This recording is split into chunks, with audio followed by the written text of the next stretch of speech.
Mato te whaamanu ilo suafa Yesu e sili sili suafa uma ilunga malalo nei Mato te whaamanu ilo suafa Yesu e sili sili suafa uma ilunga malalo nei e paia lo suafa e foi a te oe o tangata uma e tau tau e lau lau whaiva le paia o lo suafa e tau tau e lau lau whaiva le paia o lo suafa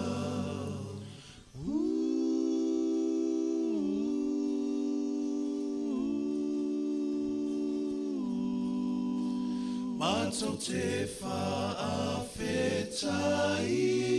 I loa lofa te le mai Lo mari pua pua ngā Ua mato wolai Mato te whaawhetai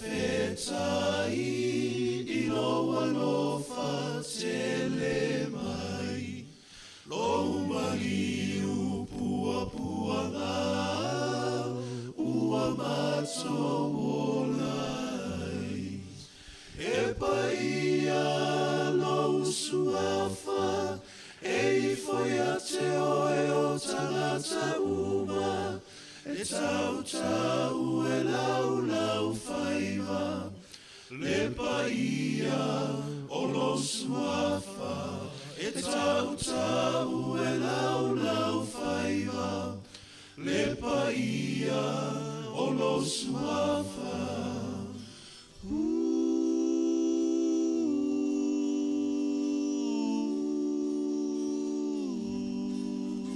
E sisi o mato lima I lo suafa Yesu Ia te oe o le viinga Le paia ma le mamalu E sisi o mato lima I lo suafa Yesu Ia te oe o le viinga Le paia ma le mamalu Oe o le papa o le tanga Wa ola I o mato wanganga Pea tu mau whaatua tua Te ia o oile ngataanga Oe o le papa o le tanga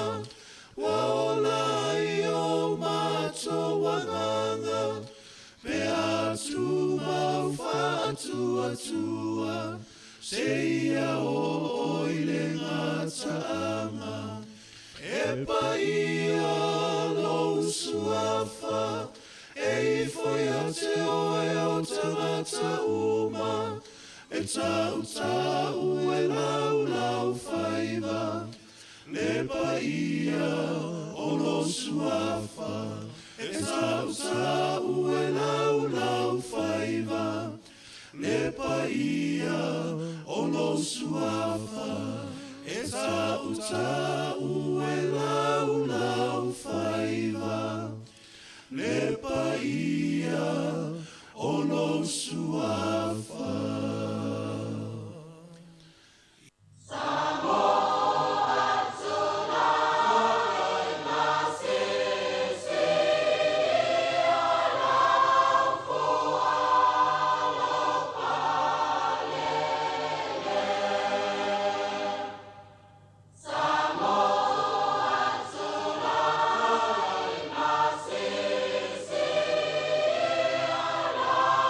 For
Ma le fua mai a Samoa le atunu pele i whanunga lei, le nei tai au fau, wa tātou lia mai le alofa ma le anga le lei o le atua. Tā alofa lava, e whaatalofa atu le suafa manu malo le tātou li o Yesu Kiriso.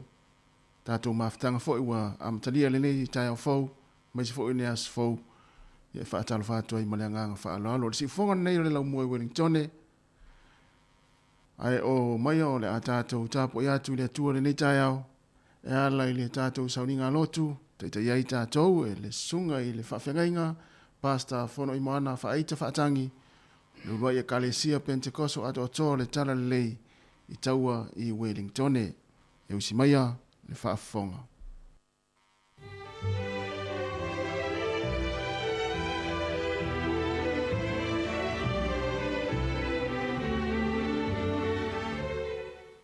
O te whatalofa atu fo i le nei, tai au fo, aso mulimulu le nei masina. Ia, malo le seu, malo le folau. Ai lau o maua i lona alofa, ma lona anga le lei.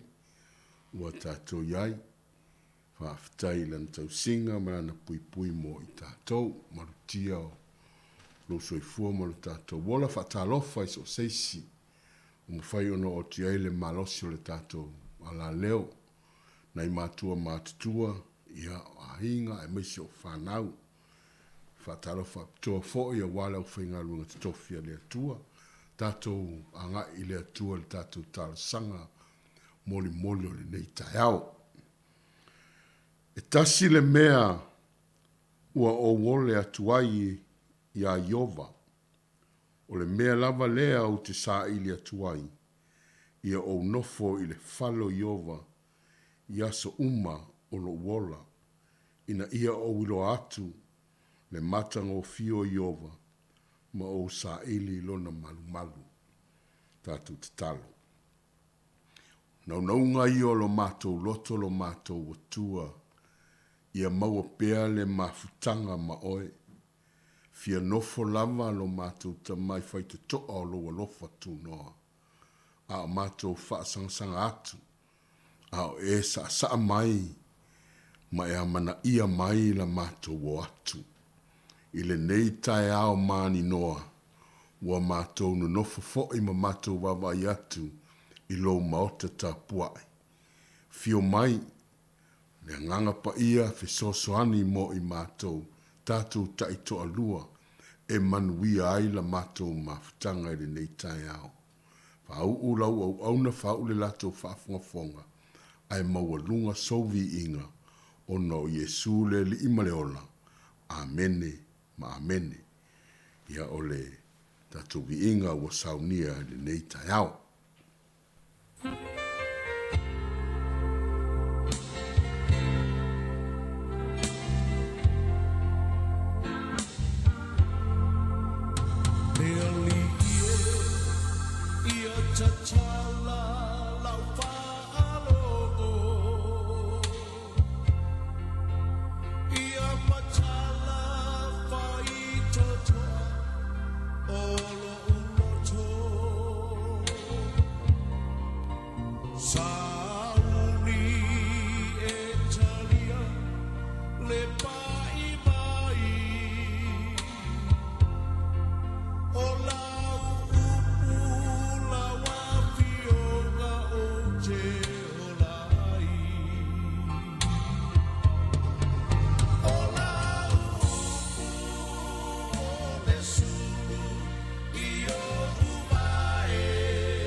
le soi kuala o la uku e paia e ai le mana o la uku e paia e ai le mana o la uku e paia e ai le mana.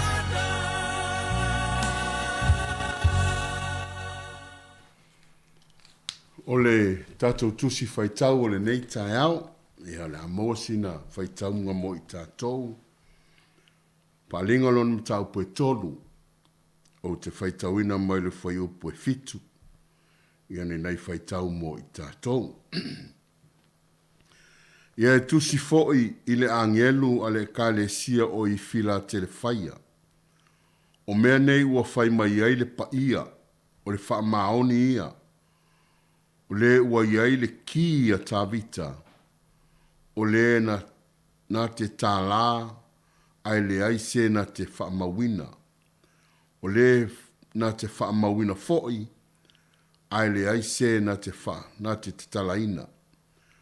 Ua o loa unga luenga whauta, o utu u natu, i o luma le whaitu toa ua manoa, e lei foi se na te mawhai o na punitia, a ua ia te oe sina mea i titi, ma ua e tausia la upu, ma ua e le whaafitia lo ingoa, whauta o te tui na atu i la tau li sunako satani, o e whai mai o iutaia i la tau ai le ai lava, a ua pipelo i la tau whauta, o te taitai ia i la tau, ina ia la tau atu i luma, maifu atu i o vai, la tau te iloa foi o au ua lofa i a te oe. Le tual mātou ta mā, mātou whaitawina ua fionga e paia. Ia venei whaitau e pai o mātou loto, ia mātou langona ai lo whetalai. Whesoasoni maila ua fio lo mātou atua whau o mātou tangata ua lau upure upu whau wina. Ia tamua ai mātou lenei aso. Mangalo mātou vaivainga, surufai ia te oe tamā, o no ke riso le li ima le whaola. Amene.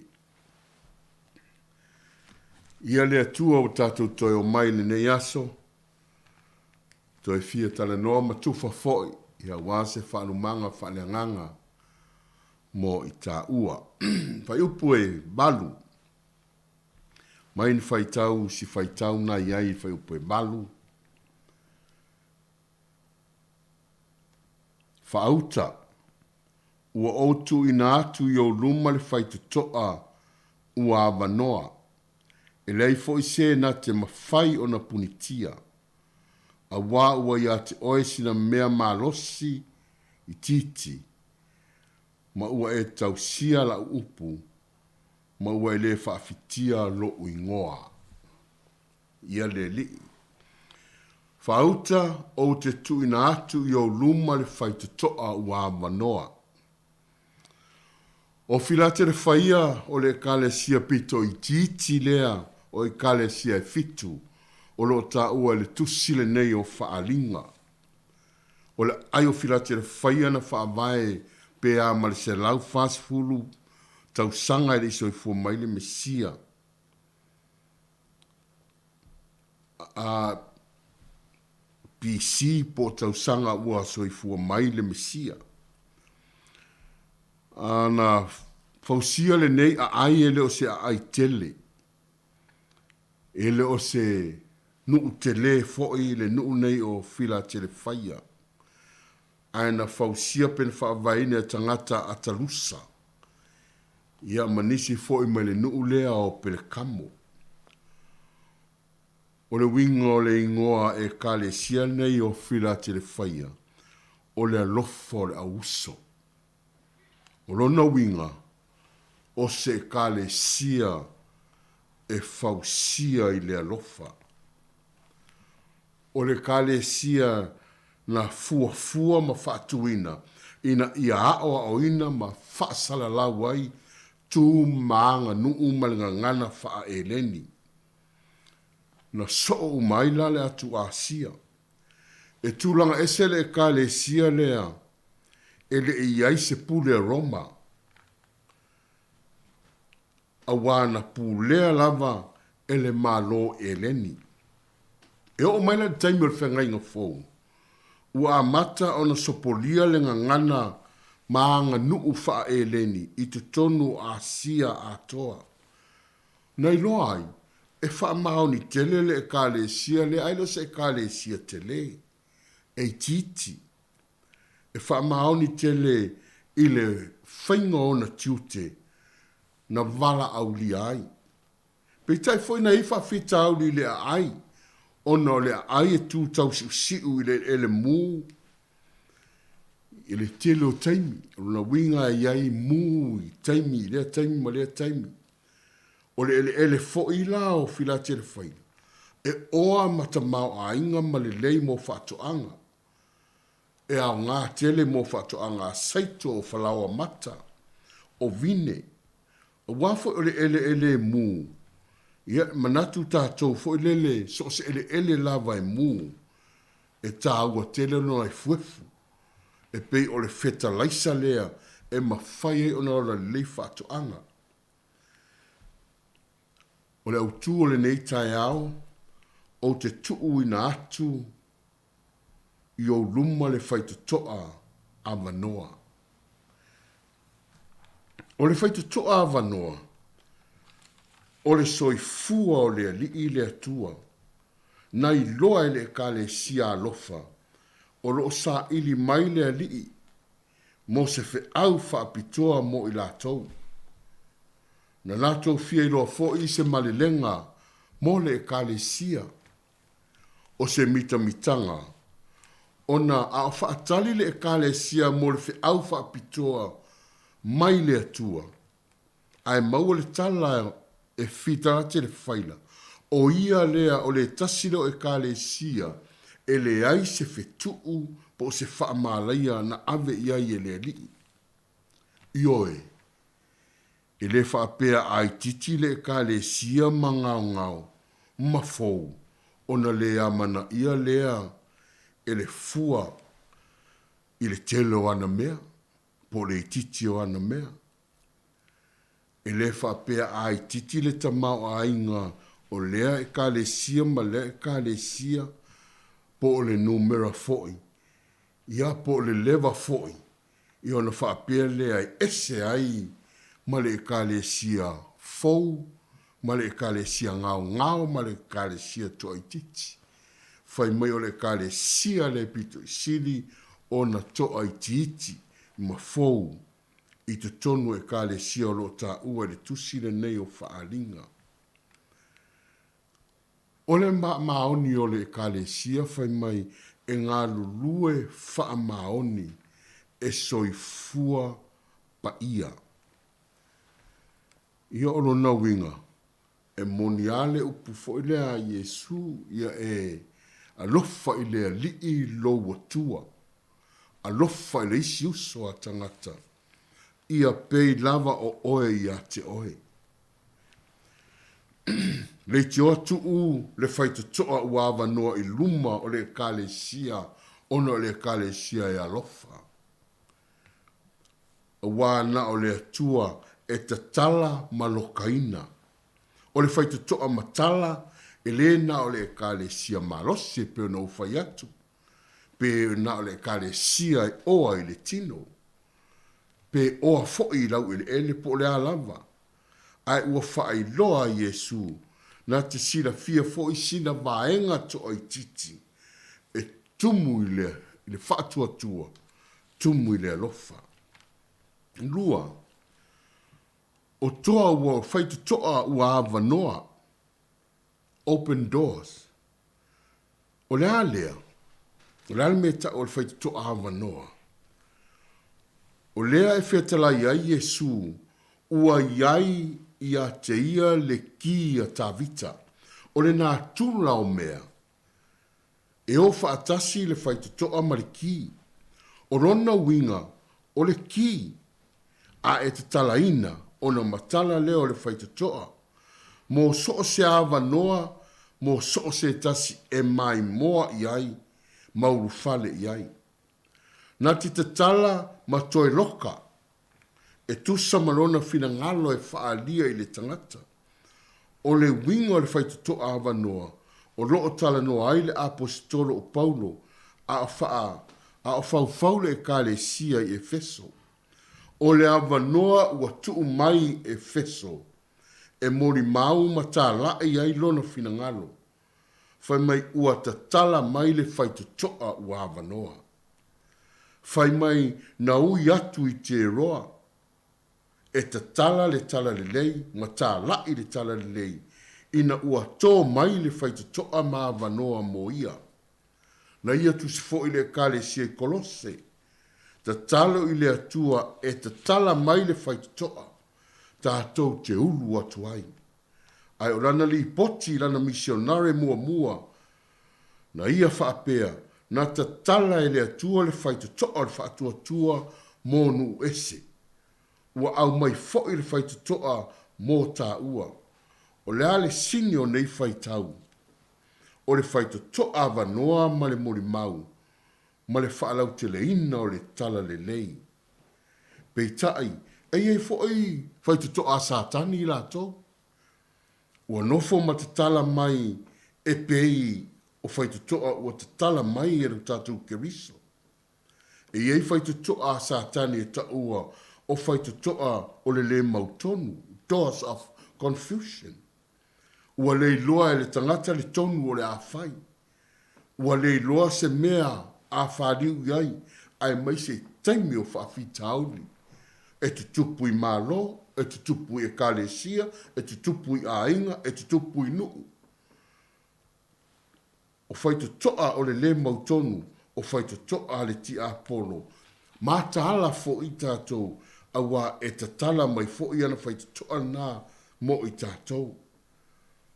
E iei fo i whaitatoa le loto popole. Popole mo le lumanai. Popole mo meo le nei o langa. Popole po o whea sulu i ai i le taimi o le manaonga. O le whaitatoa le nā le ti apolo. Mā taala i ai i tātou. Whaitatoa o le whewhe ma le matao. Pe le aise ngā luenga. Pe o ai ala talata mai. Fia maua se soani. Ua whewhe le tele ma le anoanuai o mea e tūla i mai. O ai tātou te suru i me tātou lata i ai. Aua te nofuai. Va ai le whaitatoa lea tā ua e le tai au le nei. O te tui na atu le whaitatoa ua avanoa o ai o ke riso. O le whaitatoa te tala. Tātou te tā pena ai mo le lumanai o whanau, ma ainga, ma e kalesia. Whaao ngā wanoa ua te tala mai, whaatino nei, ai le i lokaina, a wā e leto e mawhai e se tasi on te tala. Tolu, whaitatoa ua lewa na loka, ona se sue o tātou loto, te tala mai loa.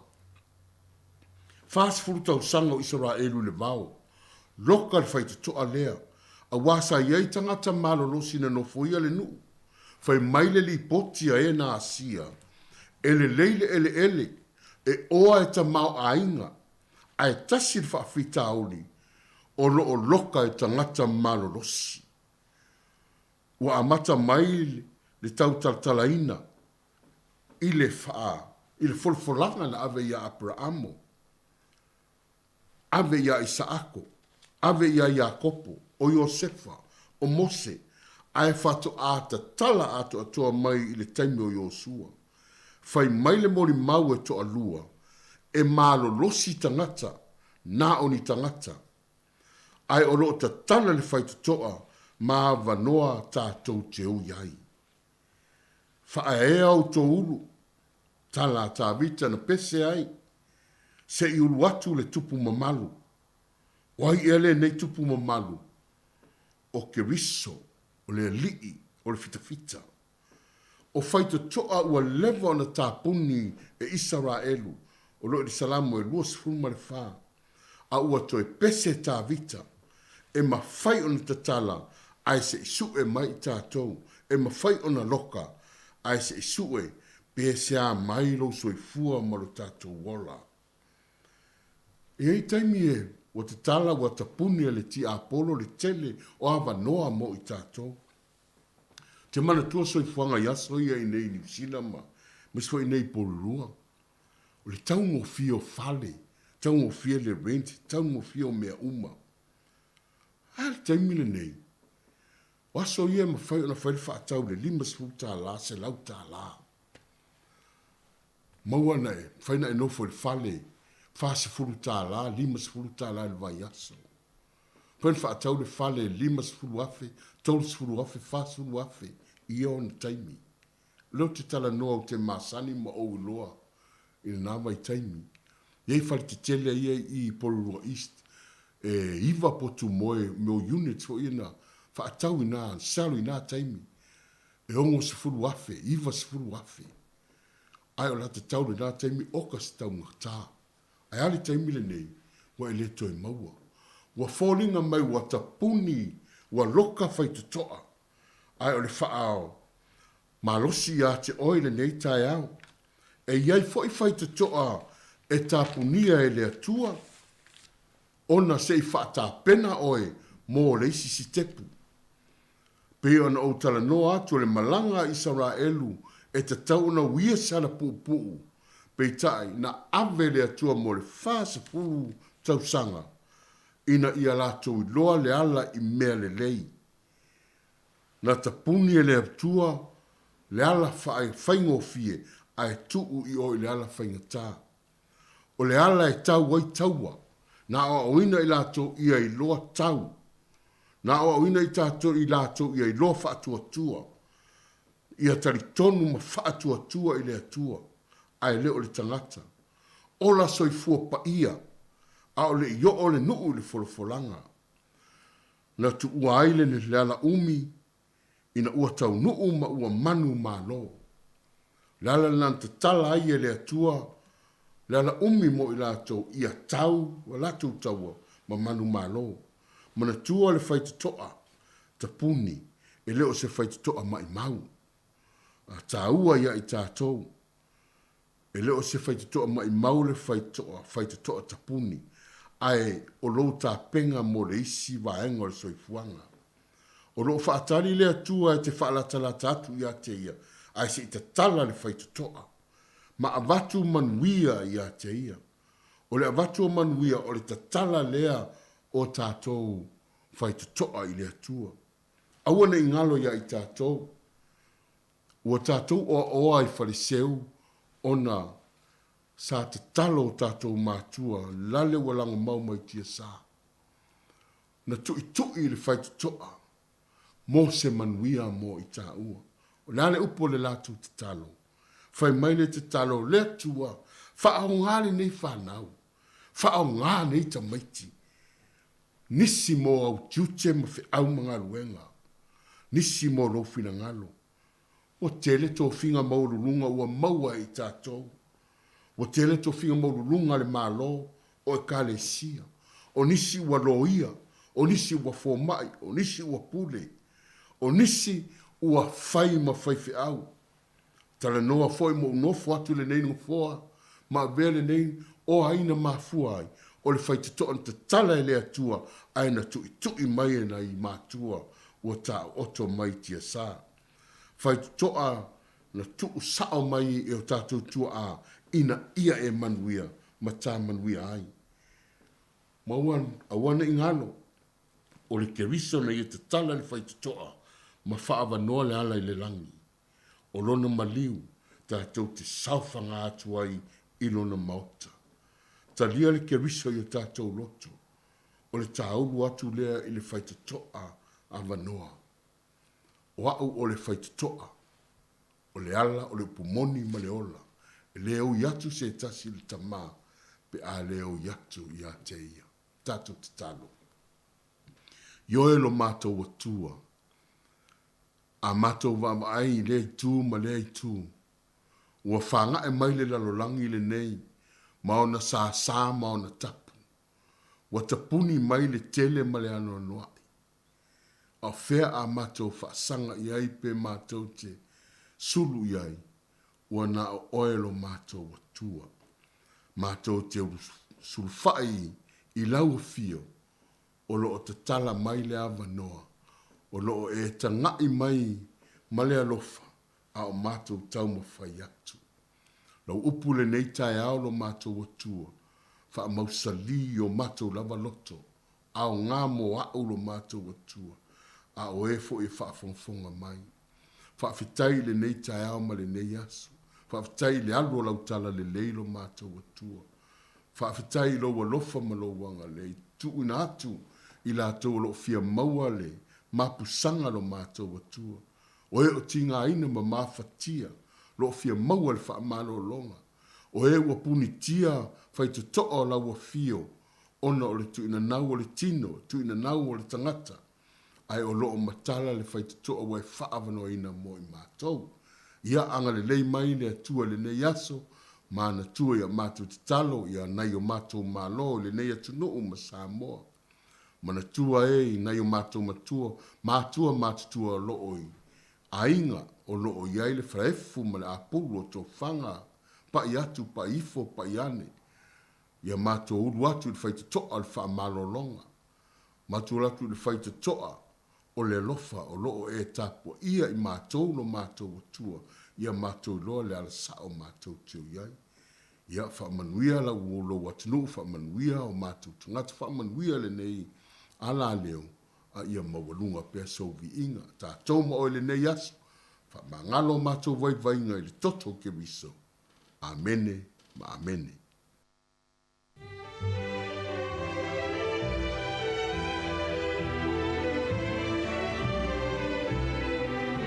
O le tātou sauninga lotu le nae pei o na whaafonga iai le tātou tinu, tāpina ina ia e le sunga i le whaafengainga, pasta whono i moana whaaita whaatangi, o le lua e Kalesia, Pentekoso, ato o tō le tala le lei tau i Wellington, ia mātou whaaftai atuai ma le mamalu le tātou tinu, le sunga le whaafengainga e tu sai o le tāpina ina o le tātou sauninga lotu, ia e maisi o le upu folo le lei tai au, ia luma le mana le upu i whaivalo filima o le awhenga iai le tātou tinu u le nei aso, mātou whaamuni atu, ia manuia fo i lau sunga le whaafengainga, le whalitua mane no whaalo, ia whaapea le pa i o le Kalesia, manuia le nei aso whaaftai tele lava. Si ufonga le lau Wellington, vi ingo le atua, ia ona whangasolo to i leo le tātou proklame o le nei tai au.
O le tautua le si ufonga o le laumua o lo iai fo i le langolango a le New Zealand On Air.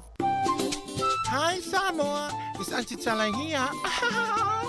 Instead of Fifi Falo, ile atau le tai au. Laugh of the morning. I'm at the mail apple feet to the vanveal, and so fong lo mua. Atau le tai au.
Ea le pokalame le ata le tai au le si fonga le lau mua le taimi ma lo lava le soifua lau le lei ma lo fo i le alau sui fea mga luenga ia o le nei fau a mataria le tātou maftanga le nei aso ia e la mai le tautua le nei ala wala leo le si fonga le lau mua Wellington le tasi ono tesi ma le tasi famo ia fa pe fo i ia lungo le tātou app luas fai tu la le Samoa Capital Radio app ia ma lungo tātou upenga te whailangi e pe ona ye le tātou Facebook ma le tātou YouTube ia e toi whaatalo whātu, ma toi whaamalo atu. Le taimi manatua, ia, share le tātou Facebook, ai subscribe le tātou YouTube, ia, ona tātou mafuta i la wala fo ilea, ia, ili si ufonga lau mua, ia na proklame, ia, ile aso, mane aso, lima aso, le vai aso, ia, o lea ua manga lue, ma le usia mari, ia, whaivalu, ia, ua fo ili tātou mafutanga, le nitai au, le si ufonga lau mua. Talofa mari, mahalo ale usu. Ia, so i fo manuia, tutolo vaan nitai au, talofa tu ati, o ele usu a whaasa lau, ma lo se fo mo le nei aso fo o me le tu tatu te ma futa foi manga lu foi lungo ni fo ngai le yo ma lo fo le usu ia le fo ata to ma futa le talo mai le aso te nei ia e fa ftai o no fa fo asi o pisi le taimi ia ai ia le ali o le wa tato e ma futa fo il ta tu te masani ia soluno vesta itas ia wa fo ile tauto ino le tato te no ia ma lo le usu me sili na ma lo si mori io ma ne fo ile le usu me ngalu ngol ma ne sulu la lita ya so le fa ia to le mana io sulu la tato Wellington ia stay mi fo ia watu tano le tau ia au tu langa na lo ia ile tau ma to Wellington ia le ma au usu me mari ia ma na ia la fo tau ia ma to nei ma na ile ftangi si o manu o tai mo mo le vai ftangi si manu ai ona o le usu mai le sta usu le ma sen ma usu mai e o pe fe manu wa le no felan tala nafi ia wole o to fa longo ina o sia on to fa longo ina ni manu fele le ia o fa ya tu do ye o la ilu mo o fa le tele na fetangi si le tele o manu le ta ya o mo le ta ya ia ai lo no winga pe fe manu ilu mo fa pe ia ai o se tala ma mo fo le wa fa o le fia mai o su mo le ta ya ia ta te va tu lu mo la au le fele le solo manu ia la fo fia manu ia le ta ya ia ai ma lo lava le ta tu no fa tala fa tu le pa ia mo lunga ta tu no mo fa fonga le ta ya le sua yo fai la unga tala lei so se fata fai taulanga ia po o na le tua ia fa pe fo ona fa tala fatu ia mlenga fa lalo i matua tausi na i matua matua ia olo o tapo i mai fo i tono maota malawa mai se fo i tono ainga ia ma tono maota ngase ma maota tangata matua le nita yao ia e fa tala fatu ma lo so i fo manuia ma lo fo i tapuai ia ma matua fa ma lo tu fo i fa afta yatu ia o to taro sanga molia ia o lo mori pe i le ta yao ma le ta yao ia a o ala usu i fo ia fa nau nga luenga ia ma onga i le aso ma le aso le lo tato tunu o mafuta mai nei taimi mai se la unga lue o ila to fo o mafuta mai tono fa fa nga luenga nei ta yao ia ai mai se fo ila to sa nga lue le po ia ma to fa malo atu ma lo lava le tawa ta i fe o nga luenga ia a fai ona te ilunga le wala sa ngalue na po ia na fa mana tu lava ia tau sia per sa ngale mu ia le anga ia tu fo i ainga ia ula ngona fo o tau vai ia atau no le ainga ia fai se malo longa o le nei aso ia e hol vai na sa mo en po se tu lo ia e moli nei fa na wa onga le pa ia mo runga le tatu tu fe lava se vai ngole lo langi lo e ma futa mai le nei taimi o le si fonga nei lo mo Wellington ia ma le tatu klame le ata le tai au fa tala fa tu ai ia e mesi foi ia e le fai foi ona lo le tatu fa tala fa nei ainga foi wa a fe foi le nei tai au ia ona ua mo tu sia fa fo se i maftanga mai pele i ainga ia e fa ma fa fa tu le tatu proclame ia te uto umalama ia o le ua fa la fa sa vali tatu proclame o le a tatu bese ia ona solo le mal tatu tale tau ma so fa nau ia o talo mina tupu le tala fa sa pito lo langi ia tale valu fa pongo mo tatu telefo ma tala mai Samoa le si fonga la mo Wellington to 2 minute tale tu la valu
Malo whaftai o le tano le tau o le nei aso, ia toe whaatalo whātua i le tātou e tinu. O le whai mele wha i tau mo tātou Wellington e sulu le la le nei aso e au o nisi o taimi. Ia o le tere lava o le taimi o le nei aso o le alangi le sulu mātango fia le la. Ia o whatau i le fo i ma fuafanga i tātou lo o i tono ainga le nei taimi. Pasolo atu le aso atai au whapena fo i ona sulu le la. E whapena fo i le aso wharai le toe fo i mai timunga le aso to nai. A o le malulu le ea i Wellington e se fulma le tasi se fulma le whare maurunga le mawhana whana. Whaasolo atu le motu i saute, ne le sone, langi le lei o tau le nei aso, whapena fo i kalei stete le ai se au e whaalave lamve i kalei stete. Ea len whai ina ilitato o le vasun te nei, ea sulma tango fia le la ia te utou e whapena fo i Queenstown, tanina ma iwa kākol, ia e se sulma tango fia le la ia te utou. O le malulu, o le motu i saute, ia e amata mai le lima lea iai Queenstown, whaasolo atu lunga le ono, kalei stete, ia e ono, ina makakolo e iwa tanine, ia ma nele sone lea e valu. O le tātou tanu i Samoa le nei aso, ia e aua o le nei aso, nisio teimi o le langi le lei, ia e luas furu lima le mawhanawhana o le vevela e whaamawina e luas furu ma le fitu. O suwai fiti, ia sampura vinaka, ia vakavakalevu, luas furu tasi le mawhanawhana, luas furu iwa, ia le vevela, ia e aua o le nei aso. O Rarotonga, i Cook Island, ia aua o le nei aso, luas furu ma le tolu le mawhanawhana, luas furu ma le whale vevela i le so. Whaasolo atu i le tūlanga le aiai ia le talo le tau mo New Zealand nei aso, mai lava le motu i matu nei, whaasolo atu le motu i saute, o le amatu asu sulu mātango fie le la le nei aso, le tele lava vaenga o le atunuu, ia pe mwhaifai ono whape atu, ia e susulu le la, ia New Zealand atoa le nei aso, ia pe ona mai lava ai tau. Pori lua le aso, malulu se fulmaritasi, o wainui mata se fulma le lua, se fulma le tasi le malu lua lo hat, se fulma le tasi fo i apa hat, ia Wellington nei se fulma le tasi fo i malu lua le mafana fana le ei pori lua, se fulma le fa, Wellington se fulma le fa fo i. O le o savili o le hangi mai lea i sisifo fa solo atuai i saute i sasae. Ai o le angoto i fo le ale fia na nei le toe toru minute i le itu la ono, oso e la le taia o le toe 2 minute i le itulai ono e oso e le la le taia o mo tātou Wellington.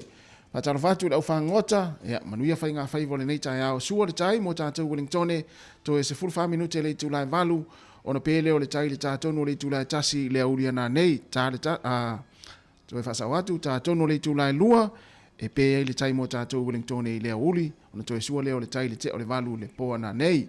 Mo le au whangota i pori rua, se sua le tai le tau nei le toe 5 minute le se fulma le lua ia ona pele o le tai i le toe 7 minute i le tu la e ono i le afiafia na nei o le tala le nao le tau ia ma le tala le tai ia mo tātou Wellington ia e maise fo i o le tūlanga o le aiai ia le tau mo tātou ia ai o le swing o le tupe i mantua o le sani o tama ia malolo o ma tātou tupe la fo i Samoa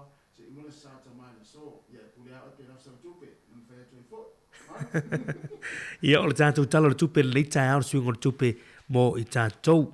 Tā la New Zealand nei aso maua tā la ono tasi sene Samoa. Tasi tā la New Zealand maua tā la ono tasi sene Samoa. Tupe New Zealand i fiti nei aso maua tā la tolu lua sene. Tā la tolu lua sene. O le malosi o le tupe New Zealand i Amerika nei aso maua le ono lua sene. Ono lua sene. Ma le malosi o le tupe New Zealand i Australia maua ile valu sene au sa mola vai nei aso tasi tala New Zealand maua tala ono tasi sene i Samoa Manuia la foina o tu seleni ia ingolo fa muli mai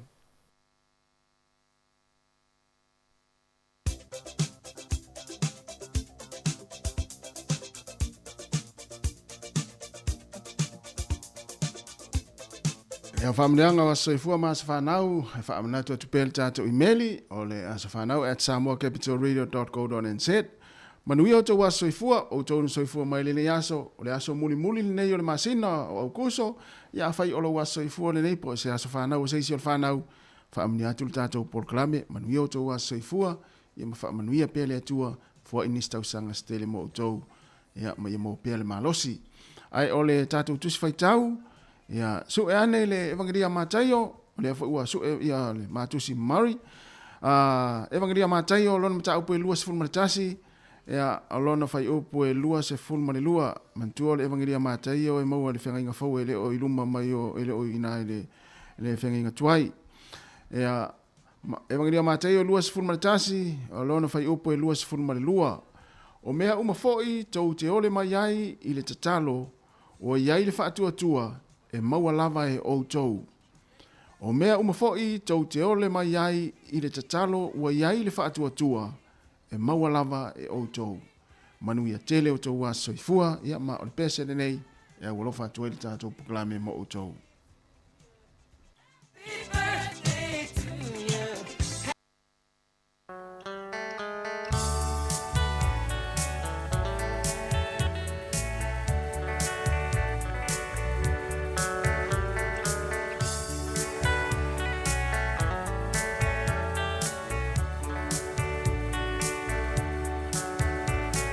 Si ia ne loa, te whaane e tā.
Ia tala falava o smel va fonga va vai foi le tala o mena tupu la langi ne yaso tatu o dia ia le aso tolus fumatasi al masina le nei o kuso o le solta usanga e tasi iva fitu o le tala fa no no le na maua la langi na foi vai tau le aso nei na maliu ai ia princesse Diana fa la vela tau ta vale i Paris i falani o le solta usanga e luafe mal fa o le ata tauta ua foi lea The Passion of the Christ. Le na taita ia le tangata leo Mel Gibson, ta Australia lea. Ia na whaatau lea so le whaatasi malitasi miliona kopi o DVDs. Ia o si ata mawa e telefoni te loto o tele o tātou sa mai mo iai i le toi taimi muli muli o le tātou li i le ata no. Taita ia pena director le tama leo Mel Gibson. I sa mo i le aso nei, i le aso le nei tausanga e tasi iwa o iwa. O le suafa o le whale tua o le tangata siamani por ko wana siamani le o Wilhelm Heinrich Solf. O le ngolo le whale tua o Froa, o Frau, Johanna Solf. Na ia whana wina se pepe teine i le aso le nei. Mala wha ingoina i a so o e male langi. Ia o na wha pupu ule o lona ingoa i a langi. A fuala le tausanga te siva o iwa. Na whanau ai le afa fine o le kovana o siamani sa mo natain. Ia ua matua la le teine, ia po te le lopo toi soi fuala nei taimi. Ia tau si au wha au pele ngoa le le au ainga lea. Ua afa pe o wha au pele. No wingo la iei te se si o le whanau o siamani. O i ngoa i le ngoa so a e male langi. O le aso le nei tausanga e te siva te sfa. Ia o Lieutenant Colonel Robert Logan. Ia o le li fai whātoanga ni usila lea e whapea e limas futasi o le tausanga o ia na ia sisi a e ina le tanga vai o ni usila. I le nofuanga sa fai mako vana o le malo siamani le fale fo le Robert Louis Stevenson i vai lima. Mal tua fo le teimi le wanga i ngai atua ia ni usila ia maana uo e pu e vai lua siamani. Ia le sola na sisi a tanga vai o ni usila i na i vai lima. Ia o le li ile na sia ia sa taita ia o Lieutenant Colonel Robert Logan. O le aso nei manatua e na inuu ia Trinidad and Tobago. Ia o le tausanga te siiva i onolua na maua tu to tasi mai a Peletania. O le nuu o Malaysia, ia o le aso nei na maua i fo ilo na tu to tasi mai a Peletania le tausanga te siiva limas furufitu. Ia o le tele o nuu nei na kolone i whainga Peletania. Ia le ua mafuona fausia iai ia le Commonwealth. O malo umalava i lalo le taupurenga Peletania. Poto le taimi o latu talonga maisi whaata singa te tele. Ia na mafua mai ia o le taimi lea o le su e nuu o tangata Peletania. Ia mapu lea i no Peletania. Peila o nuu ia o le tausanga e tasiva o no lua i le so na tuto tasi e Trinidad and Tobago. Ia a o Malaysia tuto tasi le so tausanga e tasiva limas fulmalifitu. Tala ia to e maua le whapoponga tai masani whaafitai.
le ang le o le tu to fe lo ia manu nei fo ia so fo e se isi fa o poponga le tu si fonga le lo moa e ala ia na telefon mai Samoa.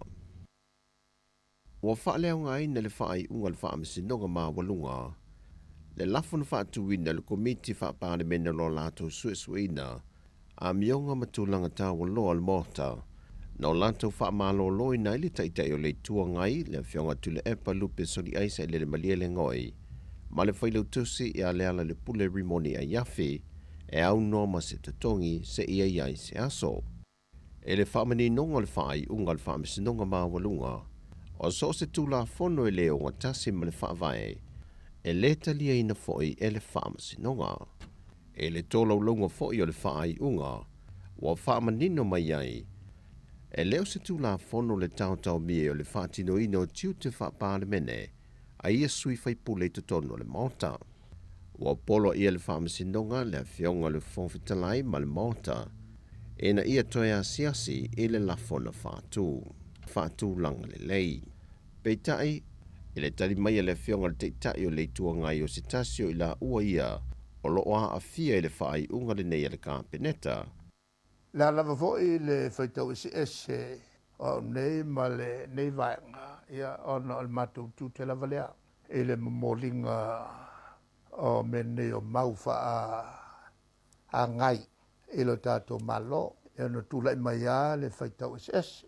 O le upu e masani ai Samoa. E o ngā mea tupu, e mawai fo i mawhauwhaunga le lei. Lea fo i la le tūlanga. Na whaponga iai le nei fo i whai unga ua whaia, ia ma le taunu unga whaia le pālemene. Ma le taunu unga ua taunu iai le whai unga le whaamasinonga. O le tauwhi, pe ana le whaia le whai unga le pālemene. Mea manu e le manu e le nei foi tausanga ia ne manatu whapene. Pe ana le whaia foi la e le te maita i pāle mea ia ma le whongfitalai ma le laitu se i unga whapea. E ono whailawa e sesi foi whainga malo i lumana. Le tāua lea o le whatino le teimila nei. E ma whaiai o na whapea se tāwhi ia tātou te whatea ia i nuu le ainga ia ni manatu whaalia man taltonunga o lea watula i mai le whaamasinonga ia ma whatino le lato whaiunga. Peitai se finangalo le whionga le teitai o le tuangai Wala ngā tatau na whaase ese mai loi o lato finangalo o i lato o teitai o le atunuu ese senga o manatu a se whaise fwoi to atu ngā wa tūla i mai le atunuu e le taunga tau le soi whanga ma pui ngā le mau wha mai wa fi mai le atunuu wa whao popo mai lunga le COVID-19 funwiva a wa whape nā fwoi tūlanga whainga malanga ma vāo ma isi mā lo o se tasi leo whaafi tāulu wa whiangai nei ma le atunuu e le tāpena ina o whainga malanga a e whape fwoi pui ngā ma tāpena ngā mōsui ngongo le tau lea ua a mata o nā awhiai motu toa o i la tamai i Samoa ma le lalolangi atoa.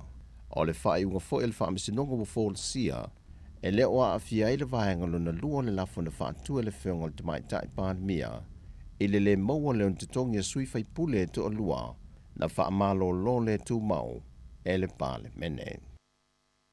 I le talimai le whionga le ministawa o ngā ta alonga maanga nuu i telefou le whionga seu ula yoane i le tuai ei lea o na maua ni tau i se leni mo alo mawhanau e toa whale atu nuu le na maua la tu pine mai ta alonga le tau pulenga na awai atu iai.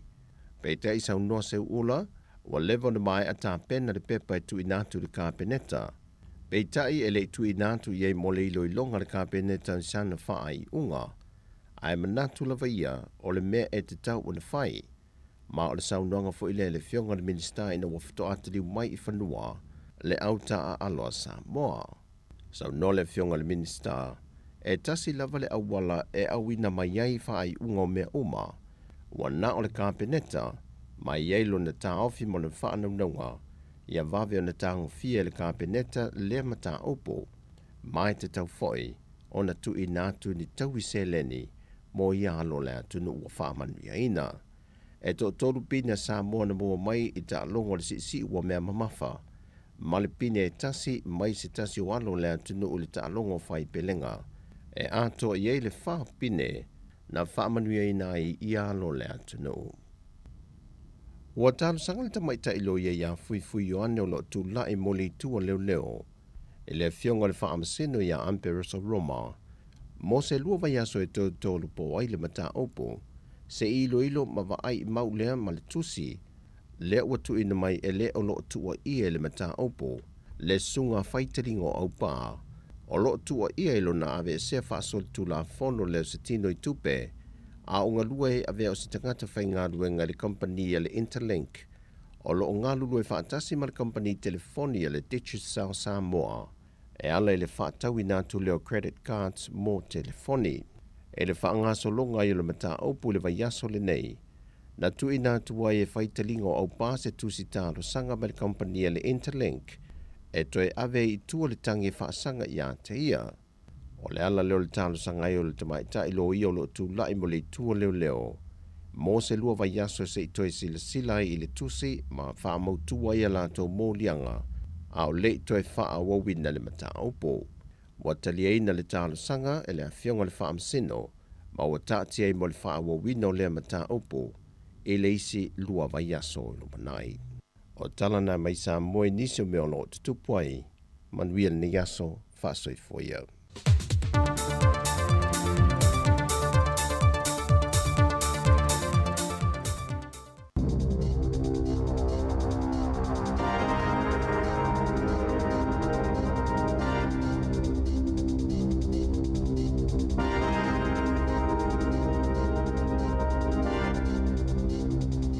Tala flava al whaapoponga mo telefon ma le si ufonga le laumua mo le nei tai au. Tolus fultasio au kuso lua fe lua. Ua wala au le vaenga whaupwhaia le National I le malo, ina ia whaato ese o no le whaatinonga ma le whaasoanga o le tupe. Lea eo fwoi nātu mo le atunu ona o le taungata o le soifuanga po le cost of living payment. Ma le manato le itua ngai, ua matua wha le tonu lava le whaonga ngau tupe le au whai la fonga, o le asona sauno le pale mia Jacinda Ardern. Ele o ato ato le polkalame peitai, ele whaato ese, ona o le tufanga le vaenga mua le tupe, na alu fo I te ngā tupe tangata ni usila o lo ono no fwoi fafo, whaapea maisi tangata mai fafo. O le asonga fuana whaailoa ai se tusi ala suetu sili. Salanga aini atungalunga I le awala na tiliva mwhaasoa atu le tupe, I le maasino au kuso, e au fiele whaamua le whaanatinati o le whaasoanga o le tupe, na ilo le sa o le lei o le whaasoanga, na sauno fo I John Ryan, e le taliaina le tūlanga le sila fia le IRD, ma le leilo lava, beto o fia ni tangata e le anga waa, a tonu sao lato tauli maina lea fesoa swane. Na ta ua fo inisio reporti, e yeini seo tangata mai whafolo whaata wina whale I tutono New Zealand, na o fo I ele tu whangato pe mo le cost of living payments, na ta ua whaapea le mawhaio nei loa, po aina tutongi e tu pe vanga na. Ua whailoa tu e tangata na alu iai e tupe, na ta ua fo I e whaape tu olua ni tangata saina iai ni o la whale nofo mau tutongi I Queenstown, ma ele ino nofo lava I New Zealand, lea na maua lata I se lau se fuluono ta lau le vaenga tupe mua, lea na whaasoa I le aso mua au kuso. Na sauno le taitai o le National Christopher Luxon I le taiawa na nafi, e te tau ona tali le malo, mai lua vaenga ua o lātou tā pāina le malo ina ia whaia, mua o le whaato ese mo le le o le whaonga o tupe, ale au whai la fonga, ma le lona lua, ia whailoa matala noa I le atunu o, pe fia tonu le vaenga tupe walu I tangata I le te tau na anga waa I ai, o le asoa taiao mo se tema, e whaasoa atu ai le vaenga lona lua le cost of living payment. E la taile lua afe lau wha ingo whana witi o lo whaatalitali pia monita o tonga yo lātou ni fo I tutono au kilane, ma o lo I ele tali tonunga. O le ātili whaatitele ina lea whaale e tono, ona o lo o whaatuwa I ātili fo isiaki māsani o nifo whanau. E whaitau afe tā lātou pena tu inatu ile pūlenga lo soifua mālolo ina au kilane. E whaititi ele fo numero o tonga fitinga o nifo tamaiti, I o lo ile lisi whaatalitali ile lua afe lua sfulu, peitai, sale I mawhaio na whaititi ele whaafitauli, na tā ue whaapel to tele o whana witi, I o lo o whiangai mati ngā yaso taitasi, E mo miele tui whaangase, ona ua o ngau ngatele a fianga. E afe valu se lau valu sifulfata o tonga mo nifo whana witi, ile tau sanga o mai i a iu lailu afe lua lua. Peitai, e tolu afe tolu se lau male fitu le numero tamaiti na whaasino atu, ile au nanga moni tonga fitinga mata o tonga. E afe valu se lau lua sifululima tamaiti o lo o whaatali tali pea. E to samale se lau valu sifulo no afe whana witi o kilane, o vātul taimi whaatali tali mo la tau siaki masani, pe to sale male lua vai tolu o ila tau sa resitala. O le le lava, o le ato le loto, po o le popole, ma le whainga tau na tu ato o le mafau le ngā luenga. O nisi o mafu anga pito la walunga e mafu le popole i tutono whale whainga luenga, e tu sai masisai li linga fau. E ta ua le Annual Workplace Wellbeing Survey, sa whai le EMA ma le NEP, na maua le sai li linga, o le valu 5% o tangata whainga luenga, e maua ile le la vava, ono tolu pasene e maua le loto popole, ono iwa pasene a fia le whainga tau na tu ato o le mafau le ngā luenga o loo whaatino. E to a whelua se laulau whainga o tangata whainga luenga i tutono New Zealand, sa whai e le saili linga. E to atasi mele to whaatangata whainga luenga, e nau e suia la tau ngā luenga i tutono, o le isi se fululua maasina e so wai. Mai ai la tau o mawhau e suia la tau ngā luenga, e fitu valu pasene e mana na o ngā luenga whaingo fio na fitutu nai. Fitu wha pasene e nau i ati nai a la tau i tū tau i ngā luenga. Fitu wha pasene e mana na o ia whai so o mawhailo atultulanga le whaatinonga o la tau ngā luenga, o no iwa pasene e nau ini polkalame mo le ola lau le lei. O le popolenga tele lava mo tangata whai ngā luenga, o le tūlanga le tamau ainga. Le asatula e mai le fitu iwa pasene, e ono wha pasene e le mautinoa le lumanai, ma le 5 valu pasene e popole i le soifua maloloina. O lo i ele whanau nonga ma le wha moenga o leo ina ia mawhai, o na maua le tau le au leo watua ina ilo na whaatino ino solto la fono, sa ia whao 5 i se tama matua le nufuanga, o whale o loa le Sylvia Park Center i o kilani le masina taluai, mga oia na mea tō tino. Na whaata o tolia le tama matua le whalmai o na leanga i o ingal tau le lea, e to saima se whaamatala leo, na amata mai eiso suenga, mai loa ile na whaia lea mionga, ilungo se no whaafi lea lava vaenga o kilani lea fiafi, na ua mai o na ia whaia le whainga whao 5. Na ta ua leo i whaapena oso e se male no whaafi le Panmure Train Station, au le itoe oso i se pasi, maanga i atu le taulanga i le ono i lea fiafi, o le talo talonga o leo, ia mawhaia le atunu o na mawatuni whaamatalanga i ata ia ua whaalauno eina. E mawhaia na wala au i le tasi o 5 i le ofisa o leo pe ailoani whaamatalanga e winga i le atau le lea.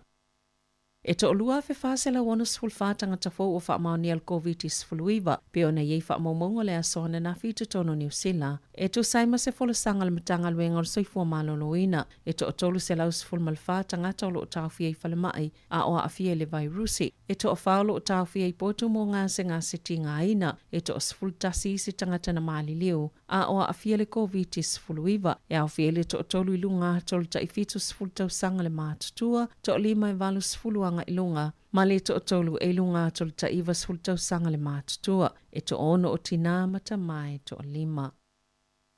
O to e sui ma teu e le isi ta ita ilvanga wha upwhai le Green Marama Davidson, sana tu singa na whai ilunga upenga ta wha ilangi, ina ua mai o na avel tamai ta ipale mia le mata upo, i le official kapeneta, o na wha apea wa solia i ta iala masani wha a minister. Ele ile wātu nei na whaasalalawa i Davidson se ata video i whafol pāle mene o uwina ni polo kasukalati se 5 le kampania le Whitaker o le itu aingo le creamy milk o lea itu aingo sukalati sa whai ni whaafina unga i se taimia le imamau atu. O na iei se itu aingo lo o whaalili wina i le ngangana Māori ua tā ua o le Miraka Kirimi na saunua Jacinda Ardern i le autostala o lo o manino le langolango tustusinga Davidson i le whaonganga o le tere o Māori, ai e fo ita i ala le kāpeneta e te tauna sa vavali ai minista. Na whesilingia le pālemia pe te tauna ve se tustusinga a Davidson na io e le pālemia e le whaatanga ina ni minista o na o lantou whaamaonia pe whaalau i loa lo lantou langolango ina o ni o loa, po o ni au nanga e to saimata i ala le kāpeneta. Mua safi nau Davidson e le ave se ina tustusinga o nolo ia langolango ina le ngangana Māori. Peita isa taimel pona to e teu wai e David Sunland tustusinga ma ave ese le whaalau i loanga o le Whitaker. o le aso sefululua nga i le aso sefuluvalo le masino o Septema e whaatawai nai le ngangana Māori. O toi whaapopo e leo leo ni sifso soni mō pisinisi la Haiti, o no usfa inga le au ngā oie wha o ngā ina i ta'wale ta lepe i whale o loa, ma ngā oie o loa ai maisela wai au kilani, na wha alie wha apena o le 5 whale o loa i tāmaki i mā kaurau, wā lātou tauli maina le fso soni e toi si iti ai le pui pui ngā lātou pisinisi, mai le vai ngā tupe 1 miliona tā la, o se vai ngal fuafuanga e tau fi eisol tu la fono, iana amataina le malo le masina o me, na tā ue pisinisi ile leitioni usila, e matoa whainga tā lava o na maua lea vai ngā tupe, o le pola songfua, e silia ma le 5 lea whaingo nisi sol tu la fono wha apea na tutupu ai afua ile tau sanga utua nae, ua wha aluaina pe silia tu fo ile whaingo sol tu la fono wha apea, na fola i leo nisi fsoso ane, e pui pui ai pisi nisi mai os whainga nei, ma ua silia ma le se fulu leo ua wina, e whaatino ina ilo ilonga mo le saunga le mo ma le pui puinga, ma le a wha mua pisi nisi pito nuu. Ia pito sile ona tele isol to la fono ina ia mauti noa, o lo ofetau ile wha o nganga le tope, ma le polo kalame. Ua fofola ilo mal wha amsinonga mo ngā luenga i kalai stete le soifuanga ngā lue o tama ita i tutono Gloria Veil, se talitonunga kirisiano ino nofo wha atase i tangata uma i tutono se loto a tele, i le West Coast i kalai stete, o lo whanga solo muli mau ma o lo ilo le wha amsinonga, be te tau i Gloria Veil, o na wa aia tama ita i oni tangata whai ngā luenga, ai leo ni tangata e ofo ina fua le fso soani, e ala ini toa inga na whaia ni tangata sto ono sanu no fwoi tutono, ai ua lātou tu ua lea maafutanga i mōli mauna tā wana nafi na whaalia e Isaac Pilgrim, lona le fifia le awala, na tau sielo na to olua molo na fine o le tele o taimi e ai Howard Temple i teine a o ngā lulue pe atua i atu le tau mafutanga po le fo i le taitai ua ova le vela o tau mafa na tā ua e Pilgrim, saia mātau ina alfa inga tau le soifuanga lona to olua, sa le ima whaiona whai atu le ai, pe a whaatonu ina se ngā luenga tele na te whaatino ina, e whawa ia solo o wha ngā solo le whaamsnonga, maana saunua le li loia Phillips Calton, o le amuli mauta i tai o le mafutanga i Gloria Veil o le tau atu, e whaapea le soifuanga lava ia i tutonu o le anofuanga sa filifili lava ia i tangata o lo ono no fuai.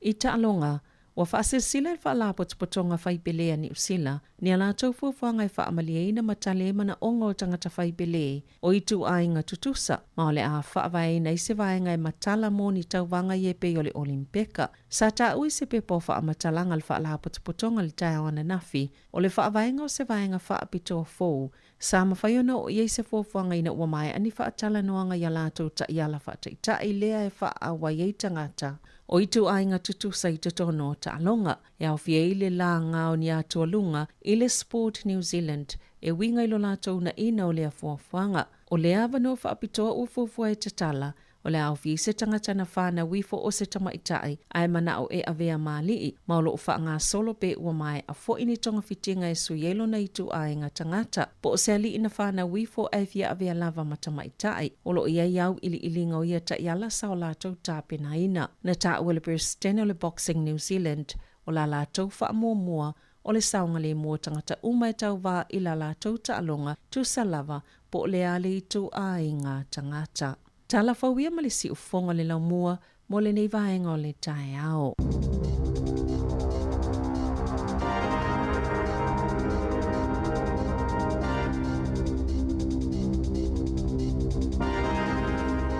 Malo whaatai le whaafong mai le tino, ia na ua whaafong mai le whaapapong mo mua tātou telefon le ni tai au pe ona tāpenina sa William Kasiano, ia mai sei tala mai Samoa, ia le tautua le sunga ia tā sesa le Sam. Te whaafonga i le tulaiwa i le whaapapong i le tai o nei, ia e toi whaamalo atu, ia e ilmu natu na ua tāpena fo i nai whanau, ia ua fo i le sauni atu ia onga ni aso, ia tamaiti, ia to anga i le onga, ia lea ua uma fo i le nei masina, o lea sa muli muli le nei, ia ona masina lo naiva lo la io tai au masina o ai Oktoba September o ia Augusto September tai au September tai au ia ai malo to angela on tamaiti ia ma lo fa nei matua ma tau o te lele vai ngalo fa malo si tai mo alum fa no tatu tunu sa o le tu tolva O te mini o le ua ai whanau tūlanga o suenga whai o nei tausanga. E leo tō mamau, a me se ala waanga i e tausanga whai. Ia onu sai tūlanga o ngama suenga muli o lo angai mai. Ia mwhai au mea au. Nā tōnua, oi. Ma vai siu te mama siu tina na e usu le tai au po na te ala mai. E te ala e wale ai siu te mama po siu tina. Ia o te su el mela e lai whainga luenga. Ia. Na sa usu malulu, ia. Ana fo ua la usu ane o e sauni la onga. Ia. Lo fai lo te mama lo tina fa mole lava. Ia e mo tātou ia tina. Ia fa mole lava le sa nei le sa te ma. Na fa manatu tu pea e te fu fa pe tina so le wa ngalo te wo tu le stona fa pe wai wa ngalo le sa ta mari ia le se ngalo le na mata mai le songa fu ma tu fa manatu tu pe le sa ta ma fa mo le lava tina ia fa ta wo le so nei ta ma ia i fa pe o le sa ta ma fu ta tu nei va so ia na fi ta ma fa ya la ia le se fa ya le ai so sani foi o ia tina va pe ona e usu tina na fainga luenga ia o na e nga fa foi na fa foi mole moringa na fa na ia onga ia ma ne foi na nga luenga le amor ma le ta o tele ta tuanga tu foi le foi mo leva ia so ile Santa Ma ia ni va pe foi tina lo o mo vola Santa Ma sa boia o ma tu foi mo le Santa Ma la tu io mo ta tu ia ta ma la fa la fonga mai sa mo le o mo tu sa io mele ia tu mai sa no in ya ma tu nei New Zealand ia se fa misi tu pe sa mo ne va so ia se ya lutina fa se fa ta wa fo ia ta mai nei mena ia fa misi ta tu sa mo ne ya so la fo no tu pe ne va so ia se fa fie fo nei ta ma New Zealand ia la tu fo ia sa ia ai ole o mari fo ni fa no ngo tori talo le nei fo ta ya o ta tu telefon ia fai ole pale mene te roi mari se o sa wa le fie no fo New Zealand ia i tu langa o fa no tu ai me pale mene ma ia me se fo ile va nga no fa no le ta ya o ia la televis le va nga le GST ma le kiwi seva so le no na sa wa le tala na le ta ya o te no sa vali me fa fo o fa pe o le fie no fo New Zealand so te uno su se tu ole facili la vale il facili tu te lo fa o vai sa o kiwi seva io so le fa o kiwi seva mani au mo lo to le sa vali me fa no tu TV so le o la sa o le tu langa na o le tax o le GST ia fo le ma le tax o le fo o le kiwi seva fa pe fenga taxi ka e tata o kiwi seva o tupe o le saving al tangata mani o tata tupe fa putulea i tulanga foi e mo tangata o mai tonu New Zealand fa na fa putulea tupe ia o te mile e malo lo retire pe ono lima tu sanga no fa na tala mai tua o ngaro na te pe fia pasene na la tax ai kiwi seva se full lim pasene le au mai tau le e ono a pasia le swinga le te mo faile malo te mini fa popo tono le o tula fono tulango la fonga ia o tula ila so le tau sanga lua filu ono il masino aprila ia o tax tulanga foi o fi ma tu so se va nga tu pe a foi le tono no nga tu pe po savings e fai tono a fe le bank na fai la tu pe fa tu pu le kiwi saver e ia la fina e pe te masina ma ve ser fi o fi na e fa po por GST sulim percent ia o le si va e o te lo le se bank po se fa putonga e no fuato tonga la to tax le e o mato e fa failu mo tangata le ia ono la to tu ki se va ni io nas sulim percent o se tu pe o le mai fa mo mo ta ne e ono o tu lo su wa fer tu langa o tu pe tonga tax le a fe lo tu pe fa putule e mo e lua suru afea e se mai mitolongo lango fia pea fatu ai o tau sanga le vaina tala mai tualo le ono lima tau sanga au wa e fia no se furu lima pasene o se pasene tele o te minelo ise tatu tu petongi vole taxi vole se vanga na upasia le se vanga na upasia ai e ono mo wel malo le tu pele lua se lau lua su miliona tala ile lua fe male ono le pe a mataina le te le na tu pe mol malo i lungo tato kiwi save o kiwi save se tax foi se me o le taxina leo tulanga foi o tupe whaaputu o le saving o le Ia tangata. saving ang tangata. Pi o le tau whaaputu mo le lumana i matulanga foi leo la malolo a le la. A le la toe, foi le toe mo i tupe le malo i tupe te ua tangata. Mani. A pia u sau ane va pia. O tau whanua noa. Ia. A pia aka, sorry. E talo whai nei tangata. Ia e le leila nei tangata foi le a te olo na ono sifuru lima tau sanga fau. Ia. Ah. Waile. Ia o la ngala lea ia pe o si vai ngale ia si la e tu fu le a tole ono lima tau sanga fo ia la fia la ua wa wa tala ato ma ia vai ngana le ori ina u mat tua ia o ta to la nei light o ta to la le la fia ngai ma vai ngale pa pe pa sil tu la fono le ia o tax ma le o le o ta to kiwi safe ia ai o nei tangata ia la a tole ono su lima tau sanga ma ia ele nara ele nei tangata na wa le va ventara i tu la tu ta ua tele vanga le wai o te fa popo le taxi lunga e te fa fa lunga tangata ye wai le to ele se back in of ia a mai la le taxi na le bank tonga tangata ia la ia taxi le na ia kiwi safe isa ole ia ta ua te na ufta wia o tu tau sanga na o le mai ia Al vangan na ta ur ta tu mata itul vangan na. So le ia pe ono pasia. Ia le na. Ia wa le luafe luono lai a fai pasia fa malu lai la so il tu sanga na luafe luono il masino aprila le tu la folo na fa poporti stile sulim pasene lungo o tanto ki we save lungo fie tanto stongina. Ia na ia ai ma lo lava io nei vai foi nai ma nei tel no tu ia e fu ia o pole o na la a tole ono lima na la a tala la ki viseva ia mo le tau sang nei tau sang fu pole si lo tau sang ia ma to ia laiti le lo laiti per le time e se mai la wali io si la m2 fu le la ta ono lima le le masina tau sang fu ia ma la wali io ante le liva ia le o ma tu io ta fitus fu tau sang ia e le se me pole o tau na la le ia o tau ele tu te le ve le vai ngana GST na ia le o luas fulvan minute o te nei tu lai valu le si fonga lo Wellington ia la vatu tatu fa fia nei ia e vai foi ia ona tata no at foi le ia ma matu nisi o nanga fia fa la wiloa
sanga mai a poli a to te leilo me fa numi numi Samoana Samoana la mai si silifua fatu itanga mai ule mtumua sila sila ile afautua ole au ole malo loto mau Samoana Samoana la mai si silifua fatu itanga mai ule mtumua sila sila ile afautua ole au ole malo loto mau Samoana Samoana la mai si silifua fatu itanga mai ule mtumua sila sila ile afautua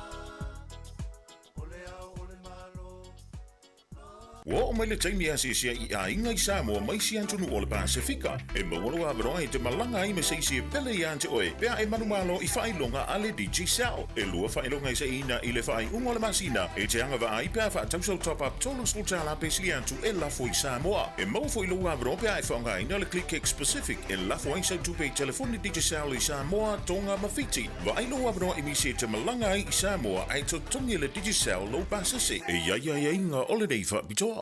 O le whaasila silanga mai le Universite o Vitoria I Wellington. E manatu ua tūteinu o Manuia, wa laia na fo ngā waa sangisangi le so, a wa lea o puni vai ali, ai toa I muli vai o vaiola loutou soifua, whapea so mātu wola, I le lofa pule soa ma le pule toa lo tātou alii, ia tū mau pea le vi inga I le tua, ai le I tala utu tufu ua pei o le tala nei le tulangi lea, e mua lava ona o wai luu wha ai te I o pa ia mau sā, e pei o le tala nei le whailo inga nei ta whao poru. Wha atu lo atu I o pa ia wha le tala le lei I tama wha sau o le langi I le pa ia o lau whi ngā ruenga te tofia le tua mau tofa le tua. Pa ia wha le malo mai o nao se I o nei u. Ai te nane I o pa ia wha le tunu I ainga ma tama foi ma ainga, le usonga ma malu atu mua ma pule, I tu au ma le ala taua, ainga I tai ma le wa au whonu ti, sua ma le vai whanua, fofo ma I tu langi, sa ole ma sale au mua, ma le lau niu na sai lua. A fio le la au na amotasi, to o le fale ula, ma upu ya te oele manua tele, tulou lava. Wha ma lo le soifua manuia, wha ma lo foi le langi ma tafi.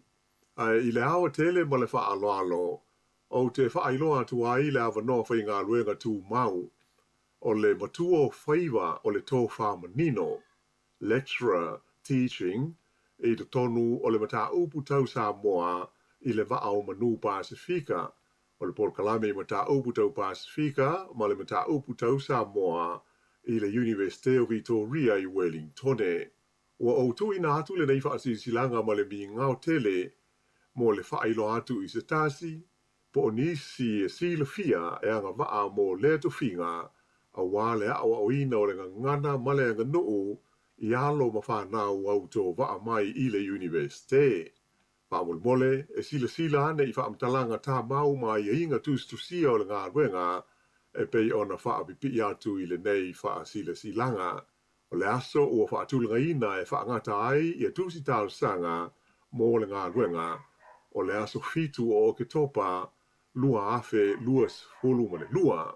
We are excited to announce and invite applications for a position in Samoan Studies at the level of lecturer teaching in Ma'o Manu Pasifika, School of Languages and Cultures at Te Herenga Waka Victoria University of Wellington. Please pass on to your contacts and note that the closing date for applications is October 7th, 2022. O le te talo whaiwhipea, ia iai leanga le lei ma le alofa o le alii I whaiva ma tiu te uma o lo la vasi ma whitai tunga mo lo tau pa ia. Maua sa mātou mālosi e wha awa waipea ia ngā ruenga I tonu o le lo mua. Whaftai, sai nia le nei whaasisilanga, lupe mata sila, whata au awha le au sāli lo, Dr. Sadat Moyava, o le whaiaonga o mata upu tau Samoa, i le Universite o Victoria i Wellingtone. Malo whaftai, o le ua toe lua se 45 minute ia o na tāfo i leo le tulai iwa, i le vaenga le tātou te tua mare poklame o le ata o le tai ao. Ia le manatu o lo solonga manuia, ma anu le leifo whanga le tai ao le tātou atinu. Ia mai se whai nei mātu o lo mafuta mai tono ai ngana nei taimo le tai ao. Ia le au kuka, ia o le ase tau maftanga po se malu tai ao sto ina masila o matua le nao o tā pena. Ia po na fo i te omi la fo i lau telefoni au tau fo i ona a whanga solo ia le tia to ina malo matua ma vai pe ini la appointment ni fora au nei tai ao mauri. Taua. Ia taua tele ia vaenga na. Ia ma vai po le ava pe ona au ngatai faise ia tatou i lo hat. Ona il tatou fale o loa na le Samoa taste. Ia le sunga piva le ota ma le faltua ia tise ia umatua lava ta pena ma ta peina le tatou tau maftanga i le ngata i le malu tai ao. Pani keke lana ina mari pani keke. Le pani keke la poto lana ina i le Samoa taste. O ia alu lola il taimi nei. O la matua vevela na uma na momoli o tamaiti le aonga e fa tafa ne lola uta avale au tafa le awala. Wa tu tonu ina le au tafa le awala. Ia la alo i tonu fale oloa. Ia e taia non tatala al fete toa taia o le sau le vevela o pani keke. Ia, o loo vevela le taimi nei, ia, asiasi ina wa fo ise panikeke le sto ina masilo matua ia ola i fo ia tau maftanga wa fo ile uli. Ana ia. Ia. Tama whaingo fiana e le tau alo voisi taimi vo ile. Me se ala tau ie whiarai ma le sifi vo ile o le molino whanau le aonga. Ia, na. Ua le lava se taimi whai voisi malu tau. Ia, o panikeke a vera mo koko sa mo tau e. Mo. Se au pasene. Ia alena, afa pia ua ova te lo mana o te se i whai au fika i le panikeke mawholafola. Tango la o e whai panikeke mawholafola. Wha mawholafola la le tamane aso nei. Ia pia wha pia ua mana o e wha mawholafola le panikeke na e whai se ipti esto ina masilo matua le tae ona ino ile o la fuala au. Mana ia, o le isi vaenga le na o le pi ona mai nei tātou telefou. O le cost of living. Ia. O le tau le soifuanga. Yeah. Ele ia se atu no lalange le o alu lunga le tau soifuanga ia il taimi nei. Tau i o vanga le mantua le tatu atu no wa ye New Zealand. Ia o lo ye le avanoa le mo le pe mini foi le cost of living payment. Por pe mini le e tolu se lau limba se fuluta la le vanga tu pelo fa tu mai le malo sa New Zealand.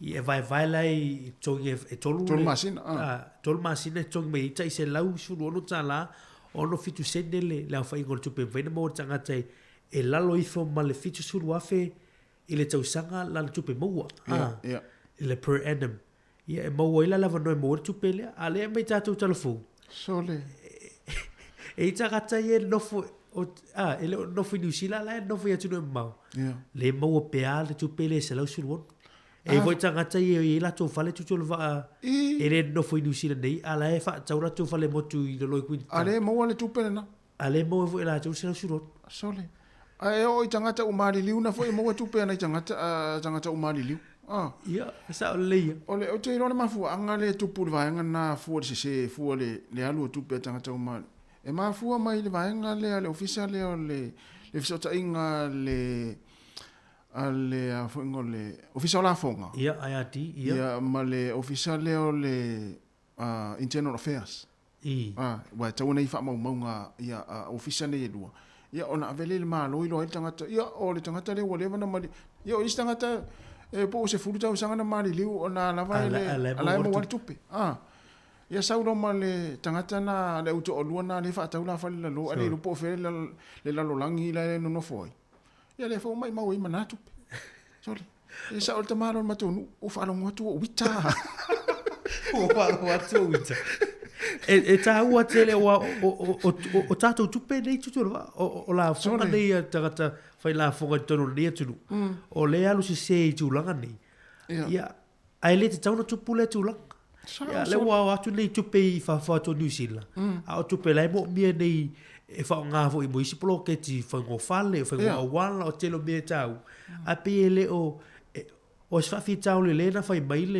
le su tu siri le chief auditor John Ryan i la matalang pe wo fa nati le malo wo rush te le malo fa tu langa le ai le siaki mo mo check the processes vi o va nga tawona mate tu le vai fa le mele pe la sa no tu va tawona so tai mele el tenor affair folia tanga to mai o maliu a ese mai malisho pe lo viga le e o mai tono lisho ia wow te lo pola a wala fo pe no fo o me se ia na o mai pe meni fo iva ia o te tawona mate tu va nga tau ia o tu pele tu ia na ia a lo na winga fa pe ola na nu tu pe le se lauli sfulon sa na tanga tele na mali uli se fultau sa tal boy ni na no no foi tu no la na account ia por watu male se lau sfulon no tai au ia to fa popo tu no la na account o te lo la pe to o committee to mo mo tu pe na le malo pe a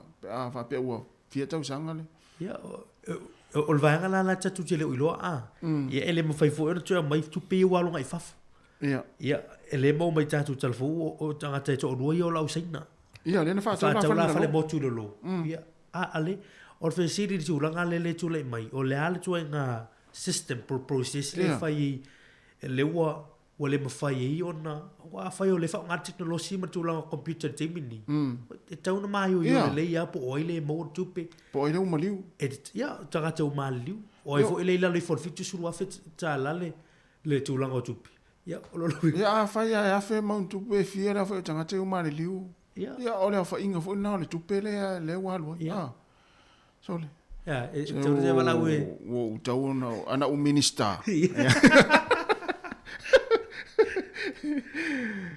esa o foi na le ia le tamali na malana ia pa o fai se tele si vave tele o le fainga malo ma sa tau ona a mai mo le lisima ma vai po ai tanga tala ia wa tele sorry o to Australia sorry to va ia ne ona lo tu pena a pe ato fa fo mai na ma tu pe fa mo le lava na fo ia lo tu le si se la us fulona ta se o ti o fo so tai la so mo si te male ia le alu fo le si la us fulona le si la us fulona ma na ia le bloqueti tu tolva ta ua io le fiso swani le malo ona o le tau o sui fuanga le ia ai pe la va nga ne o lape e ta u fu ia nga wa tau na yo o tu le spe min wa o le fa lo mai le malo le fa ina to na to a uli tu la ngo fa fi tau le te min au te lo o pe men muri la le se la su no le ya te lo tu te min wa to fa ya wa do se si ya pe va nga nai o lape au tu la nga ai le tau tu la e mai tono se malo pe nu sil sa o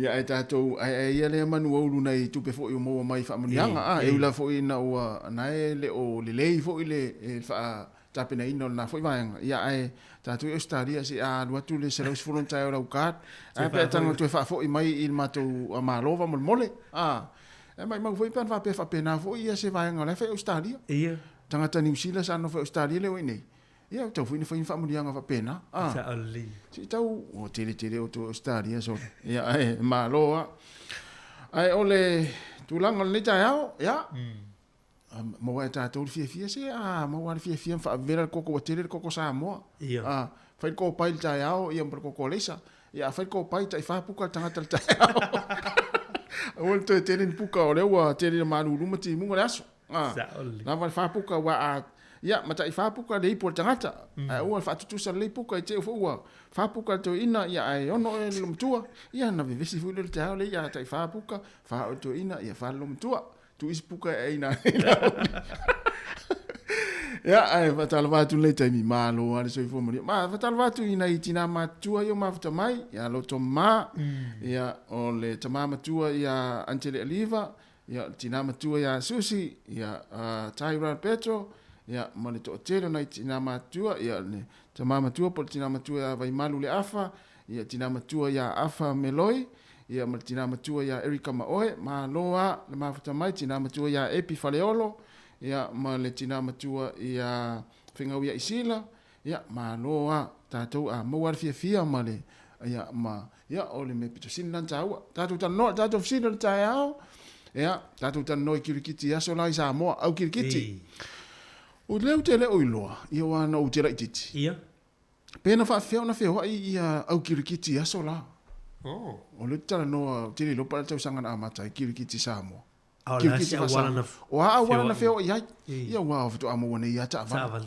po le mena sa vali na sopo ia afa pesa e alu au kirikiti pesa na fa feo no to au kirikiti so o malisinu na sa vali pena sopo pena ia pe wa sopo a sa vali vana pena fa feo pena o ni va fu le va kulula Samoa ia tatu fa fisi tau te o Samoa tatu talo mai au kirikiti aso la ia sa e alu ai tala tatu leina na fa feo na o to nu le sinu fa le so ia te vala mai ai ia tatu talo ma tatu tali afa pe ona te fa no ia pe ana ma fa tu Maria se lulu va status afa pe ona te fa no vili mai o lo ia ma ua fo le to mai mo me o fo mai ma fo tatu talo no ai ia ai si fonga lo mo Wellington nei fa fia ngore nei tai ao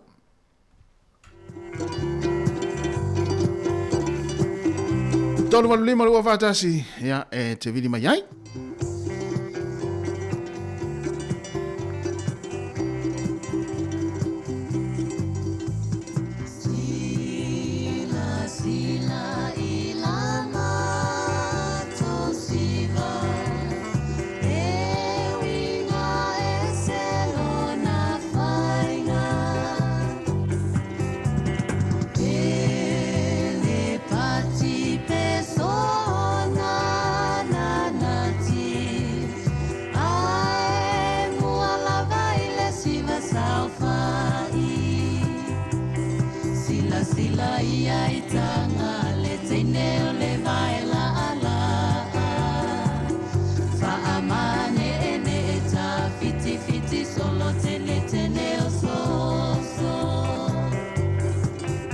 watu tato fa fianga na fa malulu watu ma na ia la ta fa solo ta ma fa le pese ia fa ta no le ua ta fa melta tu tu no mari ia fa ta fa tu le au ma lo ale soifua. Good morning, Darcy. Oi, good morning, Rachel. Morning, Rachel. Morning, Mary. Morning, malon soifua wa mai oi, Rachel. Ia ola fa sewa. Ia. Inge ka longa. Kirikiti. Ia o kusa nga choni ile kirikiki fo nga leila onga. Ia. Ia sa faila onga. Ia. Anga ula vea iloa. Na vea kirikiti. Ula vea iloa musu iloa. Ate ia. Mo ulea onga ai ile masinga a koi wakaule le po ile le polo lo alafa jol ta longa le tano mai ai ole alta longa o kirikiti o kirikiti ta pa ile onga se o kirikiti to no Samoa le kusa wakuya yang uya le alfaleaka kusa wakuya le au kirikiki chonla kirikiki yang uya le pea vai usu ia waku umalai I kwa mua ole maku falesa se maku foi luma le malai kirikiki fai la kawanga ile kisimasi. Pea umar pinko kisimasi? Ia, foi pea la kisimasi. Oi, wako la ya awang unga. Sava vale atu, Rachel. Fafena o? Wako mo au fonga le au voli. Au voli langa leo wako I vainganga vailoa o le pea o vaimoso failai o I koa mua I le pikongu ula lea mako oi I safunge oi Wai ele malaki ki lo mai nga. Ile mele luma mai o le fale o lo antinga ma kong fuai. Kusala ke we ma ko le fangwale ele malaki kiti. Oi. Ya. Malo a monanga lu le ya sola rich. Wai ko akele e la ka le kisi masi. O le kele yo au. Ya ai fa ye ma ko Pei me fonga fan messing on there ai paka. Oi, ia. Malay Rachel, faftai tere lava. Taylor Rachel. Yeah, okay. Manuel Liaso. Manuel Liaso. Pase fua. Sare na amata i kirikiti. Ia nae mana ia. Mo mea o ta'alonga whaasoro nei voli. Tu sare tana no mai Rachel i ta'alonga kisimas. Ia o tātou whafisiria la fwoi mana ia le amata mai Rachel nei vaenga ia. Ya alta tu fafsilia ia le tau tianga i tu 5 taimina na amata mo kirikiti va samo. O tele i lo foi pole alta. Ava fa pe foi ona te si la fia ia le tau sanga na amata i mene o kirikiti va samo. Ya ma ne foi lo fa so mai. Wai tu jo va pe ia tu langa le e fio i nu vo i tu langa au e ta alo le sinu po le stu malo. Io e. Wai ai foi e foi tara mali o mene o kirikiti ya so la ma. Me se ki mo fe lo fa iso onu. O isi a o kirikiti e foi le e o mai tono le pasi ia o la ua mau mai ise po se tama ita foi le o le la fi o anga foi le ia o mal terminei la o mana yo foi le Manuia a inga la tu foi na masani kirikiti taro foi wala malo se fua lo sunga ni ka fo malo se fua oi foi le sofa tama o fali Fale. Hey, eu mai tasi ara fa no meu tangata kirikiti o tangata. Ya. Waso ya. Ia. A o se fulu lima ko sanga. O le lima fiku. Lima fitu. E oi loli. Oh, loli la nai. O e tau mana tua ni loli. O loli a. O loli Apollo wa. O loli Apollo sa wai e sea ongi au kirikiti pasi. Ya baila lori ia wa lola ile pa vole luma e pipi ilanga ka luma pipi a ko Malaysia ia wa ko a ola ki wa songa pangi ia ya pe lima pangi ya ki e ila au ki foi kai ko se fulu lima ia mal au ki foi kai ko fa ko fa a kula fongo la nga vai kan a saule polo wa le ni mala si ma a sawala polo ya vole kwa e se sawala pake ele sawala pake e pe so sa pe ki sawlo le polo vole le sawi le mele ke ku le ka vole mele e se sawala pake e amo foi lo pake ele mola a umoronga ngai ka a mola paki kula fongo ga vai kan a vaila e wa no vinga a sawale te ta amilo nei o le moteri sala fai sawale o jol o le fa kula fonga a le me vola wa e fam singo ia a vaila e nga vai kan mi e pe fia mingu ke le fa e fam singo e wa nga ia wa sia me fusua fa me singo ho le mo inga vai kan ia welo ia pengale pongile ia ai fo le o ai la mo fa ai ia pe ko fa ko a pengale o ai ia o ai fo la o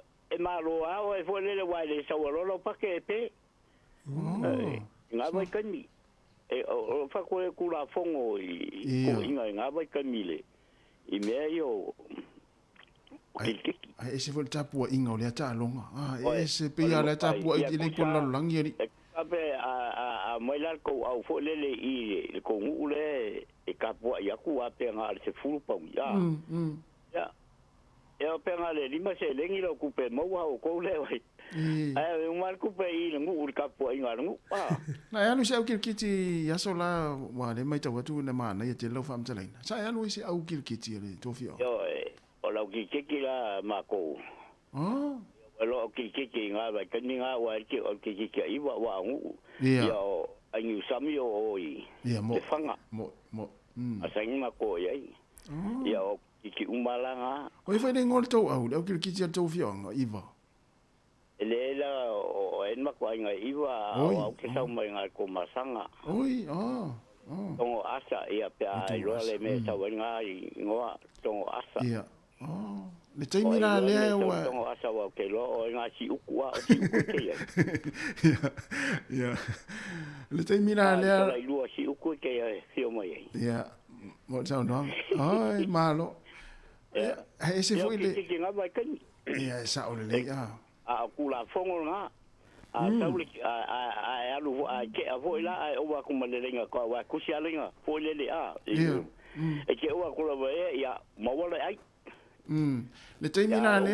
Ra ko e ma sili ma le lenga ka kusa lenga ka wa ia. Ia baka ko inga sa fa inga vai tangi. O le ale tūlanga sa alonga te le, o le tea, o le talitu a po le tā, le sau tā. O ke ka mua. Oi, sele, a ta ulon ta mua i o ta matua. E la, o taimi wala le te tū i lunga, vo le wai, te le tama ita i o fio anga, vo i e tapua. E si vai ga, vo le te vai, vo le taimi o la, te tū mana upate, vo le po. A ta ulu ta mua o, tu sa o tangata le, e wha moe moe, e lau ta. A ka nge wa vo e mo me opinge ho le ho a o wa ku nga wa dua a mo a o wa ku ko wa fa a ku ye oi ke ko mai ka la ya pia va mai ka ila wa lo ala ya lo ngo a nga bai ka na wa tala no wa ya ngo ta u vo le ia i le au mai le fio anga e te fa longo ia so la o ka se ta u na ngo lo na winga fa pia ia e ta u tu lo fa pia o le nu le o tongo asa le sa wai te fa longo tala no e ta la tanga tana so fa ia fale na sa u le na ya e te va tumu tamo ita o ka minga vo e ko le ngi o la pi vo e ya wa inga o ka pi nga i pia ma jo i pia ya e lo umala o e le lo ki le lo kalo ya yo ya ma ka lo ma ka fi ya ke la ka mai ka vo le Ka loba ato i del bele ia. Dai tele fale, fa tai mo fa so ma ne lo fa so le tai au. Ya Manuia la so. Tai te ma fale. Sai fua. Ta mua ta malu. Ya ta ulo ta mua ia o tanga tai fa mo mo ile au ta. Ya lo no winga na uma ia. To e fo ia ta mai ta yo no ia to e fo au kirkiti le fi ngo fale. Ya lo tele pel ta to lina le to e 2 minuto. Ya e mana ia. Se uma ta to telefon ta to tera ma Samoa. Ale la to fa wa tu ta to peselia ya e uma loa ia telefon tara me sa mo le tula iva to te telefon ta to leina e fa malu to ila to ia tong fa email ta to leina ya se i ona le wa sa me fo ta to telefon ia mo tara sa mo se fa uma tu ta to peselia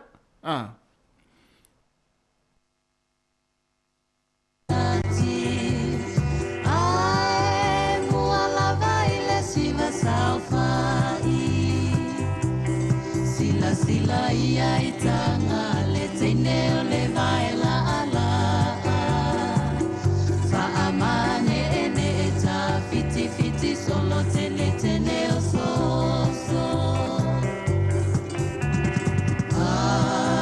wala vane ie toi ofo ia ufaina e feolo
O le ang leo le tūtu e whailoa ia I manu nei fo ia so fau, e se isi wha o poponga le tūtua le si ufonga le lau mua, e ala ia na tala fau mai Samoa.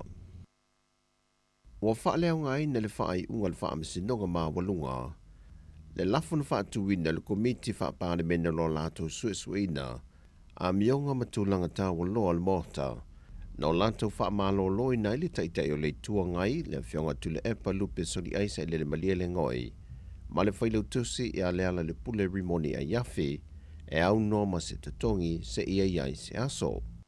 E le whamani nonga le whaai unga le whaamisinonga maa walunga, o so se tula fono e leo ngā tasi ma le whaavae, e le talia ina foi e le whaamisinonga. E le tōlau longa foi o le whaai unga, wa whaamanino mai ai, e leo se tula fono le tautau mie o le whaatino ino tiu te whaapāle mene, a ia sui fai pule te tono le mauta. Wa polo ia le whaamisinonga le whionga le whonfitalai ma le mauta, e na ia toia siasi i le lafona whaatū langa le lei. Peitai, i le tali mai le whionga le teitai o le tua ngai o se tasio I la ua ia, o loa a fia I le whaai unga le nei le kāpeneta. La lava foi le whaitau ese o nei ma le nei vaenga ia ona o matu tu te lava lea. E le molinga o mene o maufa a ngai e lo tato malo. E ono tula I mai a le whaitau ese. O le upu e masani ai Samoa. E o ngā mea tupu. E mawai foi ma faufaunga le lei. Le a foi la le tūlanga. Na whaponga iai ia le nei foi whai unga ua whaia ia ma le taunu unga whaia le pālemene. Ma le taunu unga ua taunu iai le whai unga le whamasinonga. O le tauwhi. Pe ana le whaia le whai unga le al pālemene. Mea manu e le manu e le nei foi tausanga ia ne manatu whapene. Pe ana le whaia foi la e le te maitai pāle mea ma le whongfitalai, ma le laitu sei unga whapea. E ono whailawa e sesi foi whainga malo I lumana. Le tāua lea o le whatino le teimila nei. E ma whaiai o na whapea se tāwhi. Ia, tātou te whatea ia I nuu le ainga. Ia ni manatu whaalia man taltonunga. O lea ua tūlai mai le whaamisinonga. Ia ma whatino le lato whaiunga. Peitai se finangalo le whionga le teitai o le tuangai. Warana ngā tatau na whaase ese mai loi o lato finangalo o I lato o teitai o le atunoo. Ese senga o manatu. A ese I whaise fafoi to o tū ngā wa tūlai mai le atunoo. E le taungatao le soi whanga. Ma pui ngau le mau wha mai wa fi mai le atunoo. Wa wha o popo mai lunga le COVID-19 funwiva. Ai wa wha pe na fo I tūlanga whainga malanga ma vāo ma isi ma lo. O se tasi leo wha whita aulu wa whiangai nei ma le atunoo. E le tāpe na ino whainga malanga. Ai wha pe fo I pui ngā ma tāpe na ngā mōsui ngongo le tau. Lea ua a mata o na a fiai motu toa o I la tamai I Samoa. Ma le lalolangi atoa. O le whai unga fo I le whaamisinonga wa fōle sia. E lea oa a fia I le vahenga luna lua le lafo na whaatua le whionga le tamai tai pānemia. I le maua le on te tongi a sui whai pule e to lua. Na whaamalo lo le tū mau. E le pāle mene. I le talimai le whionga le ministawa onga ta alonga maanga no I telefou. Le whionga seu ula yoane. I le tuai e le o na maua ni taui se leni. Mo alo mawhanau e to a whale atu nuu. Lena maua la tu pine mai ta alonga le tau pulenga na awai atu iai. Pei te isau noa seu ula, wa levo na mai ata pena le pepa e tu inatu le kāpeneta. Pei tai e le tu inatu iai mole ilo ilonga le kāpeneta sana whaai unga. Ai manatu la vaia o le mea e te tau una whai. Ma o le saunonga fo ile le whionga le minista ina wafto ataliu mai I whanua le auta a aloa Samoa. Sauno le whionga le minista e tasi lava le awala e awina mai ai whaai unga o mea uma. Wana o le kāpeneta, mai ai lo na tā ofi mo na whaanaunga, ia vave o na tā ngofia le kāpeneta le mata opo, mai te tau foi, o na tu inatu ni tau seleni mo ia alo le atunu ua whaamanuia ina. E to tolu pina Samoa na mua mai i ta longo le si ua mea mamafa. Male pina e tasi mai se tasi o alo le atunu uli ta longo whai pelenga. E ato i eile wha pine na whaamanuia ina i ia alo le atunu. Ua talo sangale ta mai ta ilo ia fui o ane o lo tu lai moli tua leo. E le fionga le whaamasino ia Amperosa Roma. Mo se lua vai aso e tolu po ai le mata opo. Se ilo ma vaai maulea ma le tusi. Le ua tu ina mai e le o lo tua ia le mata opo. Le sunga faitaringo au paa. O lo tua ia ilo na ave se whaasol tu la fono leo se tino i tupe. A unga lua e ave o se tangata whai ngā luenga le kompania le Interlink. O lo ngā lulu e whaatasi ma le kompani telefonia le Digital Samoa. E ala e le whaatau i nātu leo credit cards mo telefoni. E le whaangaso longa i le mata aupu le vaiaso lenei. Na tu i nātu wai e whaitalingo au pāse tusi tālo sanga ma le kompania le Interlink. E toi ave i tua le tangi whaasanga i a te ia.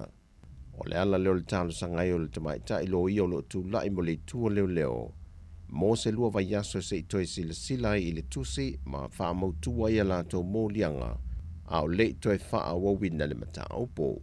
Wa talia ina le tālo sanga e le awhionga le wha amsino, ma wa tātia i mo le wha wawina o le mata aupo, e le isi lua vaiaso i lupanai. O talana mai sa moe nisi o meo lo tutupuai, Manuia ni aso wha soifoia.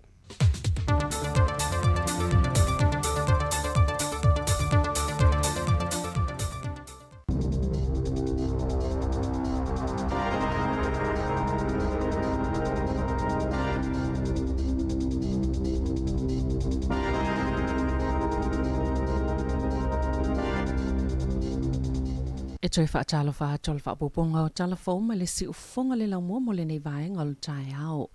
Sa whaamalo siona whaatawa atol whaalapo tupotonga le plan get nisi o lātou au nanga o na olele lava o tupe whaatino i lātou ngā luenga whisoa soane. E le o se whaalapo tupotonga e sa iliani polo fiti, ai lātou te o foi nātou au nanga mo le soifua maloloina, ma le ola lau le lei mo tamaiti lalo le tailima tau sanga le mātutua, ma o lātou ainga, na ta ua le polisilo le plan get i le One News Amanda Malu, wa matua whaale e tonu lava le tūlanga o lo iei nei, ma ua tele tau sanga e le o au tupe mo le whaatinonga o lātou au nanga. Wo o lava i le whainga o nisi whai unga e pe o le whaatau e se atu, o nisi o lātou mea tō tino, ma whaititia au nanga ina ia ma whai o na whaawau ma whaatupe, isi au nanga pito sili o na tāua, e pe o a lātou tau si soifua, o le tau whinga fo i o a onga mo mātua e tā o le pepe, i le māsino ioni, o se tasi leo whai unga pito sili o na whainga tāia i lātou, e whaase lau wafe tālai whaangalue ina ia au nanga le tau sanga, e tasi tesi ma le 3 miliona tā la,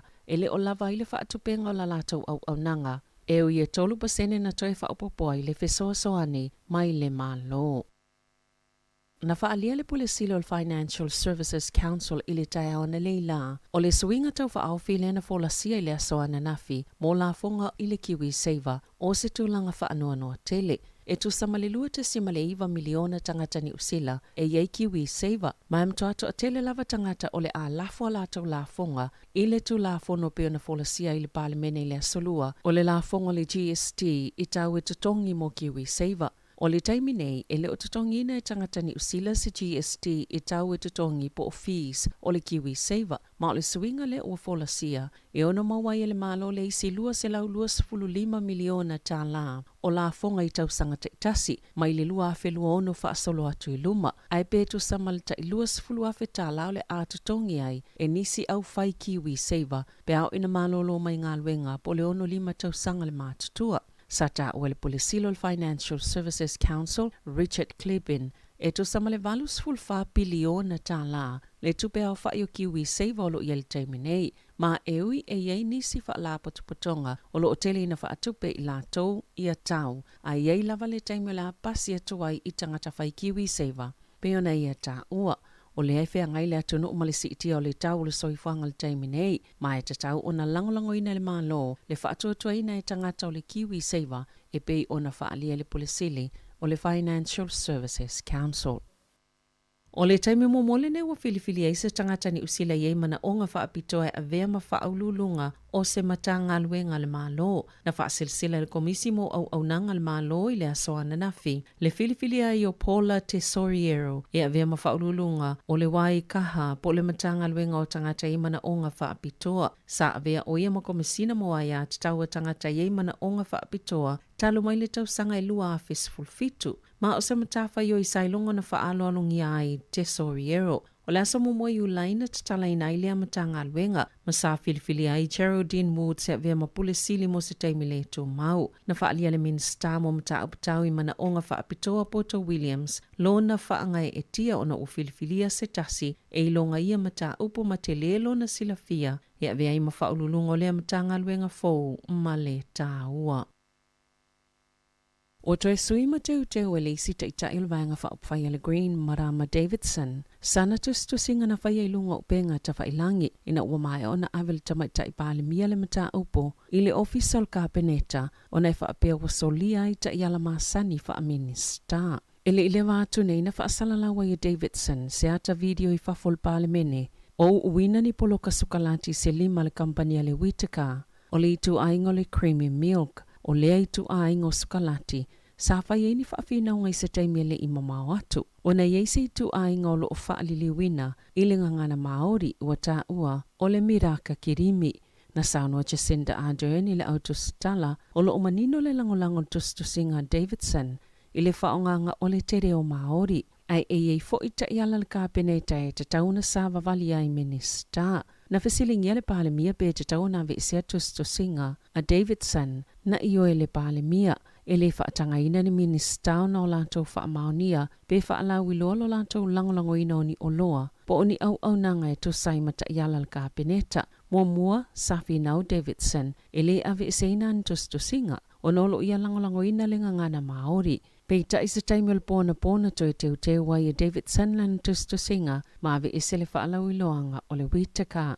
O le asos fululuanga i le asos fulvalo le masino o se tema e whaatawa inai le ngangana Māori.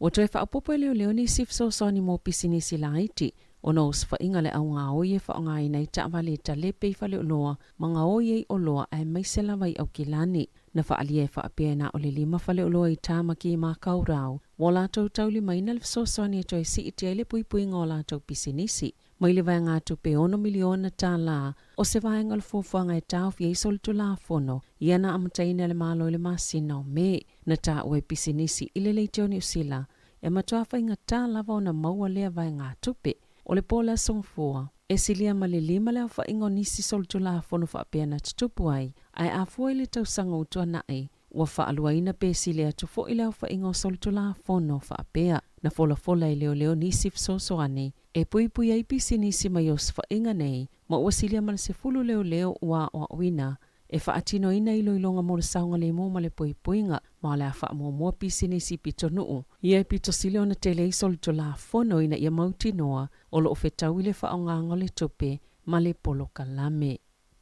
Ua wala au le vaenga whaupwhai le national i le malo, ina ia whaato ese o no le whaatino ma le whaasoanga le tupe. Lea eo foi nātu mo le atunu ona o le taungata o le soifuanga po le cost of living payment. Ma le manato le ituangai, ua matua wha le tonu lava le whaonganga o tupe le au whai la fonga. O le asona sauno le pale mia Jacinda Ardern. Ele o ato ato le polkalame peitai, ele whaato ese, ona o le tufanga le vaenga mua le tupe, na alu fo i teo ngā tupe tangata ni usila o lo ono foi fafo, whaapea maisi tangata mai fafo. O le asonga fuana whaailoa ai se tusia le suetu sili. Salanga aini atu ngalunga ile awala na tilivam whaasoa atu waile atupe, ile mahasino au kuso, e au fiele wha mua le wha anatinati o le whaasoanga o le tupe, na ilo le sa o le lei o le whaasoanga, na sauno fo i John Ryan, e le taliaina le tūlanga le sila fia le IRD, ma le leilo lava peto o fia ni tangata e le anga waa, a tonu sao lato tauli maina le a fiso swane. Na ta ua fo inisi reporti, e yeini se o tangata mai fafolo fata wina fale i tutono ni usila, na o fo i ele tu fangatu pe mo le cost of living payments, na ta ua fa pe le mawhaio na iloa, po aina tutongi e tu pe vanga na, ua whailo atu e tangata na alu iai e tupe, na tā ua fo'i e whape te oluani tangata saina iai ni o la whale nofo mau tutongi i Queenstown, maile ino nofo lava ini usila, lea na maua la ta ise lau se fuluono tā lau le vai ngā tupe mua, lea na whaasoa i lea so mua au kuso. Na sauno le taitai o le National Christopher Luxon le tai awa na nafi, e te tau o na tali le malo, mai lua vaenga ua o lātou tā pāina le malo ina ia whaia, mua o le whaato ese mo le o le whaonga o tupe, ale au whai la fonga, ma le lona lua, ia whailo matala noa i le atunu o, pe fia tonu le vai ngā tupe ualu i tangata i le te tau na anga waa i ai, o le asoa tai au mo se tema, e whaasoa atu ai le vaenga lona lua le cost of living payment. Ua fofola i lumal wha amsinonga mō ngā luenga i kalai stete le soifuanga ngā lue o tamaita i tutono Gloria Vale. Se talitonunga kirisiano ino nofo wha atase tangata uma i tutono se loto a tele i le West Coast i kalai stete. O lo whanga solo muli mau lo ilo le wha amsinonga be te tau i Gloria Vale o na wa aia tamaita i oni tangata whai ngā luenga ai leo ni tangata e ofo ina fua le so swani e ala ini toa inga na whaia ni tangata sto ono sano no foi tutono.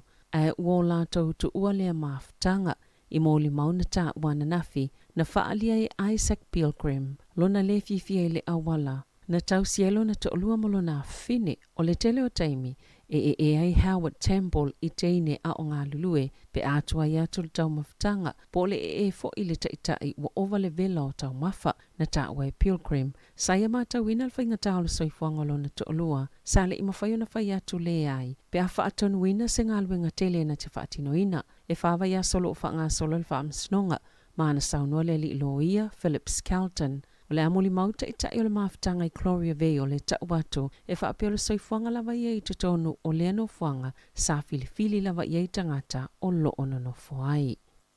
I taalonga, wa whaasesila i whaalapotopotonga whaipelea ni usila, ni ala tau fuafuanga i whaamalia ina matale mana ongo tangata whaipelea o itu ainga tutusa, ma ole a whaavaina i se vaenga i matala mo ni tau vanga i epe o le Olimpeka. Sa ta ui se pepo whaamatalanga le whaalapotopotonga le tai awana nafi, o le whaavaenga o se vaenga whaapitoa fōu, sa mawhaiona o iei se fuafuanga ina ua mai ani whaatala noanga i ala tau ta iala whaataita i lea e whaawa iei tangata. O itu ainga tutusa i tutono ta alonga, e au fia ile la ngao ni atua lunga, ile Sport New Zealand, e winga ilo lato na ina o lea fuafuanga. O lea vano whaapitoa ufufua e tatala, o lea au fia se tangata na whana wifo o se tamaitai, ai mana o e avea maalii, maulo o wha ngā solo pe ua mai a fo ini tonga fitinga e suyelo na itu ainga tangata. Po o se ali ina whana wifo ai fia avea lava matamaitai, o lo ia iau ili ilinga o ia ta iala sao lato tāpena ina. Na ta uele Bristene o le Boxing New Zealand, o la lato wha mua, o le saunga le mua tangata umai tau wā i la lato ta alonga tu salava po o le ale itu ainga tangata. Tala whauia malisi ufonga le lau mua mo le nei vaenga o le tai ao.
va viang ma sunga pop ta maseu ia ma le pese le tai ao ia le pese na le tusitala pen po le fa pese le tusitala ia le vai ngota to fa fia su filo ia si fonga la mua luas fu 5 minutos te nei leiva le fa ponga lona lua na o mai atu o tato telefon ia ma tala mai Samoa ia to fa malo atu nei tai malo la vale vai mai o tato ai va ma fia ia o le ale si me si atu wa mauri sa ole ia ava pena te va mai net fa no no ia fa fi lo loto ma mai le ma au le tele fa mai pe tele ta ue ole ata male ma fia loto tangata o se mai la au se fo vo ile tangata vo ile o lai fa no no ai a mo wal ata ta ia ai ma fo ona fa no no ona ua tele me ma fo il tai au stress al me ai tauna fo ile le fa pa le ni le ma fo le ia fo ngoli tai au ia pole anga luenga fai mo ia fa pe o tanga la wa tole va yaso le faia o le la nei na la fo tai au na misi la nafi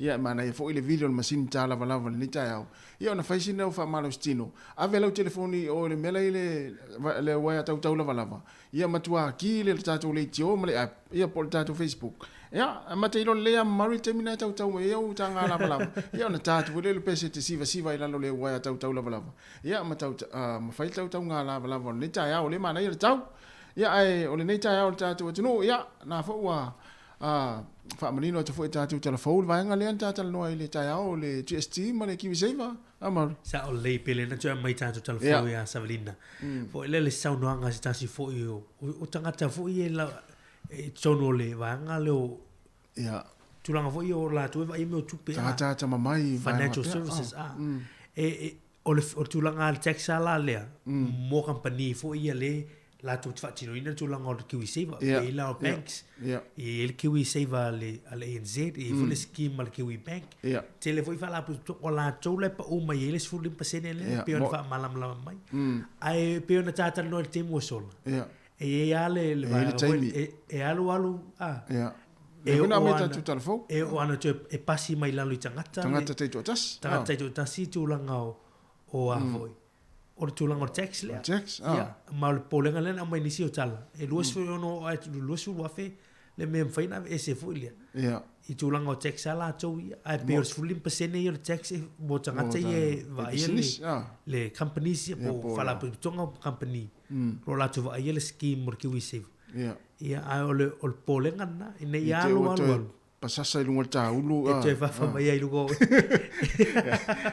sia ai sa le ia wai ele te me fa pele awa te fa pele bank so la le me la o to tongi ai fuole ia le tax le le o tas ia o le me o lo tulanga le i va ani e te fa fa lunga tangata fu ia ia e alu mana tamai e vai se tulanga fu le te telesmeto e mana o me tupi ia ele mana fu le ia luis la tupi pe va ngana tau ai le ki se va tu tolva ele le tau ia fa putu tupi ia warte me te retirement malolo sa o le ia na ma na foi vai nga ia ma lo la le ulus for 2 minutos te nei le tu lai va fa ta tianga po kala me nei ta ia ma nei aso tars fulu ia le fo wa ta pe mai le fionga la wano ati lawa ia wa fo po kala me o le atu fe va ia tars ful tasi ia o le tato po kala me mo le lava ia saudia ma ta pe nei na le sunga le fa fenga sun to ina tai ma le langi sani tai ma le langi ia o le tu la suma tasi tato po kala me na mo le lava ia fa la tala ne la tu spa ia el time tato po kala me na ia o le fo ima tu spa ia ma ana le usau ana ma tu spa ia tolu ia fa tau le time tato po kala me na ia ai o le to tala tu tato le na o le na vala mai ni so le tunu ia fa so mai ia il tato mata o fu in tato tal noi ia mo ke kiti so la pena fa fio na malanga le sinu ia le o sau wai ma vai nga fo ile le o ma ne tele tal no mai ni si fo io o tato vala au ia mai atu ia o tato le na o le tolu val lima lu o fatasi tato tal nom tato weva ia tato fia se o tfa no fa pe na was o ela to o mercado to ina masini o le a tole no tongi vai aso ia tu se sauna fisiringia le ia sole fe na le sau tongi na misi la un wenga le son fo Sauli. Sei o na fa vesiel vai aso ne o vai aso tama tu lo wita se i fai vai aso le tina fa fo mai Awane isi alfanga olea na amata mea na songa fua, asolua, asolulu, o mato fa iatu lava. Tina, le sauta ma fa mole mole, vai watu mo fa mole mole. Ya ai, o le tatu programa le asfa reile, la so lua. Le tula lua. Ya ole na watu le ole a fai ai ia tatu pespesenga. Ole a nena una watu le songa fua. Tina fatu le lisa upese. Matua ini mai lau ki tara le ave yo lo faanga le tama ainga i la tua sa. O tina la ia tama. Tina ia tama. Ai le va peto e pese mai tama i la tua matua fatu le lisa upese. Ya tato mafuta la ile tu la lua ile aso fraile. Ya wa fo ile fata wina ya le aso mato ni tama. Ya wa le sunga mari le to titia o mari le tu langa na. Titia. Babao biasi le tai. Ya wa afareiva le si fonga la mo Wellington e fa fianga se filoi. Vini mai tato talnoa ya tato fa fisina ya pena e alu se loli se au kirkiti ya sola pena to sa vari foi.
Fa tu tatu pese na feta wile tatu pese na le so a opo ma fere fio anga mamanase talonga krikiti ia lewa il tatu wala au lewa tam fai mai talo fa tu le wala au ma lola vale on sai mai fa tai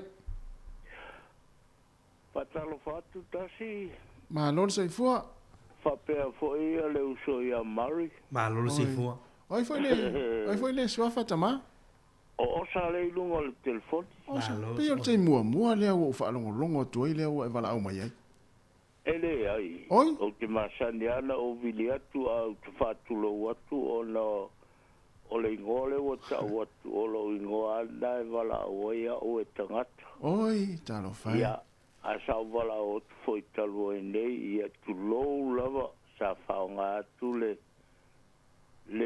falo alo foi a inga sa tu mai i le sua famatai le no vala o tuai ia ele a fai tama i le sunga ia tu fue male to fai a sidia la e o le otalo ingo oi le otalo ia ma falo no tu mari lo si fonga pe ma te tau fata ngisi le otalo si fonga e ai wala po na vili atu e tala no at fo ya o lu oso e tu sai vo talo ngol kirkiti ma naia tele io o la visini la mo la va fatulo tu ata si ya o le oso ta e talo ngol lo kirkiti sa talo le ta man fa visili man fa lo sa talo a ola ele leite le ia o le winga la visiti o lo fo mai pena fa fea o na o ia tangata o isi nu e ta alo ki isi nu e tele isi e tele ialu se au o tele ialu lai se au ki fo ile si ia wa lava fol tali al fisiti ia ono lena o le va tu ta fa fisiti le taimi ko po le lima se fulu ono se fulu ia o taimi la o mato fo ia ngata i le nu ia o te no o lo fion o leo a tonele fitulima o tau sang. Talo vai. O te saula o le mato nu, ia e te lua si le fiele nu le sa e le ingoa lato au o le lionga. Oi, ia mai oi lauli. Ia. Ai. Ia, sa. Ia. Oi. Ole ubumolia. Sama sani ana fisita ia mato au al matolu. Ia. Isi lu wa upolu. Oh, ia. Wa utalo savai na walu savai le sivai tami. Ona o tulanga fo I o le ngā mato foi feau sa malolo. Oh, ia. I le lato fi. Na mato atu ele o talo ele I la maua male. Le seri isa mau atu. I la iwa talonga vai le nu. Ia, ia. Tasi le la nu se le mana I o talo tangata. La tilo. Ia. Moi. Au il fai tua mātou I lauri. E tele ana o toi tiki so o polu I a us. I talonga ia fa talonga fai tupe. Talonga fai si le sinu I le sinu. Ia so o nu I so o nu. A le mea fai la o fai. Ia. I a lo mafofo. A ta mafofo le ne vai te mi talonga ia fai le te leo tupe ta aloi. Moi. A o se nei a ta longa pe o isi lu I le mato lu le si lu. Ia. E masi ia tu I lauri I pe o I tua le fanga tu lo ala fanga. Po fea lava le lu mau te oe. Ia. A fai se ta longa tu fata si voele le pe na le na le lua pauni a le fai ale ne ta longa a o tote. Ia mawalunga se talonga voi pe fa pe talonga. Ia pe se fulu pauni. Ia. Oi, ai malo so le pe wa ai o malo. O malo pinge o le. Mo ile. Ia. Au le upula ke fai atu ai tu lo lava. E o lau tala.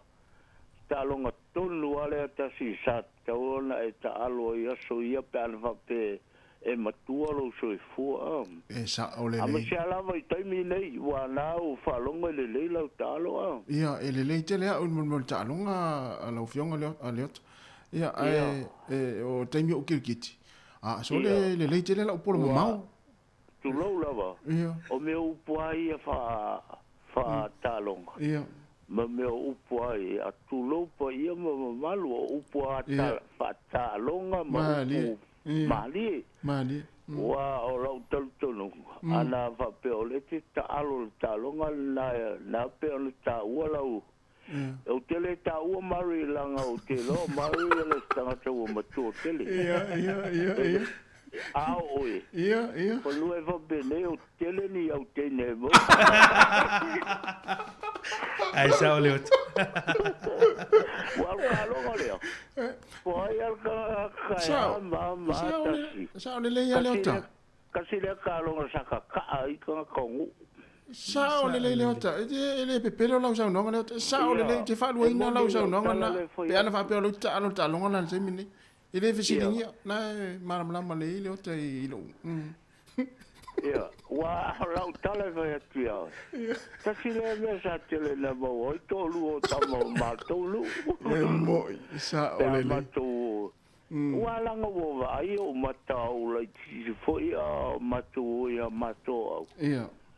E o le tembi wa uma ni fa fi fianga fo e fai wa uma le kirikiti. Mau te o mai a matou feo soi le pasi. Ia. A laua mai e ma le tolu o le siari I tolu. E moni la tala. E mo I le leile sa unanga le ota. Mo I le leile. A le tele ana o mea sa tupu I aso. Mo. O I nai mo o le tolu o le si. A I na fo I tu lolo. E taa mai e a le si tamai e. Ia. Fasolo a toalo na o langa. No foi volea no o kirikiti. No ami solo e no o kirikiti. A vala tangata mo mo sole e matau kia alita. E sa o le ia no sa nonga le ota e le fa ti le fa pe sa o le ia o le wa fa ta o le tangata mo wa e fa ia ia o fiu a tu o le ma o la o fiu le o tfaftai tele le o tau e vini mai o le o fa fonga le o li e ma sani fai le ai la o le tata ia o le vana o fi fa tari mari se i vala mai se i la tu fa maonia le to inga soifuanga ma le o langa e sa tau o iai vai te mini le la o tau fa fonga sa mo le o sa no le ai le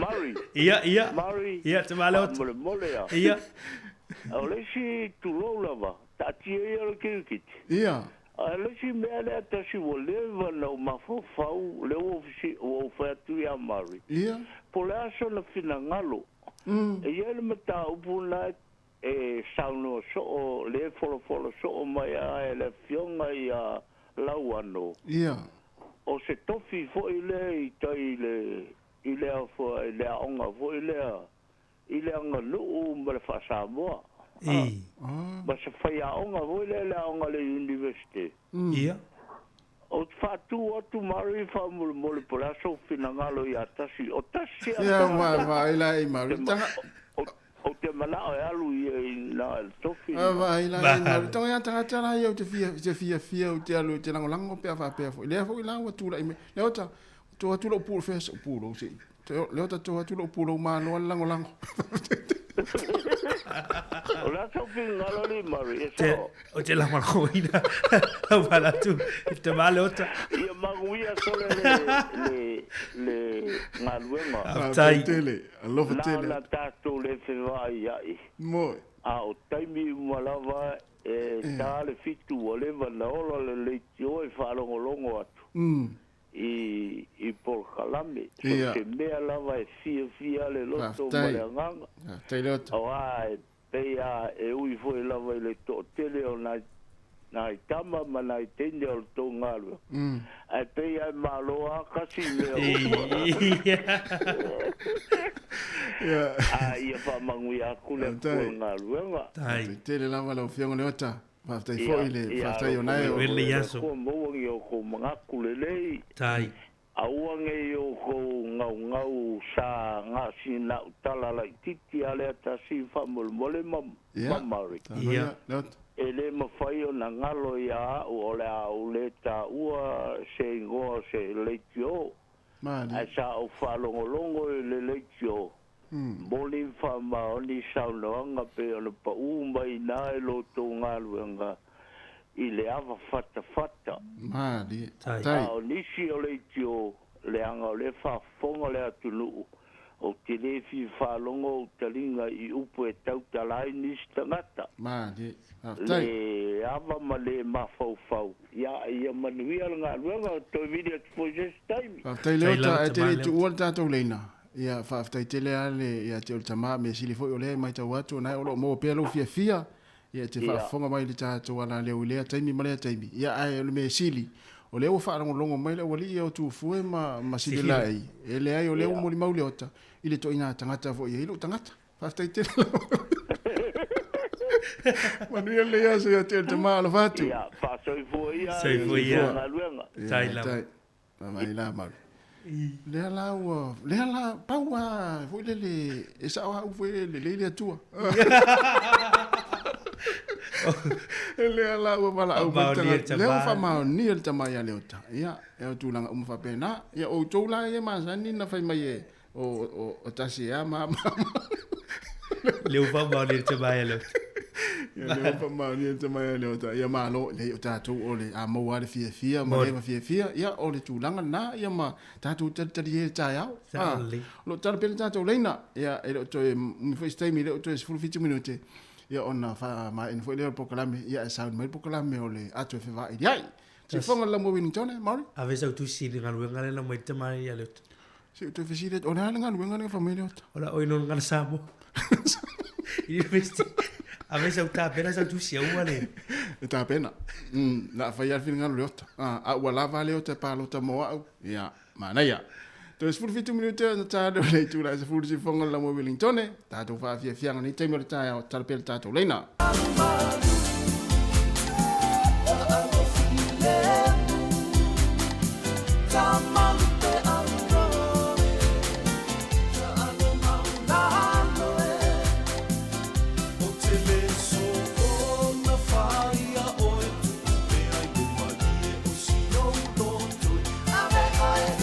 Maori, ya, le o foi wa tong fai mai tātou wala au, ya, to wha watu tātou pese, tā rofa wala au, wha tai tere lawa le onsa i mai. Oi, so le, tatangi le telefoni, ya, to e tong fai mai nai, tatangi au leina i lua, ya, e wha watu pele tātou pese lea.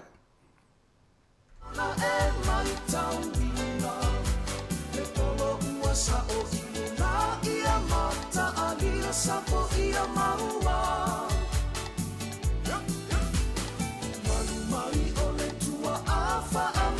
Si mai wa vela olela e maua ina awana inisi ole polo e fiti fiti tama salmalu ta alo filemu tama lupe auroe ta alo maulalo Ya, lewa, to e tong fai mai tātou wala au, tā lofa wala au. Lo falava tasi. Malo sei fua, oi. Malo sei fua, mai o voni taia. O manuia whaftai, salafa. Malo ia. Oi, ia, malo. Fa mana ia po kalamen ni taia. Whaftai. O viri aku ni taia o maa ia le lua whaatua mai. Ia. O ka alonga leo kiki. Moi. Ia, ma kaudia whorungu leo maa kou. O le lako ka alonga lava leo kiki. Whiara fio anga salafa. Ia, e whangaloa. Oi, sole. Ia. Tēnō le pusi. Ia, ka anonga de pusiula. Pusiula, ea. Ia, ma sāngi anga whaiso o mā kou mangu ui. Ma ka rei paka, a ngai mai i funge i le ngule o whenga. Whaatawa i ngō whangaloa, whaasolo aia, me whaianga i aia ka alonga. A ola ia, nyangu ui o mā kou i aso i ka alonga, e oi me o kurula. E re i o akule awara ka aware a mā kou. Io e sa ora i va ora pe lua kulula i faunga e alu ai te au msi ele au. A ola fa pe o le tae a o le amatal ta long o le tai mea ese mai kulula mai o i fangaloa.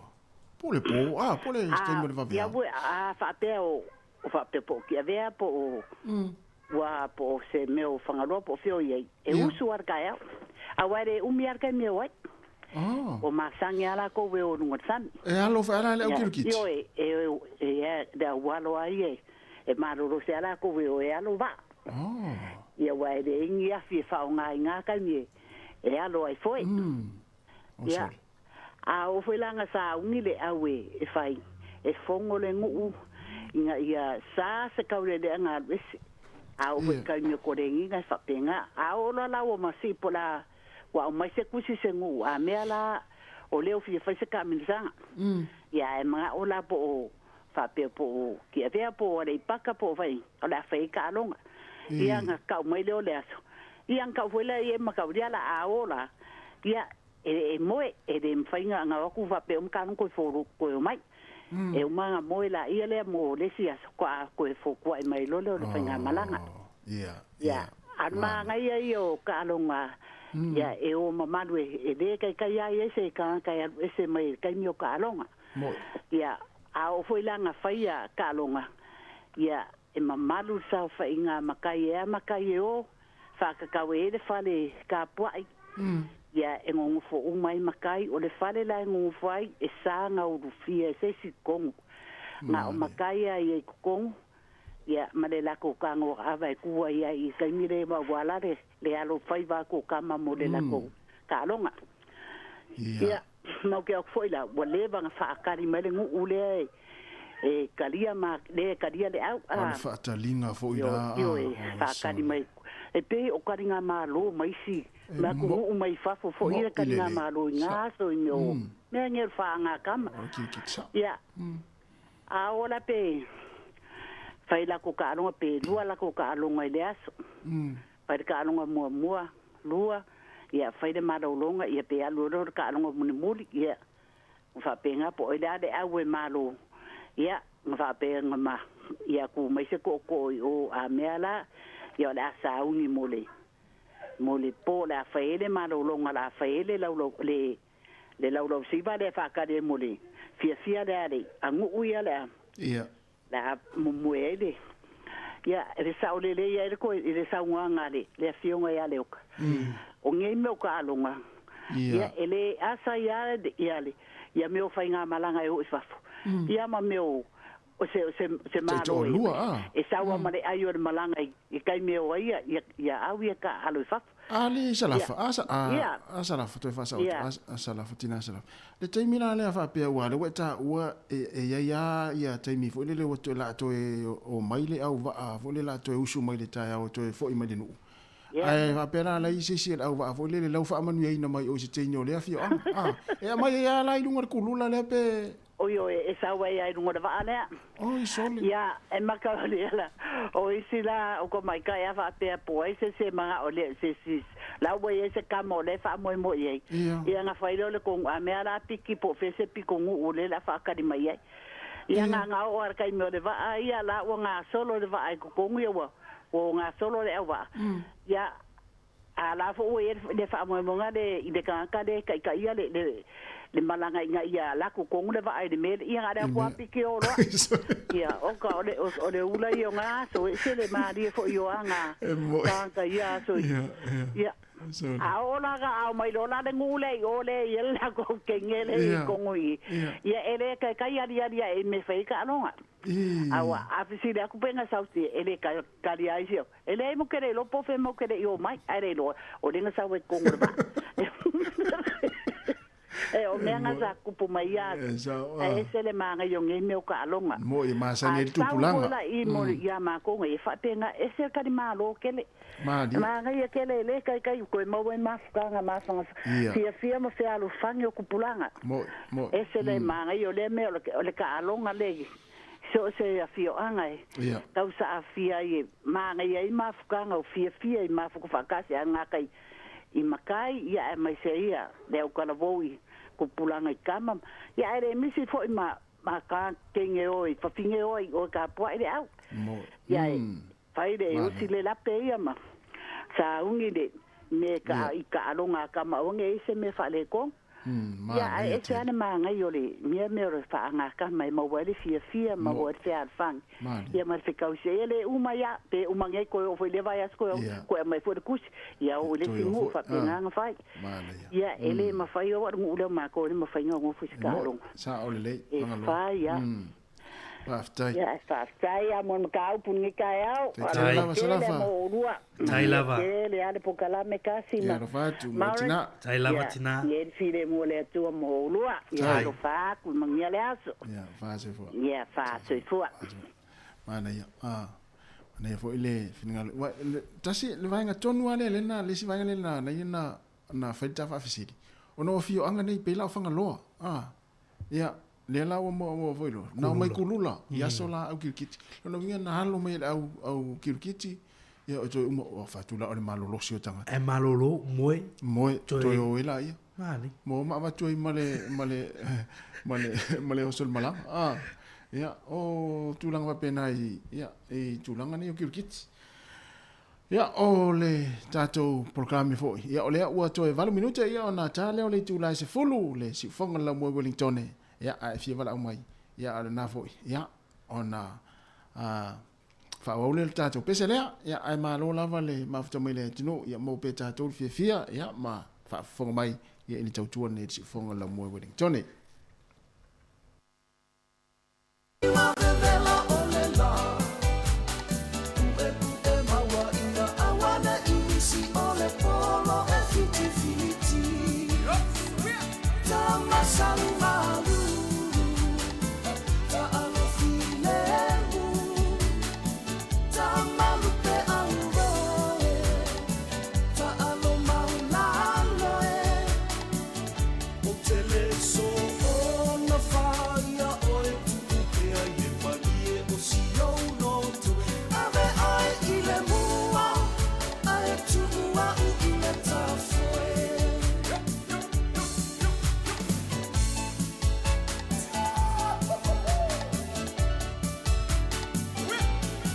ya o talwai ona le fanga ta tele vala mo le tunu ya to tele le pintanga tina o kirkiti ta lo fal vala e se si ingo o ilunga ele oka ma tanga ta tonu wa ya no mana o le fianga le ota ya le la o to fa mo le ta se fo Manuia malol si fua ta o e fanga luenga Ia, ole oke, whaingaruenga i Singleton, New South Wales. Oi, sole. Fatul fer wa yo le tangata. Pe yo le fer wa kirikiti le ri. Kai o fiu ka fai aku fo ia ngati au i karakoa ngati ai. Le ke ki dia le service ngai ale pe mai o fi ka ia mala u fo le o ka lo pe e si la fie le o ka la suba kasi lo pe ki ro ku pulang. Ah. O sole.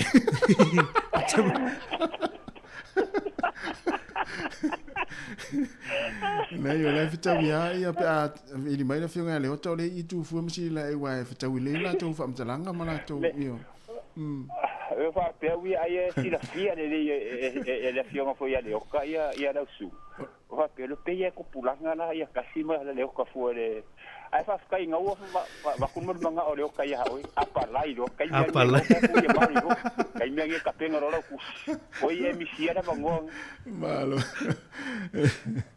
ya ora koi e fa so ko le mele ki ru ka le wa ya lu mo ya le kala o fa longo ya so la in ma ko fo fa le e ro ko en fa fa me o so la ala ko ki sa va oh sa o ala ne sama vat ai ole kana le alo kan fara fa ma ya fie ne lo ki ale ka ku lo fa fonga ku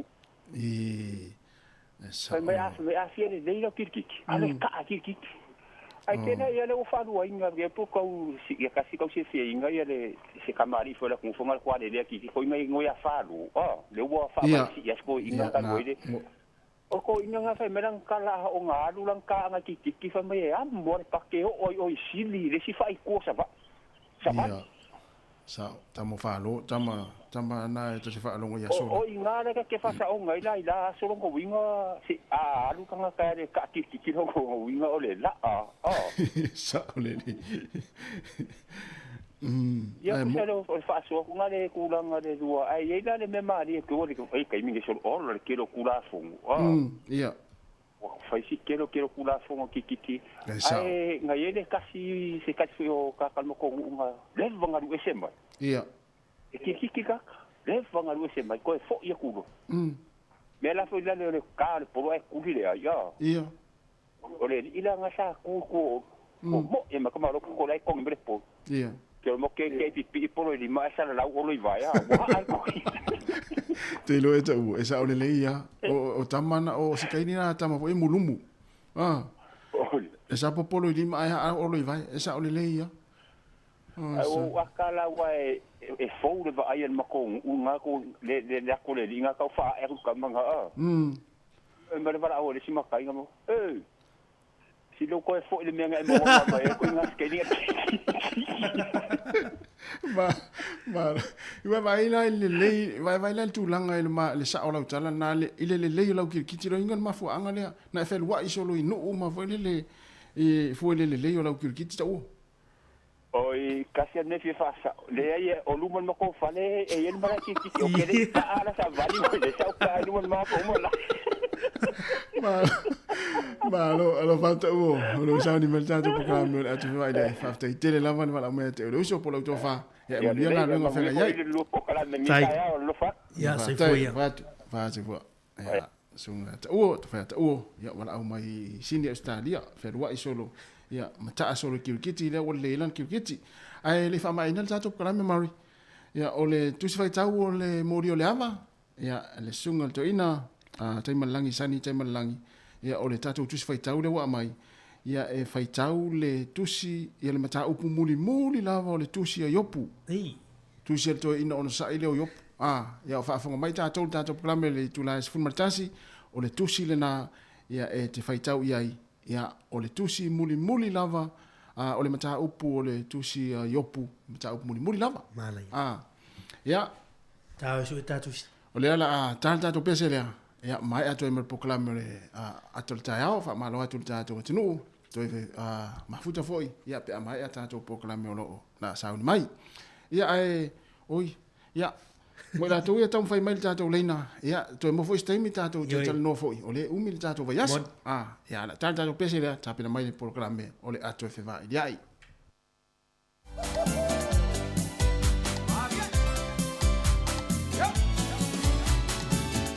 Ocean sila sila ya lele fo I ona e mai tauina e polo ua sa o ina ia mata alia sapo ia maua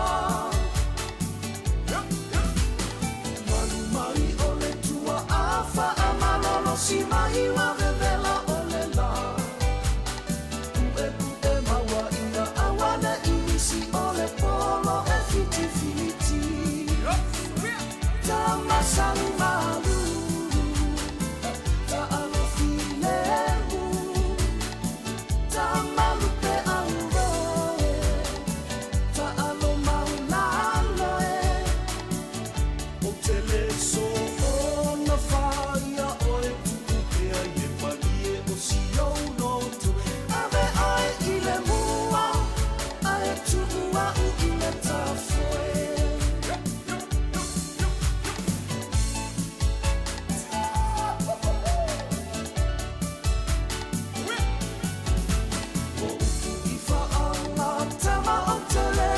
Si se mata la la la Awa ua o mautinoa E te masani le ta alo tau sala O tō tino o si o unu uta te musu tufi tufi mai I o mao Whaia ina male manoa Tu sa paulea I si o unoto Te masang malu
Se mata la la la Awa ua o mautinoa E te masani le ta alo tau sala O tō tino o si o unu uta te musu tufi tufi mai I o mao Whaia ina male manoa Tu sa paulea I si o unoto Te masang malu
Ia, toi whamalo atu tato au whafonga le nivaenga le tai au.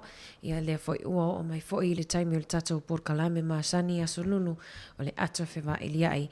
Tāpena ina lea i lea fionga ia la wano ati lawa usi mai loa whafonga.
Ia, tā alofa lava, e le nei wha aupoponga o le polkalawe le nei o le ato e whewai liai, o se awanoa, tātou te whewha sohai, ma tala noa ai, e nisi o mata upua ngā mō le tātou soifuanga ia so uma.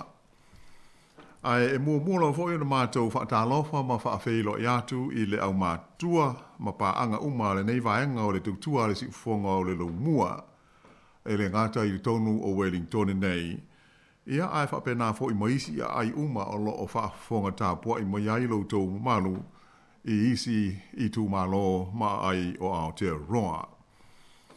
Ia mātou te whiwhia fo i e whaatalo whātu i le mamanu uma o lo o maua mai le nei au unanga i lunga o wala o wheso o te inga te le wawawe whaate konolosi i so o se tū o le lalolangi.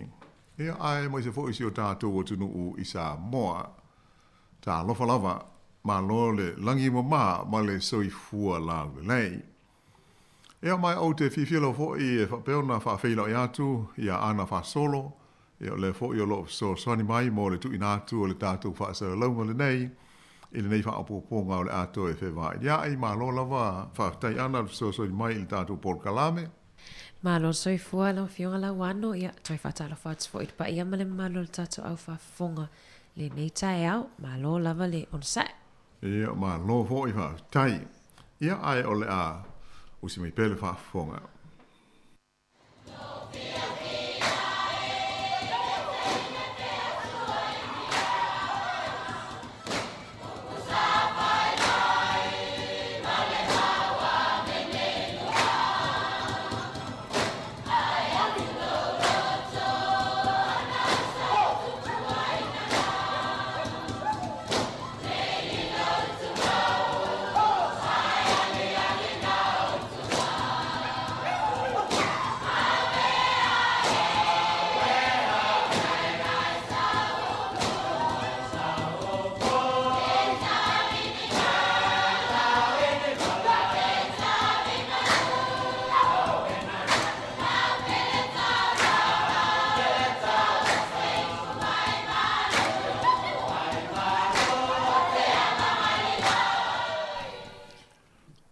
Ia, i le nei whaapoponga o le tātou polkalame, i le nei aso muli o le masina le nei o Aukuso, lua awhe lua sfulua.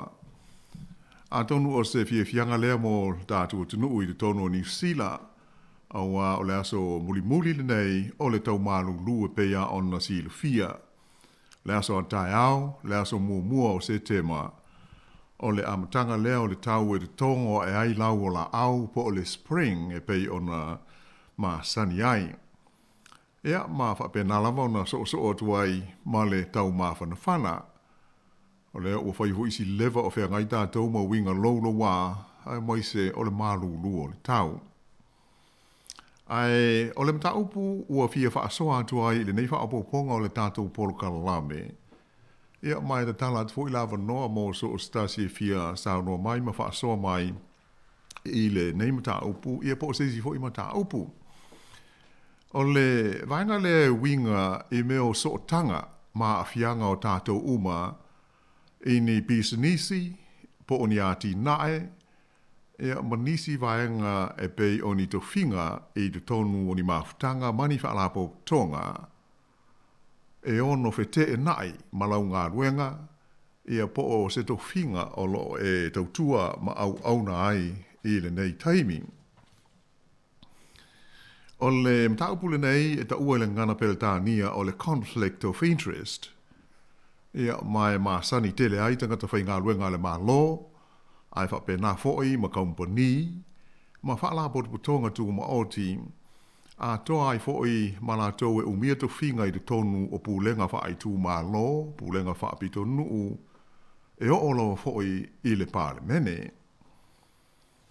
E matua tā ua tele i so o stangata whai ngā ruenga, a toa mai la tau e mauto whinga i ni pūlenga ma ni whaala potutonga te tele, ona o la tau wha ai loa, pe yaini o lātou sotanga mani pisi nisi, ia pe o ni whaalapo tonga, mani company, po se e kāle sia foi, se vaenga whai o mā lo, a toa maisi sotanga uma wha pēnā, mō le sila fia e le matanga ruenga, po o le company, ma le whaalapo tonga, o lo whai ngā ruenga mga rue ai, a wā le anga ai atu i luma. O le tāua le nei mea ona e tele le mau whaafi tāuli ua arieri mai i au tātou mori mawina foi i le soi fuanga nei. Ia ona o le iaio i tu ainga o so tanga nei ai e le i whaai loa ina ia pesa sāna nā i o se whaapunga whaafeingo fie. E le o ta ua whaalaua i tele mō le sila fia o tangata uma.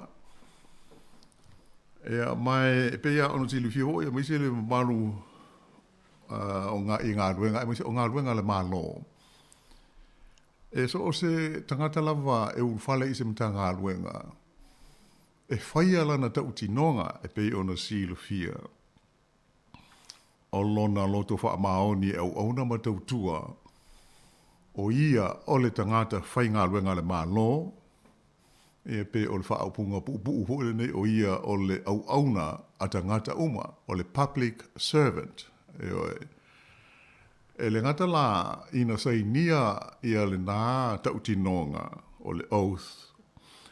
Ai, e iei fo i la ma le tautinonga e winga i le mata upule nei e tala noa tuai i le conflict of interest. E mana o mia ai so o se tangata lava e whai ngā ruenga i le malo. E whape nā hoi company la taunga whala potuputonga. Awa e iai le taimi a iai mai iai. Ia ni whaai unga whai i le towhinga ma le ngā ruenga o lo ngā lue ai. E ono a whia ai la. Ia ona so tanga nei pe a whai a inga i sesi o i le company. Ia po le whala potuputonga. Po le kalesia. Po le vaenga whai, po le alawa. Aluna winga ia a fia tele ai le whainga o whaai unga. E pei o le mele alaia na whaataua. E le malo, ia mai se foi o ngā ruenga uma. Le ta tau o na e whaai loa o vaenga ia e yailo interest. Ia pe o walawa, whalapu tonga, maati nae, ma pisnisi. Mani mea whape naso tanga whaal tangata. Uso, to lua, tua whawhine, ma mātua. Ia, o le ala lea e alai o na tāua ia le wha lawi loina. O nisi fo i mtanga ruenga, pēta i tausanga, ia ma review le vaenga lea, ia pēto i sisila iai, pē e tū mau pēa o na iai au wae tusi uma i lalo. O na saini ai la leo lau declaration lea po o lau tau tinonga, ia mo wha mau ngalo ia po ani pe whea ali mai ia a sue ane o le lama sa e wha ailoa o oe a mea la ye lo so tanga i le pule o la company po le la whalabo tonga ia po le businessi ia po se isi e te tau iai ia on ma ngalo la le oe ia pei o le tātou ma tā upule nā whaiona e wha soa mai iai awa a tonu pea o ngā fo il tātou wā so i fua ngā māsani e le pea o le whaatu la fono o mea whai whaale ainga pe whaale nuu. Ia ai tā ua le sila fia o so tanga, pe ole nganga tonu lea ole whaata ua ina i ngā ruenga ia i le tonu o New Zealand nei, ia o tau walala ma tātou o no nofwai i Aotearoa nei.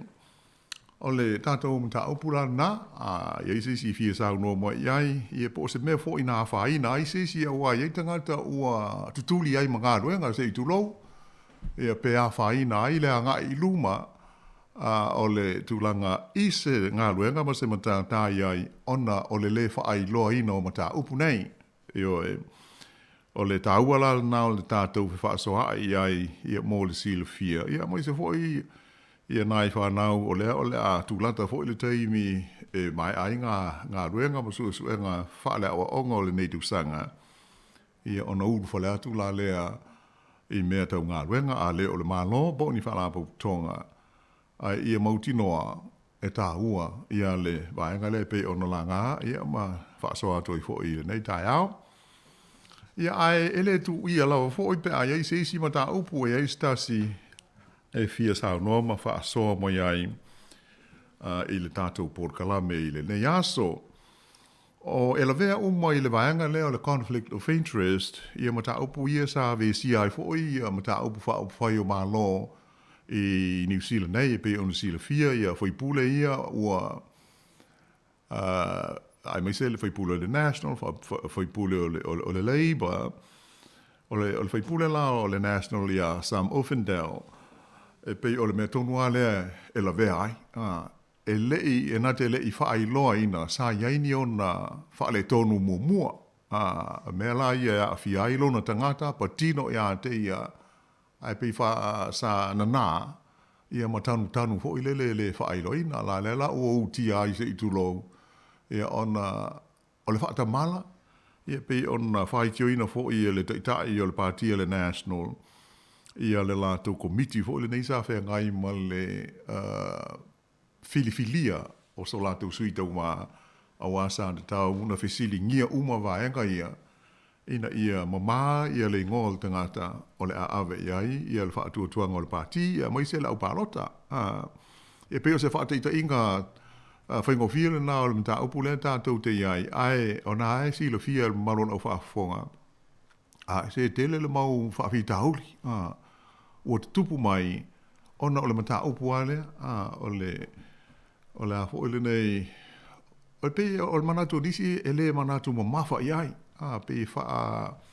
pe se le u leva na me ai longo to e manatu ai sis ia ai pagalea ele ia se me ia le tatu upu le umasani ele ma faina lilo se ele se me faina lilo i lalo o le la tu sa po le leva fia tau sanga u uma o na tupu ia ai o le tu ai ngā tūlanga la na e tupu ai pe tai ana wha pea e si le fia pe wha loa mai i le amtanga ia pe e tau tu ma mai nai ia le mamafa ia ai pe la o le mele o tupu le fai pule o ia i wha apunga na wha pea ua ia o le ngia ia le au pālota ona o le le tau tal sao i meia sa tupu i lono langa o tala vau e pe o se whaateita inga le leitele lea i mata upu whape nei ai o le tātou mata upu le nā le conflict of interest i pe o mea e whete na i malau ngā ruenga po o lau to whinga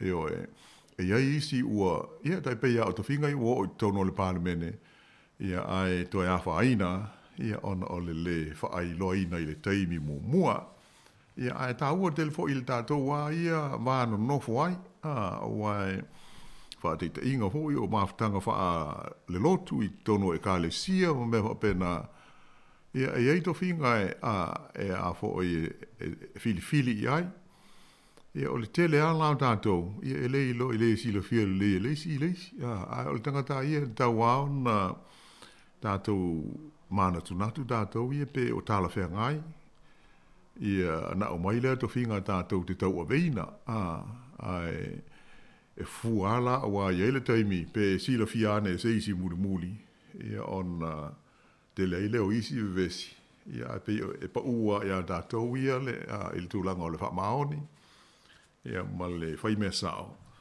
E le te tau ona nā tia, ia se mea tātou te a whiai. Ia so o mwai, ia ma taimi nei, a me se lape ia ini o so tanga, ia wha a pisnisi, wha te te inga, o le te i se pūlenga tai pei o le City Council le, wha ngā solo nei e tātou whai ngā pālota.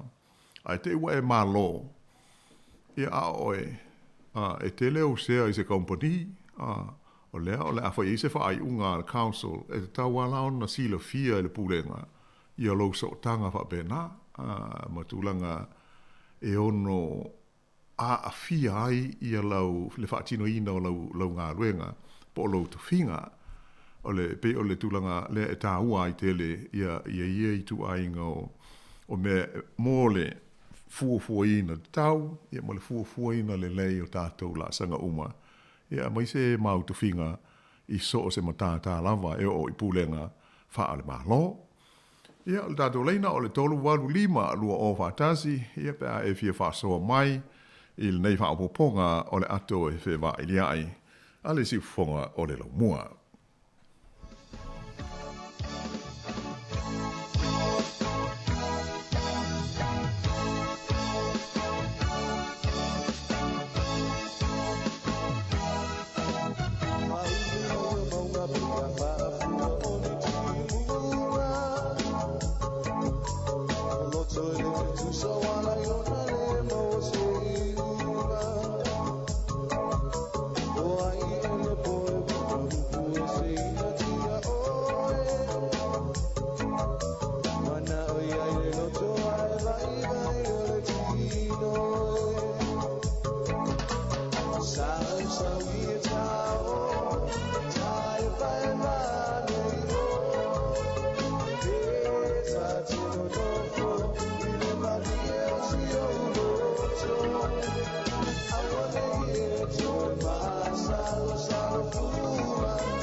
Ea alo o tātou iaile, nei whaamoponga o le tātou polo kalame, o le mata upul nai pei on tu inatu, o meo o so tanga nei a whiai o tātou to whinga, ma ngā ruenga o lo o iai, e te tau ona tātou whaai loa, o la so tāu whiai se mea lei, ea pe e lei foi, e tofu an tātou ma le manatu ma le langona, ia le wala o mai lo fina ngalo ia on tātou tau no la le ia i le mta upul na le conflict of interest ia e manatu ia le tātou pol kalame nei o stasio mta upu tau tele ia wale le si le fio tātou uma a le pe folingo mai o e stavala au ana na wano le wei tavala au ia o le leila fa tai ia e fi lava e fa talo fatu i le wala au i lungo le leina ma lo lava le soifu nuia ta lofa Fatalo fala o fiona la wano fatalo fat fo ya ana ma lo lua va se lua nei tai au oi fa malo sai fatalo ma lo lava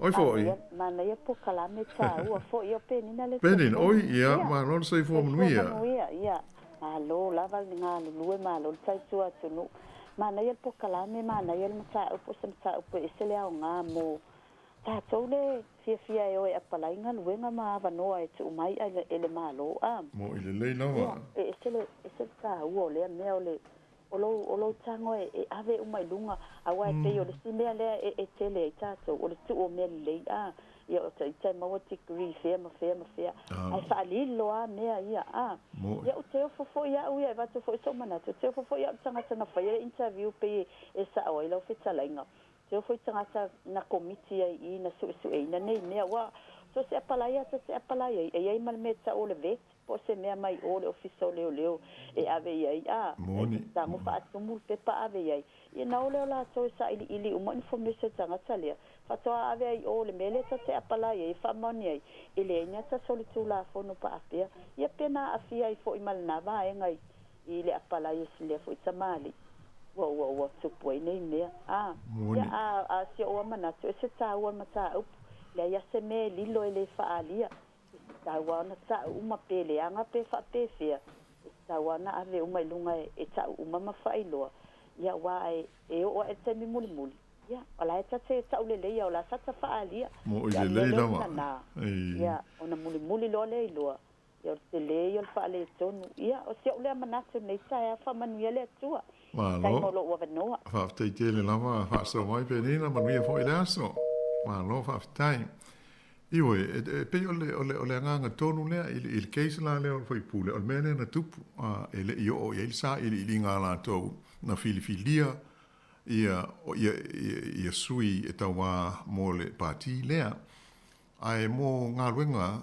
te tele po o ngaluenga ia tātou te whai ngaluenga ai ole e mana o mia tele ia loinga tau anu tātou silafia ma awea iai o se mea e te tauna e whaailoa ma tātou whaailoa atu i o awa e iai ale pe ona o tawa e iai ale me o le declaration whaapitoa e ele pepa e tai pe o se malienga fo ilele e lisi umai o e au so tanga ia ona whaila aile lo personal file ia ma i tu tonu o le ofisa bal mtanga luenga ia po company fo i o lo e ngalue ai ia awala ni mea e ono te tupu mai a whaila e alia ni mai se mea e a whiai sau whai unga whai ai mau ai fō e iailu so tanga male tangata lai o lea a whia il whai unga ia ona te lea leo lea whaina ai o le tele me whapea a whai e o mai i lo kesi se mata upu mo se whai unga muri ai over ai atu e iailu so tanga ia en whaila ona o whapea o i le aila pasi atu i o te le whaia leanga o le iai lo conflict of interest o le iai lo so tanga malo wa afianga i le tangata i a pōl whalabo tonga le whaia iai se whai unga le tātu ofisa po le mtanga ruenga pe o leo ngal na o mea whape nei ia mo le soifuanga lau tele lama o tātu o iai ia se e tā ua tele a le up front le wha maoni mai le amtanga mo ni el saunanga tinaya penina o pi ma tele ina wha lau i lo o tātu wha spepa o maua ia e silfia e tā ua tele i nei e tunu ia le tūlanga o meo o tō mai le experience ma skills o le anga waa ia ma le tō mai i le whaatino ina o ngā ruenga ia ai masalbi whaai ua se pa whaai ua ne whapei o whela sa ala wala e lisi umai lau CV me umai le tau whesili mai e la se si i au whaai longa ia malawa aonga ia e pei o tūlanga nai ave ia ele whaanta ua la tau fo i e whaia whaai unga ma fili dinga o tangata whainga ruenga o le anga waa ia ma tō mai e tāla whea ngai po o relevant skills mō se matata po se ngā ruenga o lo mana o mia e whātumu. O le tasi o tātou mta upu ana e fia whāsoa toi fo i le nei tai ao. Le sa tā ua le tātou tala fōu na nafi. Ia seli poti mai le komisi fo le nei o aia te tau tusa o mea tau ngā ruenga. Le komisina o stamari o le tātou tinu le fionga ia Sumeo le last name for Karonina Sumeo. Yeah.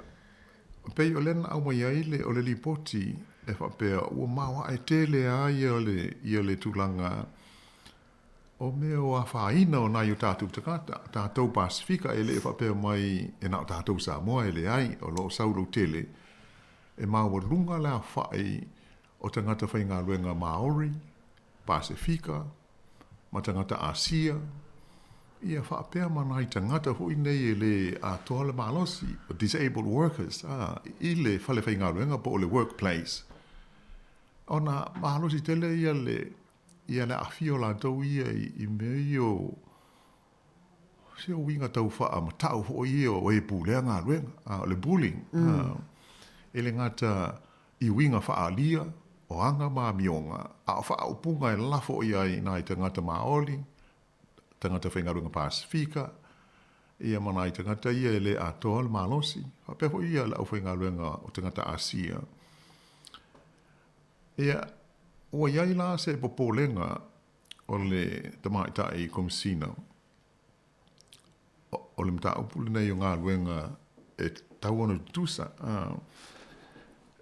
i le tūlanga maurunga ma le maua e wo e wha maunga le malo mai le awhe iwa se lau sifuru lima e o mai lua awhe lua sifuru lua awhe sifuru lima lua awhe lua furu ia pe o le lua tūsanga te luai pe o whainu me lau pito la ta mai ia lai wha mau ni ai ia le te leo le wha ale tonu i lea fo i wahenga o le soifuanga i mea tau ngā ruenga i tonu o le nei o tunu ia pe o le vaenga le elanga faisi lau tele o le upu peltania le o le bullying ai e a fia ai winga whailonga lanu o winga tau whai amu hoi lele ona o le tātou lanu ma le tātou ngangana ia mo tātou wholinga pe o whailonga tangata whailonga lanu o mea uma ia o le wha mau i le lipoti lea al mtanga ruenga lea pe o le komisi lea o aia te tau o tangata o New Zealand i mea tau ngā ruenga o wha mau ni ai o lea te le mamau e la whaina o tātou i tu a inga o wha whita uli nei o le mesili on tāua o lea e loa e le wha pea o lilo pe o le tāua la o le whautuanga mai le te waika ta e komisina o mea tau ngā ruenga tutusa New Zealand. E te tau ona tonga whiti wawe e le malo, e tau le malo i am whaalapo tonga e pūlea ngā ruenga, business i ma company, e ona tau ma whai wawe ni whainga, e mauti noe tau whiofi ai ma fo ia, le hali ali mai peo, le aitu a inga o whaafita auli i le tonu o le nei e tunu. Wa tu sala o i e pine ai e fiua e au maile mau wha au punga ma te ai o le mea saolawa e le tai uma ia winga ia wha ai longa lanu wha ai longa tangata i le tonu o New Zealand o le tau ma whai la tau fo i ua mauto finga ai tai pei o le fo i tamali i o le tātou o tunu o loa vema komisina o ngā ruenga i le te tonu o le komisi o aia te tau e tau mwhaise whainga e fo i ai i a pangalea o le tūlanga lava o le soifuanga i New Zealand le reality of life le tātou te i ai Monile le a tau te moli mau i esa uma le matua whailonga lanu whailonga tangata e ui o lea ai o lo ve mai ai leise me fa pena tu pu ya la le ai o le tātou te soifua maola ai ai peila o le taua i le mai tau atu i ai el porkalame i le lipoti le nei ia ma saunanga fo i mai te mai ta i komisina o ai tau i mea tau ngā luenga e tau ona tonga fiti wawe e le malo ia ma company ina i mautinoa e saonga le mu ia ma toa ma lie de tono fale fai ngā luenga o loo iai o tātou tangata Pasifika, o loo ngā rue ai, ia whaatasi ma tangata Maori, tangata Asia, ia maise nai tangata ia e le ato atoalo lātou malosi, se i tuloru whaaupunga o disabled workers, ia pe iai ia ngase tu mau ho ia fiai le tino. Ia e tasi nā tangata o loo pito mahatia, i le vaenga le nei e pei ona tala no ina i lea fo ili poti tā ua. Pei o le so el nae a mata tala no ina i stulanga lu tele. Ia le li poti le nei pei ona whaailoa mai i lea so nafi e le komisi lea waia tau. Ai pei o le tulanga ma le me tau mō tātou uma o le aua le no fua ai pe a faina e pe o le wingo le fa opunga tātou i loa o whaia ni whainga wha pēr e nisi ia i tātou o le whautuanga lawa aua tātou te no fua ai aua le wha pēr i le tātia i pēr misa le whaiwhaia uma o le atonu po o se whautuanga le tātou porkala me e le leile le langa ma whaailoa i le supervisor o lau ngā ruenga, pe tala noa i se isi uso a whai ngā ruenga. Ia masanga tala noa pēr iai, ai aua le whaatua na iai whapea isi paua whai ngā o winga o lau papai. E le wai leise mea tātou e mau ai, na o le atilia iau na whai, ia mapolonga i pēr tātou tusa o wha mau maunga nei, pe o le ngā lea i loo vai vainga. O i tu ainga o lipoti ia pe ona whaalau i lo mai, mō le sila fia o tātou uma, o lo iai, o lo te tupu mea ia i le soifuanga nei, e le whapeo ni mea na te tupu i le tautas furu tausanga te ruai, e le ai o le tupu, maali ani mai i le taimi nei. Ia mai, o le tiute o tātou uma, i lo o le langona, ia o le taunga whai le tātou sao se whainga, e fō ia ma tāo fia ai, e le whapeo la tātou whaamisa ai, i le au pae, ia po e pūlea ngā ruenga pe a whai maini winga whaapea. Ai o le menta ua, ia tātou sila fia, mamanino iai, o le tu tupu mea whaapea. Ia mai o le whautuanga, a adi mai, ma e a fia ai, tono le whalewhai ngā ruenga. Au e te no whai, tala no i seisi. Whaapea o seisi i tangata le tātou tunu, ia po seisi Pasifika, po seisi tangata whai ngā ruenga lama, ia o le lei o le tala noa e mawhai ona wha lautele atuai ia ma tārusia e ono sila fia lautele ai ia ma maua ai se unga e ono tāu fia ai ia pei o le langona nā le tātou pol kalame ia e tusa fo i o ia wha fi tāuli e pei ona tātou mōli mawina ai usi mai pele wha afonga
Ele toe taliu mo yai la o tātou whaasara launga o loo talapel tātou leina mo nisi fia wala au mai tolu walu lima lua o whaatasi. O loo mai tau ina fo i li poti il nei vai aso ia se tasi o sa ili linga ua whamaunia ai. E to tele a le au ngā lue, po tangata whai ngā luenga i New Zealand, i le taimi lenei, ua a whaina tele i whaafi tauli e au fiai ia le vai, le upu peltania o le tiredness, ma le meo o le stress, anxiety, ia pei o winga ia hoi le o tau fiu fo i whai ngā ruenga. Ia o vai ai le tino, ma popole le maho fause i tulou. Ia maua velea ma mea ua tasui ai ala tau ngā ruenga. O isi pe o ta ilua ngā ruenga le tausanga tasi. Taru nei na saulu wha mai. O loo masalomia, ia atonu te lea se sao le wha mai. I ia tūlanga e pei o nā whiai le tō te leo nisi o ta ngata whai ngā ruenga. Ma huai o nā whesuisu ia ia lātou ngā ruenga. Ia o nā o winga ia pei o nā tā ua. Ia mana ia fwoi a whai o e a whiai le vaenga. E le lei, le tātou whaatala noa. Wala o mai. E whaai loa mai. Ai pei o whaamau maunga ia. I suasuenga pei o nā tātou whaalongo iai. Ia, o whaalawa tele mai fo i le nei mai aso mō le si le fia lo tele o lo tātou tunu tō tele i lātou wā fia ai le vaenga ia ma fuanga lea o le sui o lātou ngā ruenga mai ngā ruenga sa iai mua ia le ua ta ilua ta itolu ngā ruenga isi a lele i umole le il tausanga ona o ma fuanga ia la se lea so si le fia ai se a ufa pe ai. A pei o lea au mai ai le sa i linga e ma oti o le tūlanga lea o le stress ua whaina tele ia ma polonga le maho fau tangata whai ngā luenga. E wātu ngalu, tu ngalu tele. Ia ma vai ai le tino ma tūlanga wha pena. Ia luinga. Ia wai e se umā tātou ngā luenga. Tō huan tātou ma le mtātā o ngalue ai.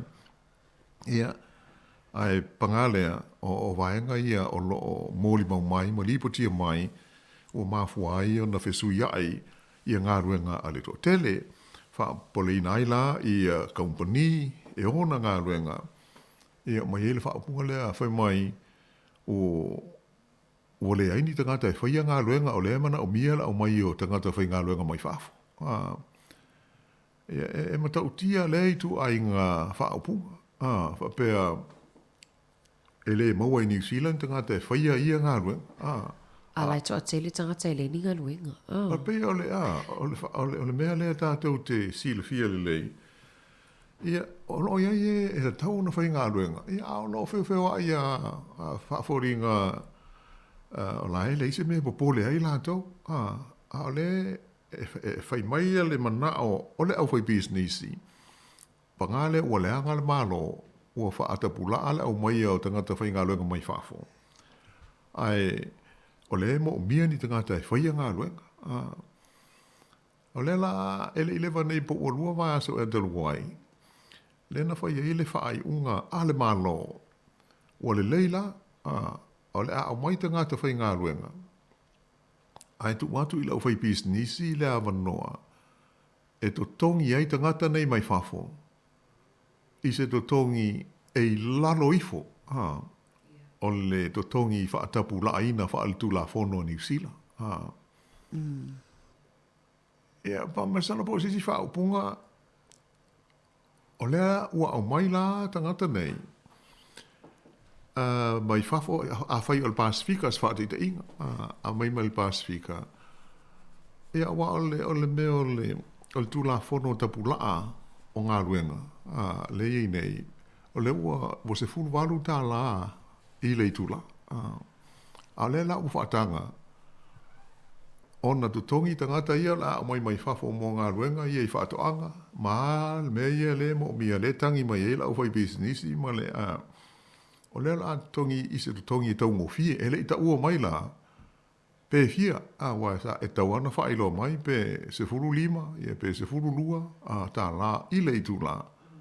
Aina pau o le whaapunga lau tele lena o mai ua maali lia iai, ia le malo I talanoanga ma le au foi business e te tongi I le te tongi I lalo ifo o le te tongi whaatu la fonoina a New Zealand. Ia o kre nei loa. Po le mea le e mana o aila o foi business. E tau ngofie mo lato. E te le la whaina mo nai tangata la ia malanga mai e whafo. A tau no lala wha pēr la tau ia le mana ia. Ua maua le te tongi. Ia ai pagane e le tala whea ngai ma le tula whono le maro New Zealand. O lea ua awe le whaatangana e whai ai. Peo o se mea mo tau tia tele. Moni le lau fionga lau anu ai pēr le wei tawa la au. O ia le lei. Ia whaatalo whatu I lisi wala au le ilungo le leina. Tā lofa lava. Marole, te fua maua, lau ango ma. Tā lo hoi. Soifua Manuia le toa. Ia, soifua Manuia. Tala inga le toa, tā lo fa. Ka mai lu por kalamea. Au pe kuku ngai poi ma, ngale ma. Ona ta okele a Tano wo anu lo ma fo faule, case spoiler Australia. Le a hoinga penka we vesti mai. Ai ma fu mai fa yo ka ko ka la umai ka mai ta moanga mai le papa inga luenga e moi koe. Ave umai le kupe ai ave ska mai meile. Ka kale ka ngai ka ngai au vai nga le ngomai ta mo. Ai e kalo ai foi. Ka ke pesa le ya le mele. Ka ke pia malama foi.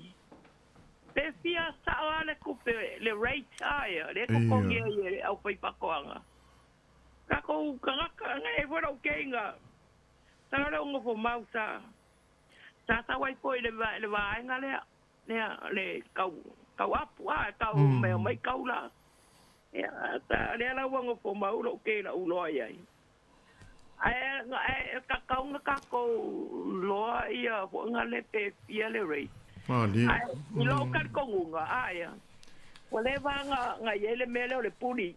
Wale nga yele mol mele ole. Nga kako mai ya mai amakanga. Ia nga luenga ia ile ku vai le pe nga le.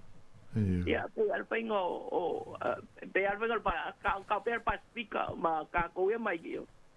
E nga le pe ya nga le ba ai maulalo e pa lang. Ai. Moni le. Ai wa kupu. Ma le wa ke ya wa kulai mai. Ai.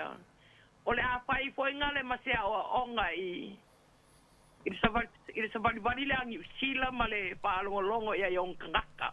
Ile ba ai nga lau kele o kangaka pa nga luenga ma kangaka ma le au kele o se o nga le o se le lei ma se o se kungu. Moni lau. O le ma fai nga po nga le nga misi o le ala ba e sa wa inga yo. Yo ka ko ka o ka le ko fa luenga ka ika ia. Ai wanga le vanga uloa ai kalwai poi. Ia nga poi malo winga ele mfayanga nga raninga uska ka baku poi pol para ko le kalwa le ako. Mali. Ino le mole mela le awange ka ke ma fau ka ika ai awaka ke ku vai le vangu ngoko le. Wala nga ki mai o le me uli a baku poi al pa ia maulu ole ku. Ola ko wa ia mga ko palang.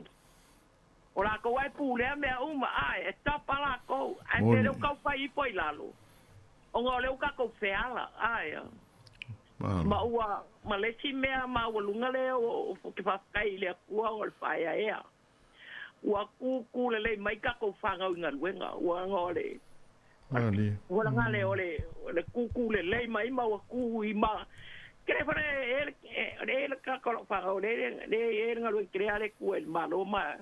O lo que fie wala ngam ka fa yo inga le ala ko ba ai I ma I me ole ye ka pa ngal wen ai Mali. Au ka ngoa em pasto vo ngale. Ngalo kam faile ye inga ia o lang kau kala lang sokai. Ya ma ia ka ma ai nga fo ilanga ko fale le o wal mangwia o ke ma fa pe nga awal mangwia lo ke lo ka ko ke kulkulier vai me ale. Mol mangwia lo ke lo ka o me nga fie ile ku. Ole mangwia lo ke lo ka Ai, no. Ai perfect kai. Ole ma ngai le por kalami. E pa fangua ki le ai ka ko. Ele pa pe hola nga le wai ai si olai mo moi. ai se feala perko fa e fa fonga wa mele e maua ile mau i maho fonga le lei a wale pe kufa a wale sabalinga o fa longo aku I fa longo nge I ya mai le pe pa toa e wa e o ke pia po fa longo ko pa ke a wa wale so makua e le ngu fongo ai fai mo sia kia le fa go kanga fa nga wa ko foi pa ya mau lungo sta mo o nga o ke banga o ya vela con kamai ki le mun kamai ke ola in karaka mai ola ko alo ola loko peso so ani mai lo pa lo alo ele ku alo ki ke ku sape o e ka ka e pa un kai lo makua a o ka ikale makua ka ke le ngo foi pe e ka ke oke kaukala ipea ia o mara wala ora ka ele ngopo la kaukala inga ia kalu ai lai ko e peka ngisi la pa o pe me aren pa mai ka go ma pa pe ka ko ka mai kilele ka ko lo ko alo lo ko pe so ang ka ko lo pa lo malo ia malo la ia le ko I me lei malo foi ta boy to ia tai wala mai pala wal sa mola wango man tai fili toa mielo aso tai mono fina fadia sei foi io o lo dato ia pele dato por calame nei ai monia ele ftele ngal to ile tulanga e aua dato te fa tu pe no foi pe a fia ini winga fa pe I tonu fa le fa ngal e pe ia ona mātou whautu atu e le talata noa I leisi uso a whai ngā ruenga ia pe o leisi tangata e wa aia ngā ruenga ona whainga tātele ona tātou tā ofi ia winga ia pe o māsani a ia le nei atunua mai se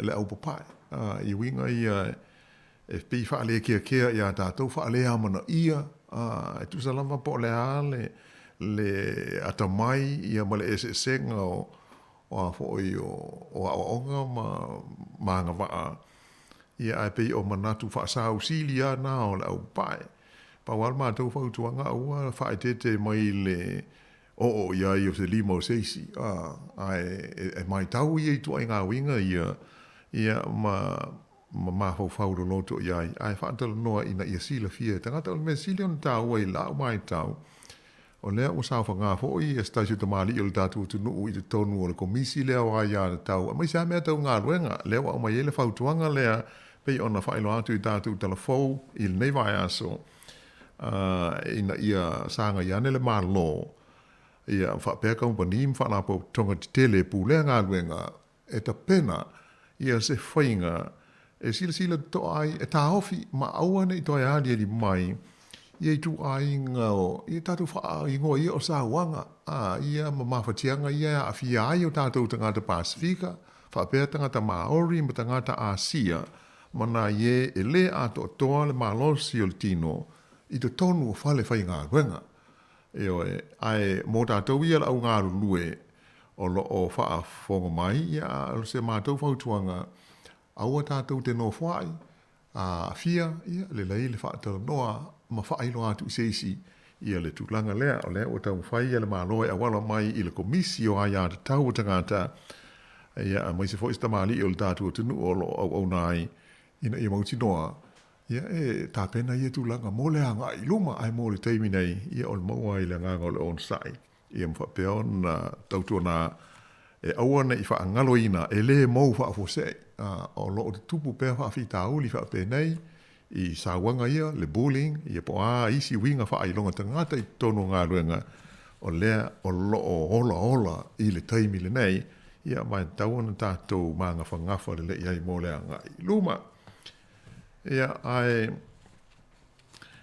o le msalo o le tātou pol kalame le na ona e huilisi pol kalame le so mai tua ia ai pe onai langona na fa so atuai I le tapo inga si tatu tunu I ne foi mai aso ia nai ma mta upu fa pe ona ali di mai ia e ta ua lava mo le silfia ia ma manino le ia le mamalu le tapo inga asio tatu tunu I out ro nei au fa mo ia o le ato mo se si fa o ponga ma to e feilo I fo I le vai aso I le lofo le tua ia ai Manuia lava vaenga o le toe, ia o lau whaafonga mai i le tautua al si ufonga o le lomua, ia i le nei aso, ai mātou te whaato wha, ma whaasoi fua atu, maru o le tātou te noo, ma le au whaafonga.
Ia toi whamalo atu malon on sa il tatu au whafonga le ni vaenga le tai au.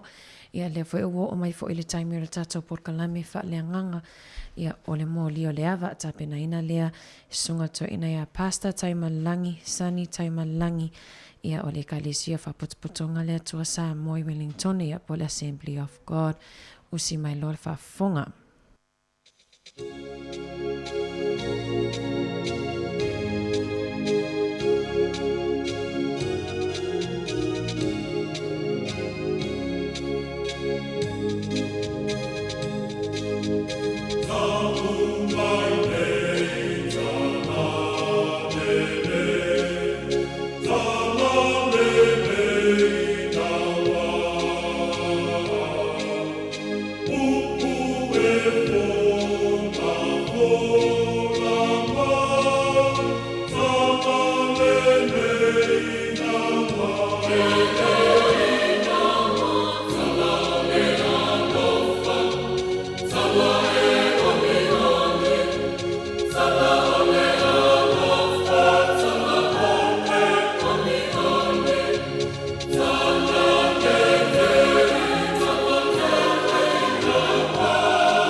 Ia ele swafa man malo Yesu Keriso le tātou wali ma le whaola o te whatalo whātua fo i le nei tai au fōu le pa ia la silasi o le tātou watunu. Mai lava i ona maunga tele se i ona maunga iti. Whatalo whātua fo i nai o tātou mātua, tōnu o mauta ngase. Ia e mai se fo i o le loa le tātou watunu o whea ngai matiute mawhaiva o le nei aso. Ia se ia o lava i a tātou whanau. Malo le soifua maua ma le langi ma. Ai manatu, ia alo mai o le a tātou o atu le tātou mta upu peo na iai o le nitai a fōu. Lau taita ina i tātou se tālo. Tātou tālo. Whawhataita ma, mātou vi ia la o fio. Whawhatai fōi wa mātou au lia manuia mai o le nei aso. Whapopo i aso le soifua ma le ola. Wa oe lava o le atua e pule i o mātou tangata. Mātou vi ia la o fio i le nei tae ao. Whawhatai fōi wa mātou wheiloa i malau atunu. Ai o mātou tamā ma tina o uso ma tua whawhine se i o i a mātou whanau. Mātou whawhatai a oelo mātou tamai lautau singa manuia iau wha manuianga i a te mātou. Mātou whatangisia lo wanganga pa ia i le nei tae ao. Fio mai a oe o le tua e o le upu. Se e whetalai ai mātou whalongolongo. Mātou tui nātu i a te oe ina i hao ngai i a te i mātou. Laua fionga e whaamalo si ai pe i mātou. Tō matawina i pe i mātou a mātou iai le nei soifuanga e le tū mau. Wala au i ate o i lau wha unga i le nei tai au. E manu iai mea uma ona o Yesu wa mātou wole mawala wai. Amen. Amen. Ia, to e whatalo whatu tātou mawhtanga le nei tai au i nisi whatoa maua mai le tātou whasalaunga. Ia, o manatu le nei tai au, ia, se tusi tātou te talatala noa ma tātou whaasoa ai le nei tai au. Manatu fōi ia Nei foi vai tau e fōringa mai ia o le se aso whaamanatuina o le aso tamaha. Ia o mawhau ai foi la. Ia tātou te tala noa i se tamaha o le tusipa ia. Ila ona ia ili nei tai au a whai maua lau tusi ia na sua ile le tusi e iopu. Iopu o lona mta aupu e vāts fulu mele lua. Mana tu fi fa nga ina umale le mata upu le nei tai au fe lava se me te fi fa so mai ai ma e tufa mai ai ia awa se fa malu si au mo tato au tato ia fo i le nei vai tau i le nei tusi e pe ona filia mo le nei tai au le fa pela ona o tama ia le ai o tato uma ole tele lavo sulu ia mawai fingota. Manatu lau whai tawina ia ni nai whai upu ia ona tua tuaila ia whaali maiso finangalo i le nei tai ao. O le tātou telefoni na o le 325 lua o whātasi. 325 lua o whātasi.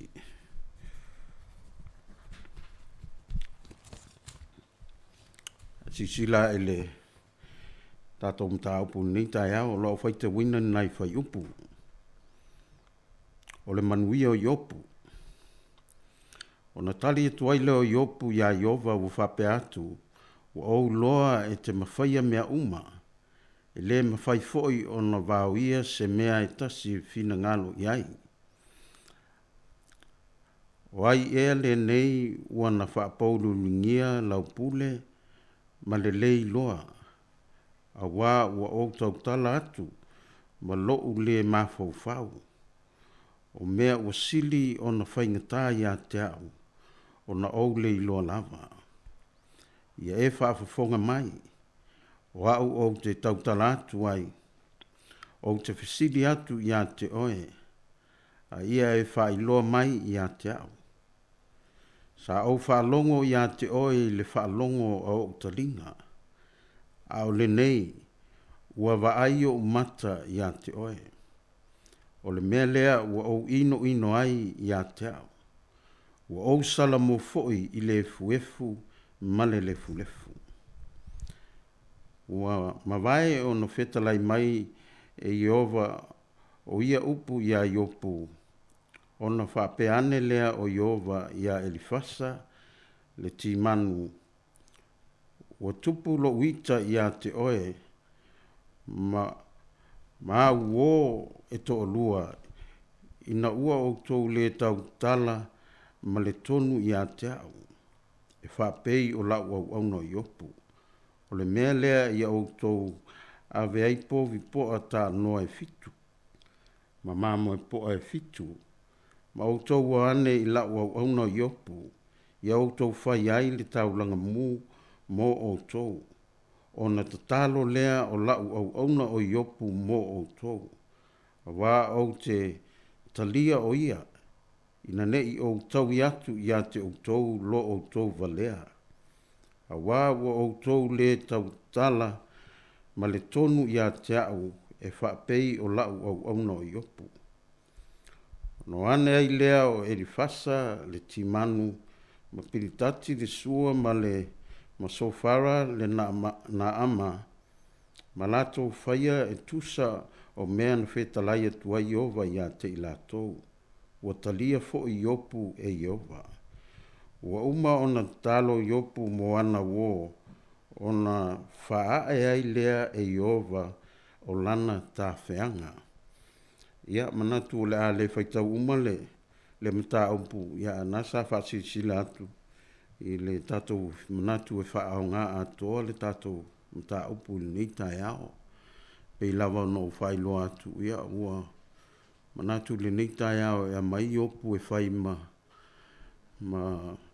taitai ala foi ia po se whaamalo si au ia te mātou o tamao a inga. Ia o nuu mai ka le sia. Ai o le atu atu le tu fine ia ana ia tā mai se tātou pese. Ia o tali atu lau wala mai whaftai.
Whai o nāwhatoa maua maile tātou pokalame o le pokalame ne o le mori o le awa.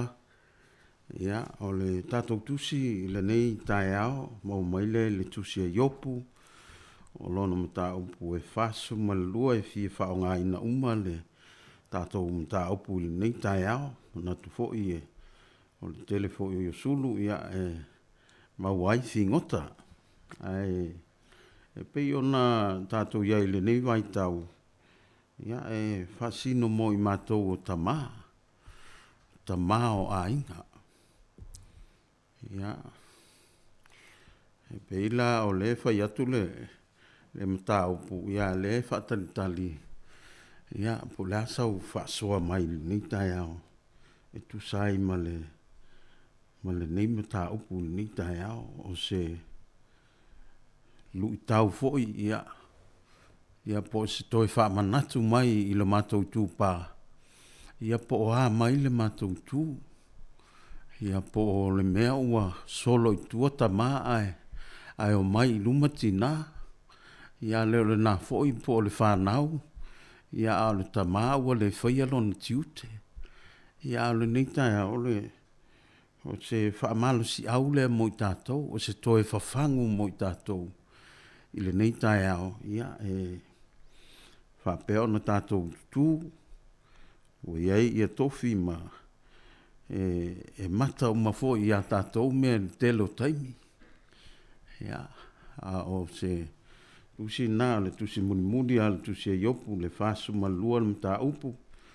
Ia, ai whai mai eisau whaasoa le nei tai ao o tātou whai tele.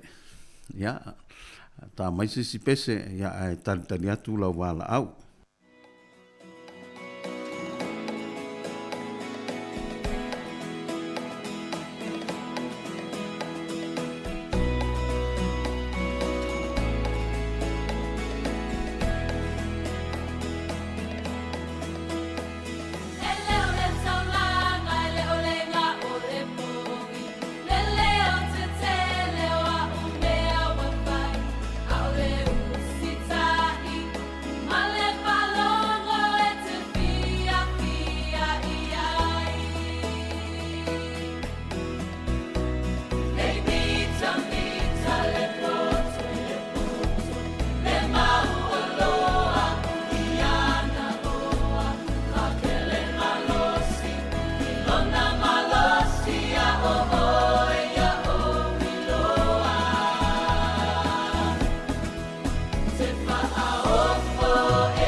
malo le whaafongo mai tātou po kalame ni tai ao.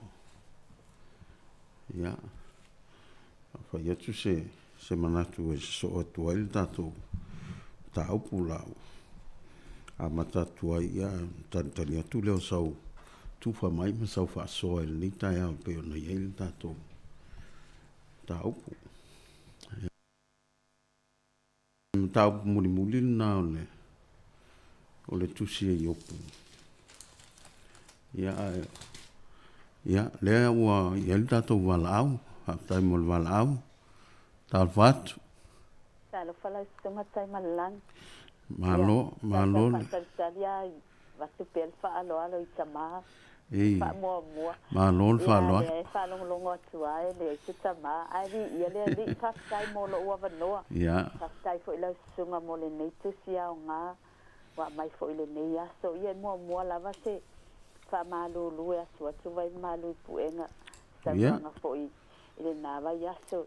Ile fa fea nga pe afai wa tele se upu wa fa le taimi ia sa malulu aso ia le nga o le fa so le upu le tu mo tsa sala ile tua fo Yesu se fa malulu tu ai ia o te pole nai tu o le mesilia o le tele le tua fa Manuia tu lava ia se o tau tama uma le atu no ia tau sunga i fa fea nga fa le tua e mese e kale sia ese tono le nei atu nu ia te foi so se meo le lalo langi so se tafo lalo langi o maua ele nei fa sala launga ia Manuia te le lava le aso fa pitoa mo o tau tama ia fa Manuina le suafo iova pe ona tau tala ia le nei au nei upu wa tatou loa uma a fe mai ia iopu na foa ina mai e Iova wa ave se na fo ia Iova ia fa Manuina le suafo Iova o upu wa tatou masani ai wa tatou tau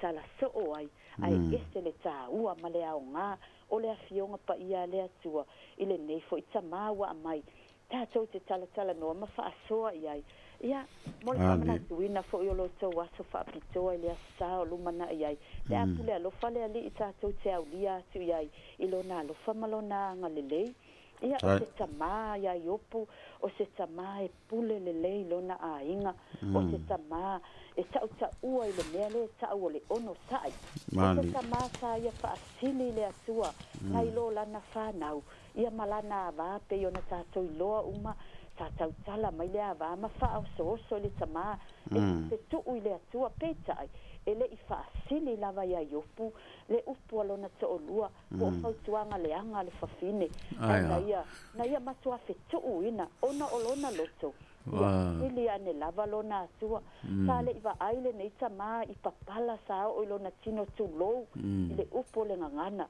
sa le iwa ai yopu i puapua ngasa o ia se ia wa ave e se ina mea uma peo le upu le na umwa i fai atu ai o upu lava mai le nguto le nei tama sa ia tau tala ai sa mai wa ave e se ina yo a o lana fa manu ilo na atua e le mafai o na ngalo le nei tama ia le atua na ia fai mea uma o le atua na te au maia na te ave e se ina foi a o lana fa manu e le mafai o na mavae mai se tono popua ngā mawhisa e le mawhai o na mavae le vi inga o le atua na te toi wha fo i lava i lo na atua e ui fo i ne wo a wā o le tangata e maua mea o nato i loa e tele fo i ana wo lea iai ana wo e sili o na lata ia te ia e ui ni o lato upo sa ta watu e wha fo ringa e wha fia ami o tonu pe a tato wha longolongo ma tato whai tau iai teita iane i le sila whangami o tonu a le atua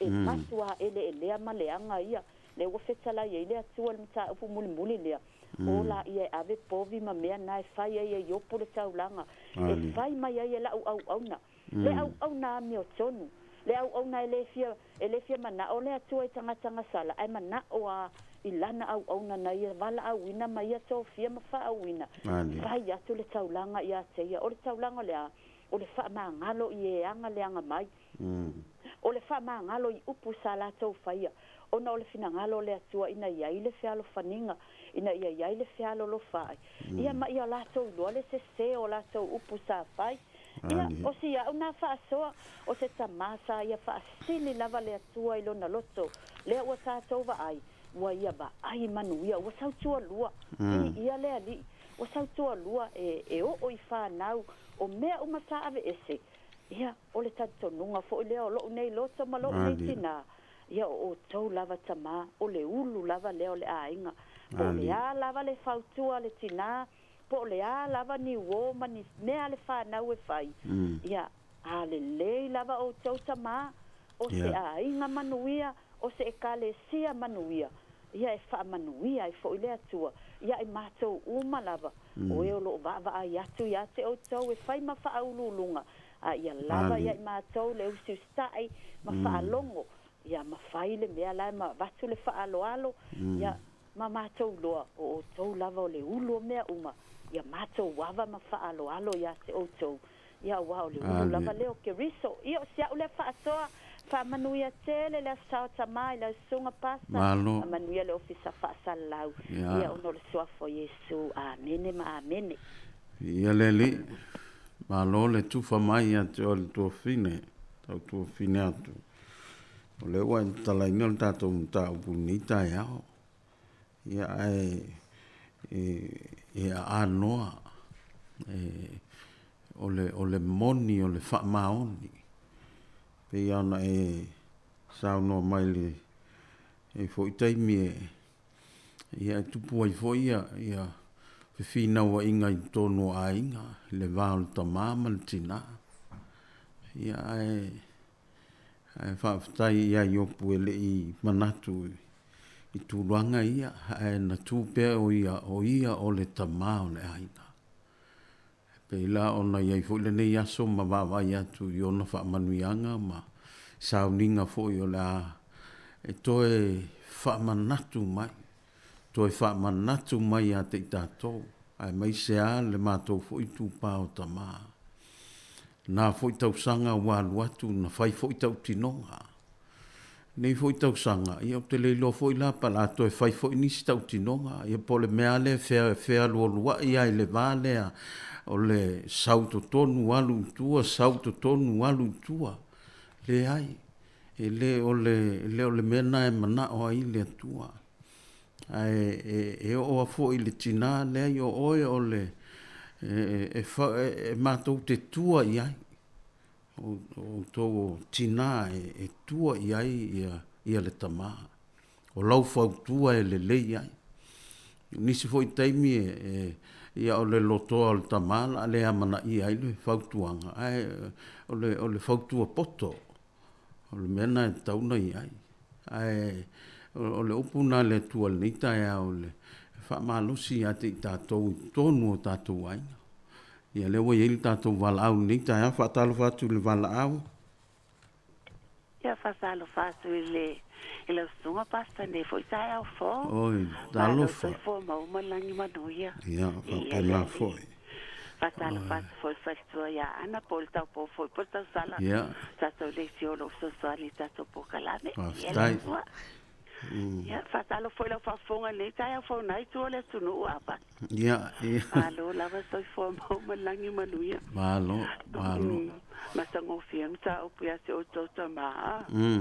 Sawa upo tupo tavis ela na salamu pa min fata auto solomona esa li o tupo tavita e longo fiesta ma au leimal matango fie sau fa inga masai so se me fai ai o lo ia se tina le le ona tsua o le tu lo le upo ele ngalo solo tato te vai a tu ele ma ve u la wow tu lo e ila mai ona folinga tato lo le mato mautino sa o le upo sa o le le manato le fa ma fa fonga nei tai o fo awale sa o le ya vai tu lo o le upo e masango fi ona o tangata yo pulo on sai au mai a mai o fenga ngatuai to ti o ngato no tu ser fenga ngatuai to fa manato mai ya kopo o fenga ngofo vale ya kopo lima na ye so mai ia pe ia kangakange o yo tele masango fi upo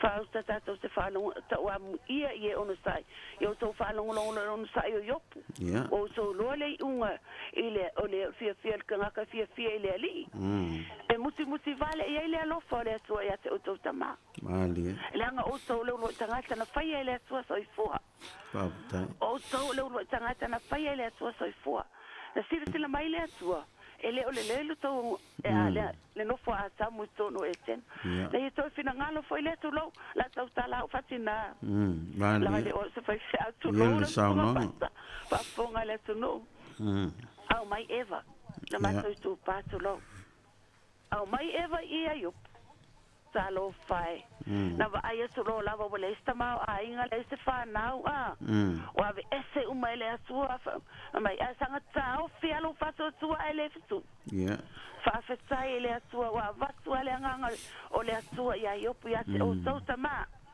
o so lo tanga ale fa mai yo no ino ele fu ma le flefu ave ese la le flefu no fa ia sa to o mai so fa pa ia su Cristo amen ale wa mai ale fai mai talo fai ai ma so le su pa sina le su pa le ma o se ono sai man fa pal pale ale fa mai uporta so watu no o le su pa sina o la so le pa ma le auri that's right o la so le le u ma me nga lue nga le tua ele sa tala ile nga lue man fa sino e a matai toni sina ma stanga sina sa fale tina tu lo no fua la tu se va ai nga lue man malos ono le la fa mo a me uma ile lo fole tua amen a tanga I foi o basta I fa mnianga le tua na ave yo esto se fulu fa na yo pulo to ya a vai tau ye mo vai tau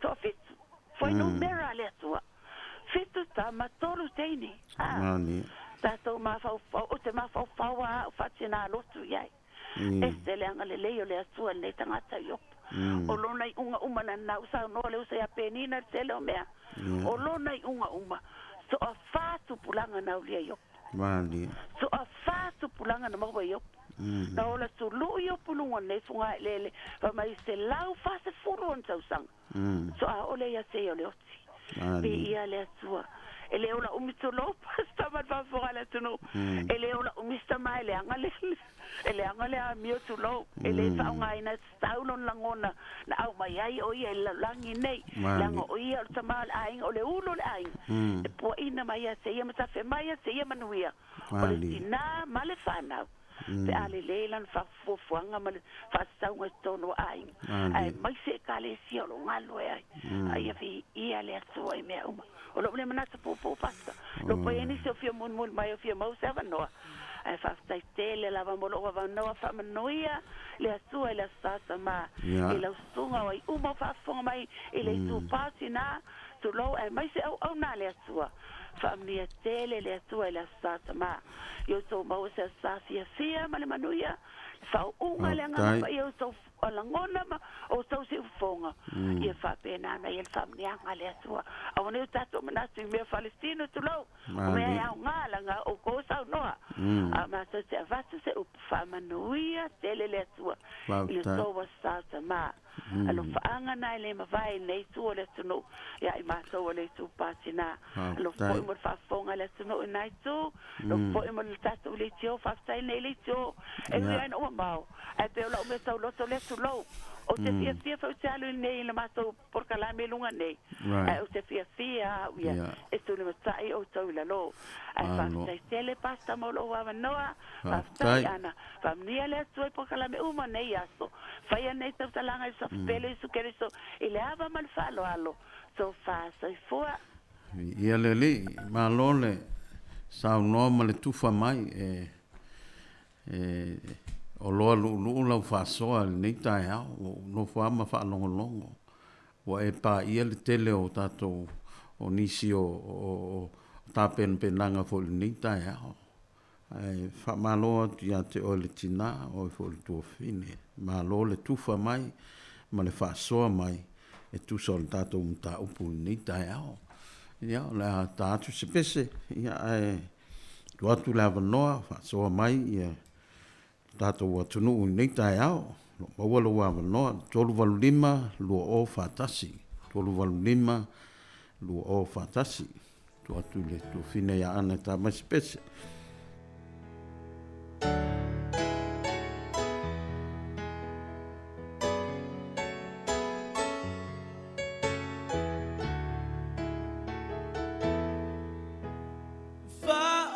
Fa'alangola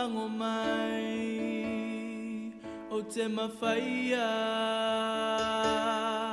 o te mawhaia. O a ula vale atua, o te mawhaia, o te mawhaia. Na pata unu, a ufola folanga, o te mawhaia. Amu ia le, whaile atua, mona malo si anga. Whaalango lango mai, o te mawhaia, o te mawhaia. O a ula vale atua, o te mawhaia, o te mawhaia. Na whata unu, a ufola folanga, o te mawhaia. Amu ia le, whaile atua, mona malo si anga. E pei ole la au, toto i tafa tafa o vai. Ele iloa e ia, le la malape ao o mai.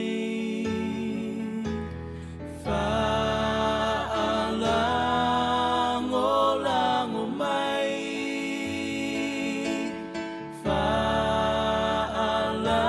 whaalango lango mai, whaalango lango mai. O te mawhaia, o te mawhaia.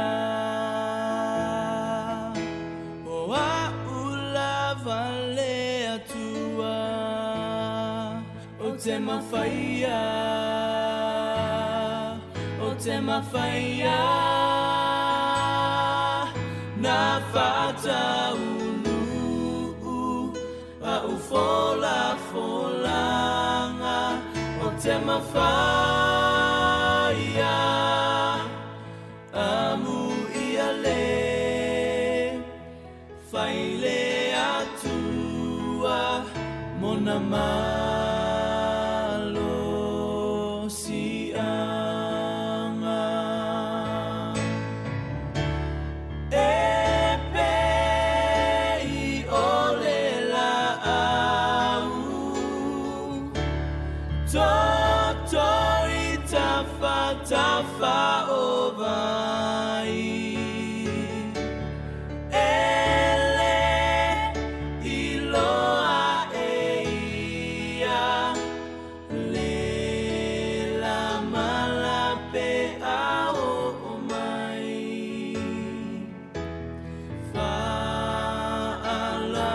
Whaalango lango mai,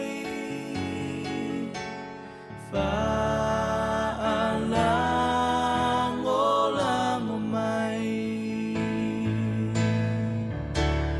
E pei ole la au, toto i tafa tafa o vai. Ele iloa e ia, le la malape ao o mai.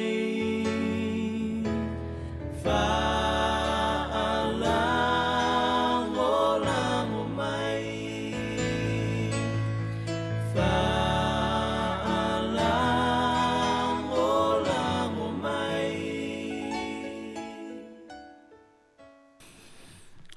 malo le whafonga mai ni tai ao. Ia, o le tatou mtaupu mo lo silufia, ia, o le taupuna le yopu, whasu malua, po le mtaupu muli na o le tusia yopu.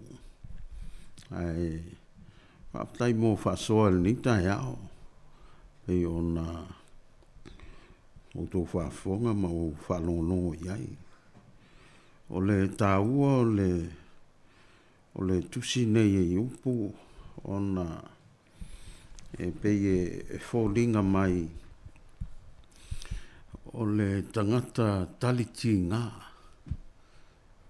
O le tangata na sa ili le atua e fōlinga mai na o ia te ia pōpua ngā o le soifuanga nei ma le tino nei. Ai le ia vea ia mea na solo muli ai opu. Pe ia o na maua mai nisi o fina ngalo foi. No o a ilona to o lua o le e lata lata ia opu. O le tina e au mai ai se wha mawhana whananga ia po se to o manga i pōpua ngā o le tama.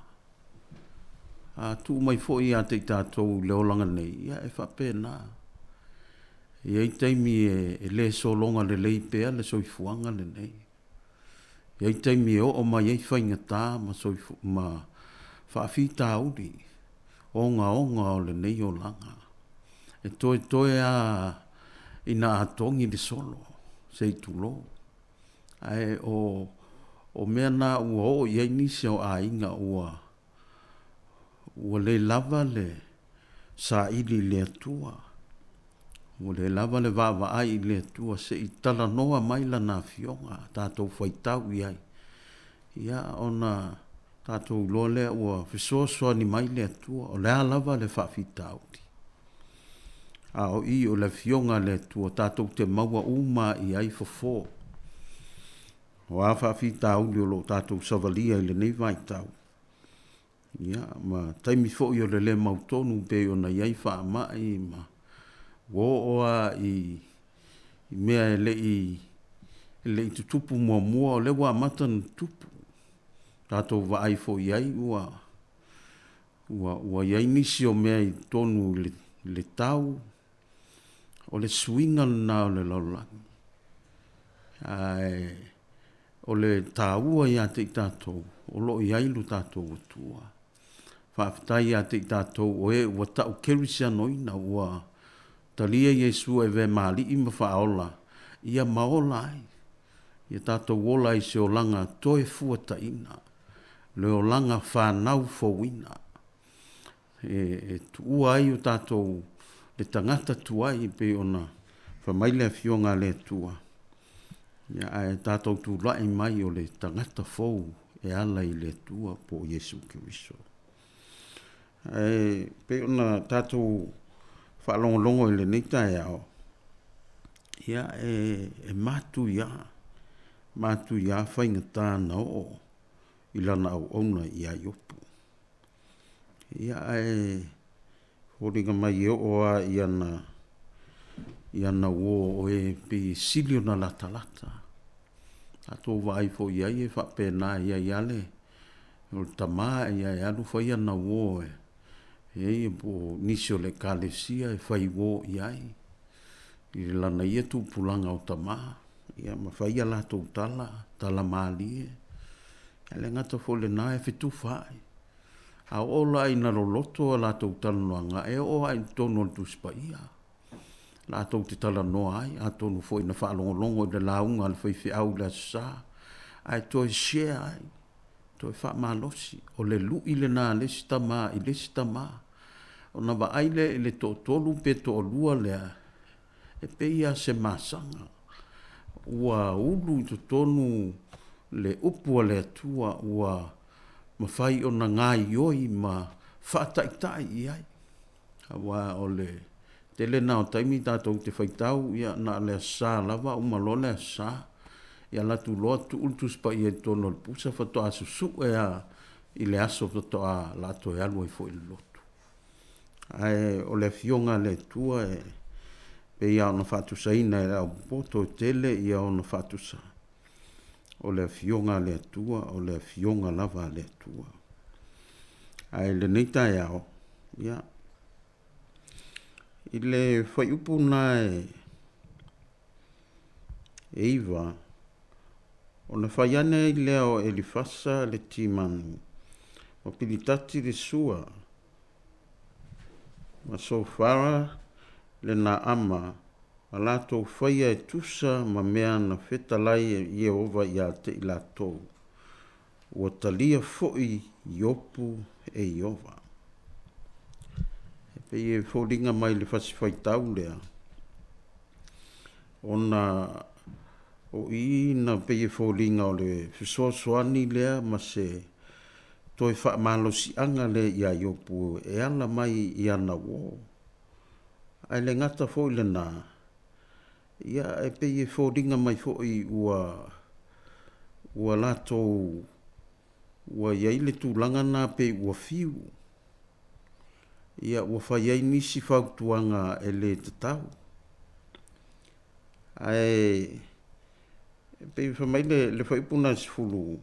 Wa umana talu Iopu moana wo ona wha e ai lea e Iehova o lana tā whianga. Ua toe au mai foi e Iehova o mea i a Iopu ua whaateleina. Ua lua mea i mea uma na muai i a te ia. O leisi lea winga o le tua. I le tūlanga e pei ona iai whamai o le. Ua umana talo Iopu mo ana wo. E ui a ina maua Iopu i whainga tā ma mai tū ngā o le soifuanga. A le ngalo i a Iopu leisi o nauso. E le ngalo i a Iopu lana wo lea. E pele i a te ia lana wo lea. An whamai lea o le fionga ona wha e ai lea e Iehova o lana tā whianga ua toe au mai foi e Iehova o mea i a Iopu ua whaateleina. Ua lua mea i mea uma na muai i a te ia. A tātou mawhawhau i ai i le amatanga mainga o pupua ngā o Iopu. E le i whaingo fie. Nā tu fo i ana o e po au e tātou te lenga whatia. Ia ai whaafetai i a Iopu. Whaafetai i lona ono sai. Whaafetai i lona loto whaamangalo. Whaafetai i lona le mai tau se. Ia aua whaia e ia le mea e tatau ona whai. Ia ana whamailo le fionga le tua. Ina ua uma ona talo Iopu moana o ona wha e ai lea e Iehova lana tāwhenga. Ia. O te pele avano, le maua le tātou taimi, ia, o le toi umi foi, toi sifulu mantupu minute, ia, tala te pele avanoa, ia te oe. Tā mai tātou pese whaafatai.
Oh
Ia, via le tua ni tai au, ma lo lava le whaafonga mai. Ia. Ai, manatu ia, e leo to tere sa tātou taimi ia, manatu fo ia, whai atu sina whaapoponga i tātou mta upu i ni tai au. Ia ona tātou whaitau ia i leo talafa mai o le manuia o iopu. A tātou māwhau whao mo tātou whaitau ia i le nei au auna. Ia e le i whaingo fie lona soifuanga. E le i whaingo fie lana au aunanga i le tua. O iopu e peia o e mau. Peia o tātou e iei fo i o lātou. Whaafita au di. Le nā fo i vaitau. E pei fo i o tātou tamaa. Tonu ainga. E iei fo i whaafita au di. E loa tātou e iei uma fo i a tātou o. O tamaa. Ia po le tiakono, po le awa o le kalesia. Ia e ilonga fo i tangata i tonu le ngā luenga le tua. E iei nisi o taimi e mawhai o na tuu ai tātou e le tua i nā i le mea nawa i ai. Le kalesia nawa i ai. Ia fua mai ai, ma whaailoa mai ai, lo matua whaaleanganga o le tamai tonu o le kalesia. E le tau mate ina le nā mea i tūlanga fo i tātou Samoa e whapena. E le whapea la o le whaamaua lunga o sesi. E le ai. O anawa tau ia le atua e. O lewa na fola mai. Le fo i la tātou te wā ai atu e iai opu. E ui ai na o iai puapuanga. Na o i le loloto. Toe a le. Ia pe un tātou maua le ni tai au. E o ai lona to o lua o le tangata e lata ia te ia. Ia le ua whailan tala iai opu. Fetu ia ma e oti atu ai. Ia o se onga, o se tala e matu ia. E au ngā fo ia tātou le kalesia, ta mā, o tina, tonu le ngā luenga. Ia, wa mai tātou e le tua matu i nai le ngā luenga. E iai lo wau ngā. E iai fo i lau ngā luenga. Awane i e manatu e te whaatau wā. Le ai. Le mena o te lelei nai le atua e leise si e whaatau wā ai le atua. Tātou e levo whaatasi. We are all the same. Tātou o tangata ola na whaia e le atua tu ina e laulangi. Ia e lunga la o e lau whiwhilinga. It's your choice. Po whele me te anga i ai. Pe te anga i le atua ia pe te anga i le laulangi. O le saolo tonga na o tātou. A lea ua toi apa po maa i mai le fionga le atua le nei tai au. A tātou wai fōla ia i Manuia na o ia iopu. E te leo Manuia. O le sikanga ka miliongia le ngai kua laulangi ngā fo i vai tau. A ngā whaadi ukupe uma ngā mea ia mana manu, mana whanua, ma o fua le lau ele. Whapena, o le tala nā tusi. Manuia i opu. Manuia whai whea. E manuia i le atua. Wā fo i a wanoa wa mai a te tātou. Ia, tātou ngā lulue. Tātou iai fo i nei vai taimi o le mautonu. Ia le ai. Tātou ngā lulue poea. Wa lata le fio mai o le li. Tala tusi pa ia lo tātou whatani. Le aso e toi a fio mai ai Jesu Keriso e. A watu lana au whiriwhiria. E le so ngā verses. Tangata ua whamaoni le atua. Matu inatu lo na ola au auna i le atua. No neila lulangi e le whaia mo i tātou. E ele taimi. E ele taimi tātou te o ese ai. E ai tua ia le neila lulangi mo na whaina tā. Au se whamalosi nā mo tātou tamai le nei tai au.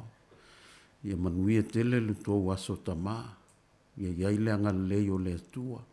a fai fo ina fai se le i tautala le mai le tina ia halu o i lalo halu pe ia i lunga fai asa i lalo a o le tāua le na e a o mai pe le fionga le tua ia te i tātou ma wha tonu fo lau lu tātou ngālu rue ai tu tonu le ngālu e ngā le tua o fo alofa atua il nei tai au i ana uauna i whawhiangainga ma ia ma ta maa uma o e ka le sia ia po oi fo le ta maa le o alu le lotu le isa o ka le sia ia la ku ka ko loku a sia ku e mpaingo sa ungia sa pusa pisupo e le se fa kosinga a la tala le o lo fa ia e tatou mo le o la fa ai le tai au ia pa ta ia tu fine ia ana mo le por kalame ala u fa i nei tatou se talo ta mai matou vi ia la u fio matou fa tai fo u matou su e la u fionga matou tal no matou fa soa ai fa tai fo ie na fa soa mai le nei tai au matou vala au se ia iai lo wanga le nei talo fo i la u fionga le tua ia ngalo mea uma o ne ngalo lo upu ta ina i matou ka peona ta i mai ai la matou fo launga le tu mau anga le mai fa manuia le lipule ma le au fai ngā luenga le nei tai au ia iai lo wanga le nei fa manuia fo i lo atunu i le nei tai au tu mai a te matou malawa le lofa tu noa o le tu le tama le alo ma le nganga pa ia nei se iao le fa vau la amen amen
Ia mo le atlenga whawhtai ia i le sunga fwito ina ia pasta tai malangi sani tai malangi ia le sa whiangai fwoi pena nafa fwoi ma le tato porkalame na mo li o le ava ia fwoi pe le atualo ma losi le tino ma le mawhauwhau ia wa fwoi whiangai ai Ia ma le talaina o le finagalo le atua. Ia whamalo a tata o whafonga le nei a uli.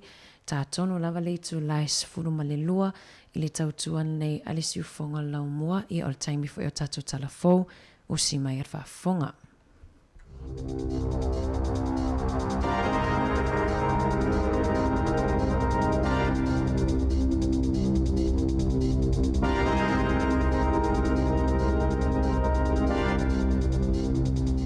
Tue whaatalo whaatol whapoponga o talafo mai le si ufonga le lau mua mo le nei vaenga o le awa uli. Mo mua atu i atu no i whafo. O lo o te ena le pale mi o le atu Solomona. Ni ripote whaapena i te ena ina se a ale militeli le United States. O na ulu fale atu i ona o ngā sami. Ini ripote na ta uai. Sale i whaatanga ina o na ulu fale atu le atu Solomona le Pasifika. Le va o le ngā taifale le United States.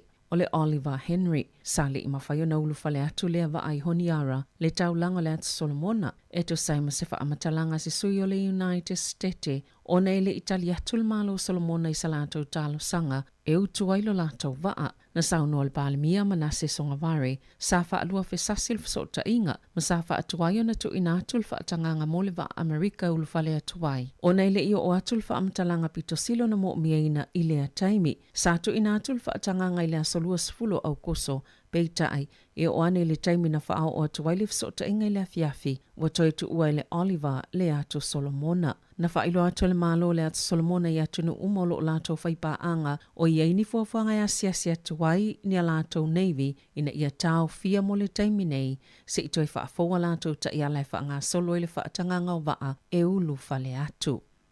O maliule na aviama presidente mulimule le Soviet Union, Mikhail Gorbachev, i le iwa tasi o tau sangolo na soifua pe ona lipotia au nanga whaasalalau i te tonu o le malo o Lucia, ele ato le fito tau sanga na se eia nei le tofinga presidente, a e te tele ni suinga na ia whaia, peitai, sa vawe na toi whaato ilalo ina lana pūlenga, mai uai ina solo ia le pūlenga whaastetia le Soviet, le whaasaolo tonga o malo i Europa sa sae mai le pūlenga Lucia, na whaavaiwai ina lo na malo sianga i se fauvalenga, na whaia whaasanga ilana pūlenga ia au kuso i le a whaivsela o iwa tasi, ma sa wha maavai i le a solua sfululima o te sema, i lea lava tau sanga. O lana saunoanga le tasi iwa i walua ina ua ia tu ua le ofisa e whaapea o ia o sitangata na amataina ni suinga te tele sa tāua tele mo lea tunu o whaapea ma Europa ma le lalolangi. Na ia mawaina le whailonga le Nobel Peace tasi iwa i wasfulu ona olona sau le whaamutanga o le Cold War po o le pilioto fe ese inga i upu whai whaavao malo i le vao le United States ma le Soviet Union ma la taupa anga whaamiliteli peitai sa matoa whaitio ina lava oia i totono Lucia. Ini usila nei, o matoa maulunga lava lfoi numero o tangata manu nua ona o whana, na ilo se isi lava taimi e to sai ma wha maumonga, na wha alaulua ina leo e ala atultula fono wha amatalanga aloa ia, e se fulu tangata na maali leona o lfasio tangata wha amoimoina, le murder, po le fasio tangata pa ivalea, manslaughter, ile lua fe lua, e o maile asotolo sfultasi o iulai, e to sfultasi ile tausanga lua fe lua tasi. O lo o wha amawina fo ile se iti alfa numero tangata manu noa, i se mawalunga ile iwa aia mua, ma o se taimi mua fo i wanga i atua i lava ile tolu se lau, leo wha inga o tangata manu noa mai whana pio na wha amawina, ile tausanga lua fe lua tasi, e to o lua se lau iwa sifulu valu, tangata manu nua mai whana po la au malo losi, ile lua fe lua tasi, e tolua fe ono se lau valu sifulu tolu, soli tu la fono, tau ila au malo losi na whawhianga iei ma leo. Fitu pasene na pa uai pe afua ile tau sanga momo atu.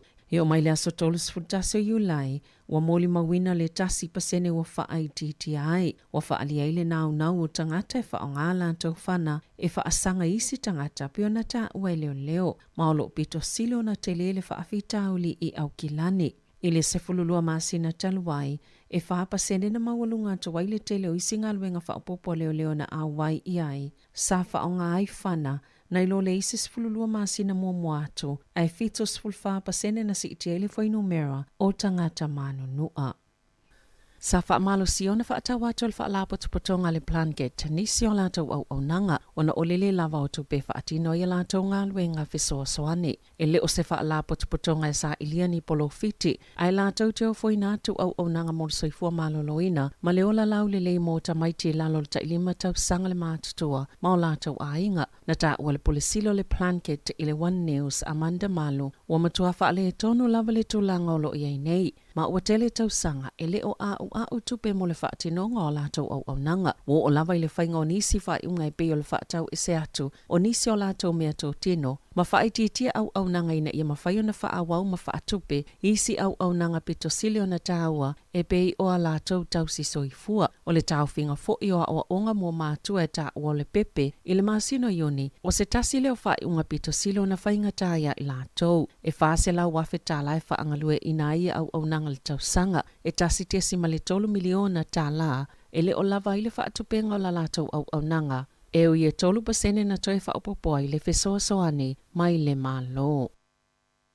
Na whaalia le pulisilo le Financial Services Council i le tae o na leila, o le suinga tau whaawhi le na wholasia i le asoana nafi, mo la fonga i le Kiwi Saver, o se tūlanga whaanua noa tele, e tu samalilua te simale iwa miliona tangata ni usila, e yei Kiwi Saver, mai mtoato a tele lava tangata o le a lafo la tau la fonga, i le tu la fono peo na wholasia i le palemene i le asolua, o le la fonga le GST i tau e tutongi mo Kiwi Saver. O le taimi nei, e le o tutongi ina e tangata ni usila se GST i tau e tutongi po o fees o le Kiwi Saver, ma o le suinga le ua wholasia, e ono mawai e le malo le isi lua se lau 25 miliona tā la, o la fonga i tau sanga te tasi, mai le lua afe lua ono whaasolo atu i luma, ai petu samalita i 25 afe tā la o le a tutongi ai, e nisi au whai Kiwi Saver, pe au ina malolo mai ngā luenga po le ono 5 tau sanga le mātutua. Sata o le polisilo le Financial Services Council, Richard Klebin, e to samale valus fulfa biliona tā la,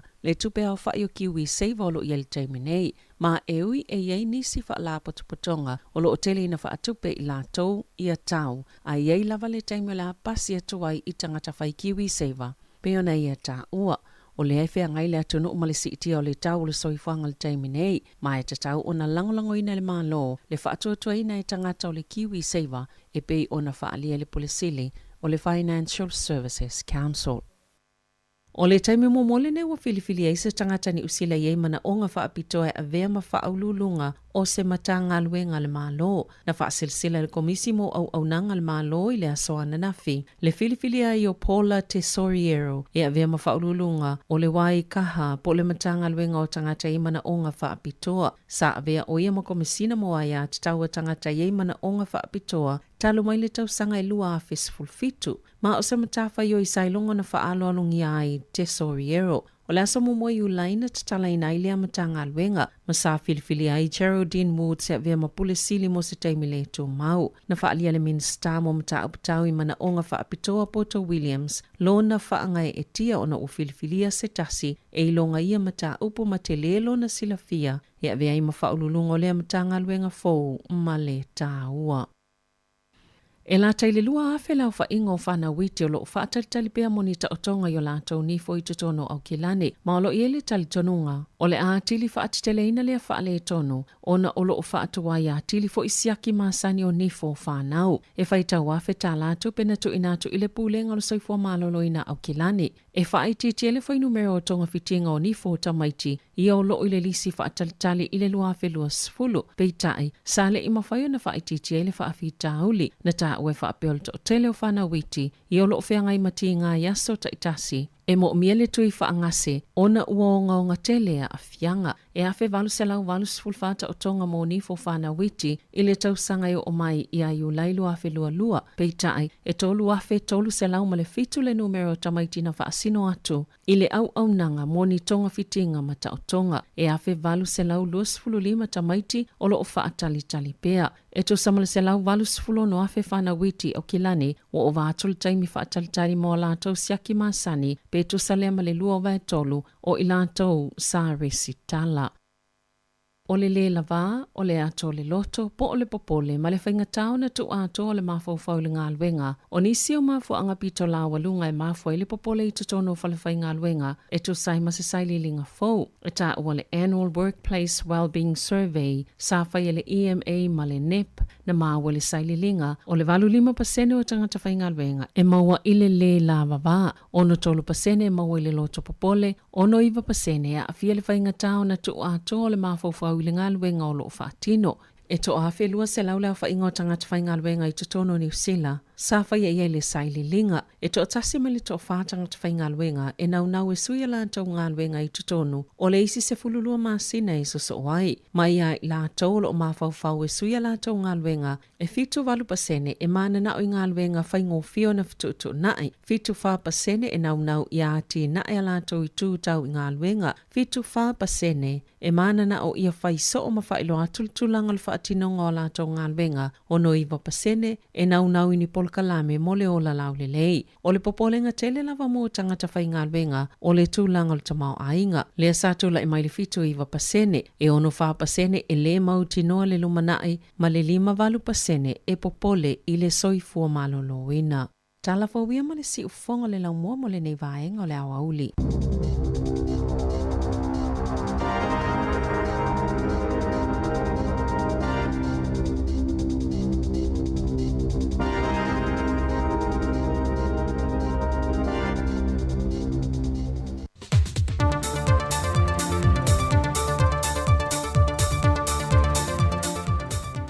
O le anglele o le tūtoi wheiloa I manu le nei fo I aso fau, e se isi whao poponga le tūtua le si ufonga le lau mua, e ala I ana tala fau mai Samoa.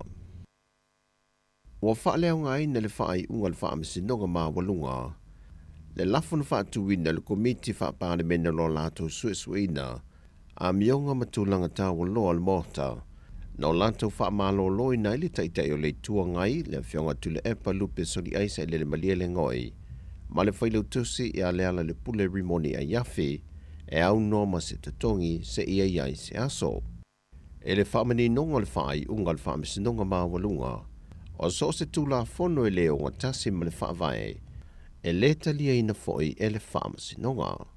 E le tolo longa foi o le whai unga, wa whamanino mai ai, e leo se tula fono le tautau mie o le whatino ino tiu te whapare mene, a ia sui fai pule te tono le mota.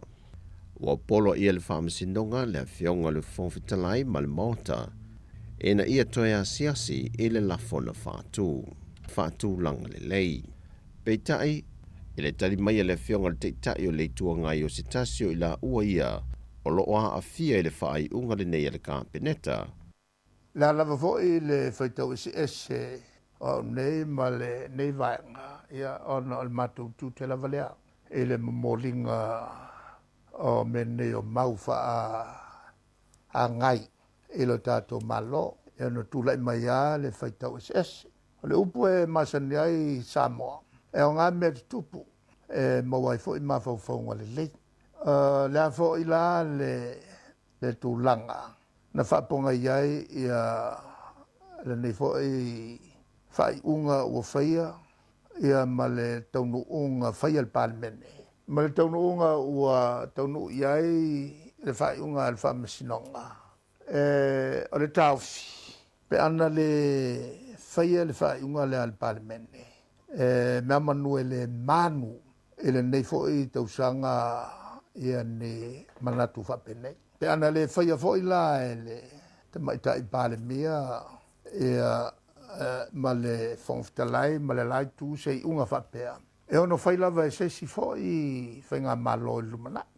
Le tāua lea o le whatino le teimila nei. E ma whaiai o na whapea se tāwhi. Ia, tātou te whatea ia I nuu le ai ngā. Ia ni manatu whaalia man taltonunga. O lea ua tūlai mai le whaamasinonga. Ia ma whatino le lato whaiunga. Peitai se finangalo le whionga le teitai o le tuangai, warana ngā tatau na whaase ese mai loi o lato finangalo o I lato o teitai o le atunu o, ese sengo manatu, Ai se fai se foi to atu ngā wa tūla I mai le atino. E le taungata o le soifanga, ma pui ngā le mau wha mai wa fi mai le atino. Wa wha o popo mai lunga le COVID-19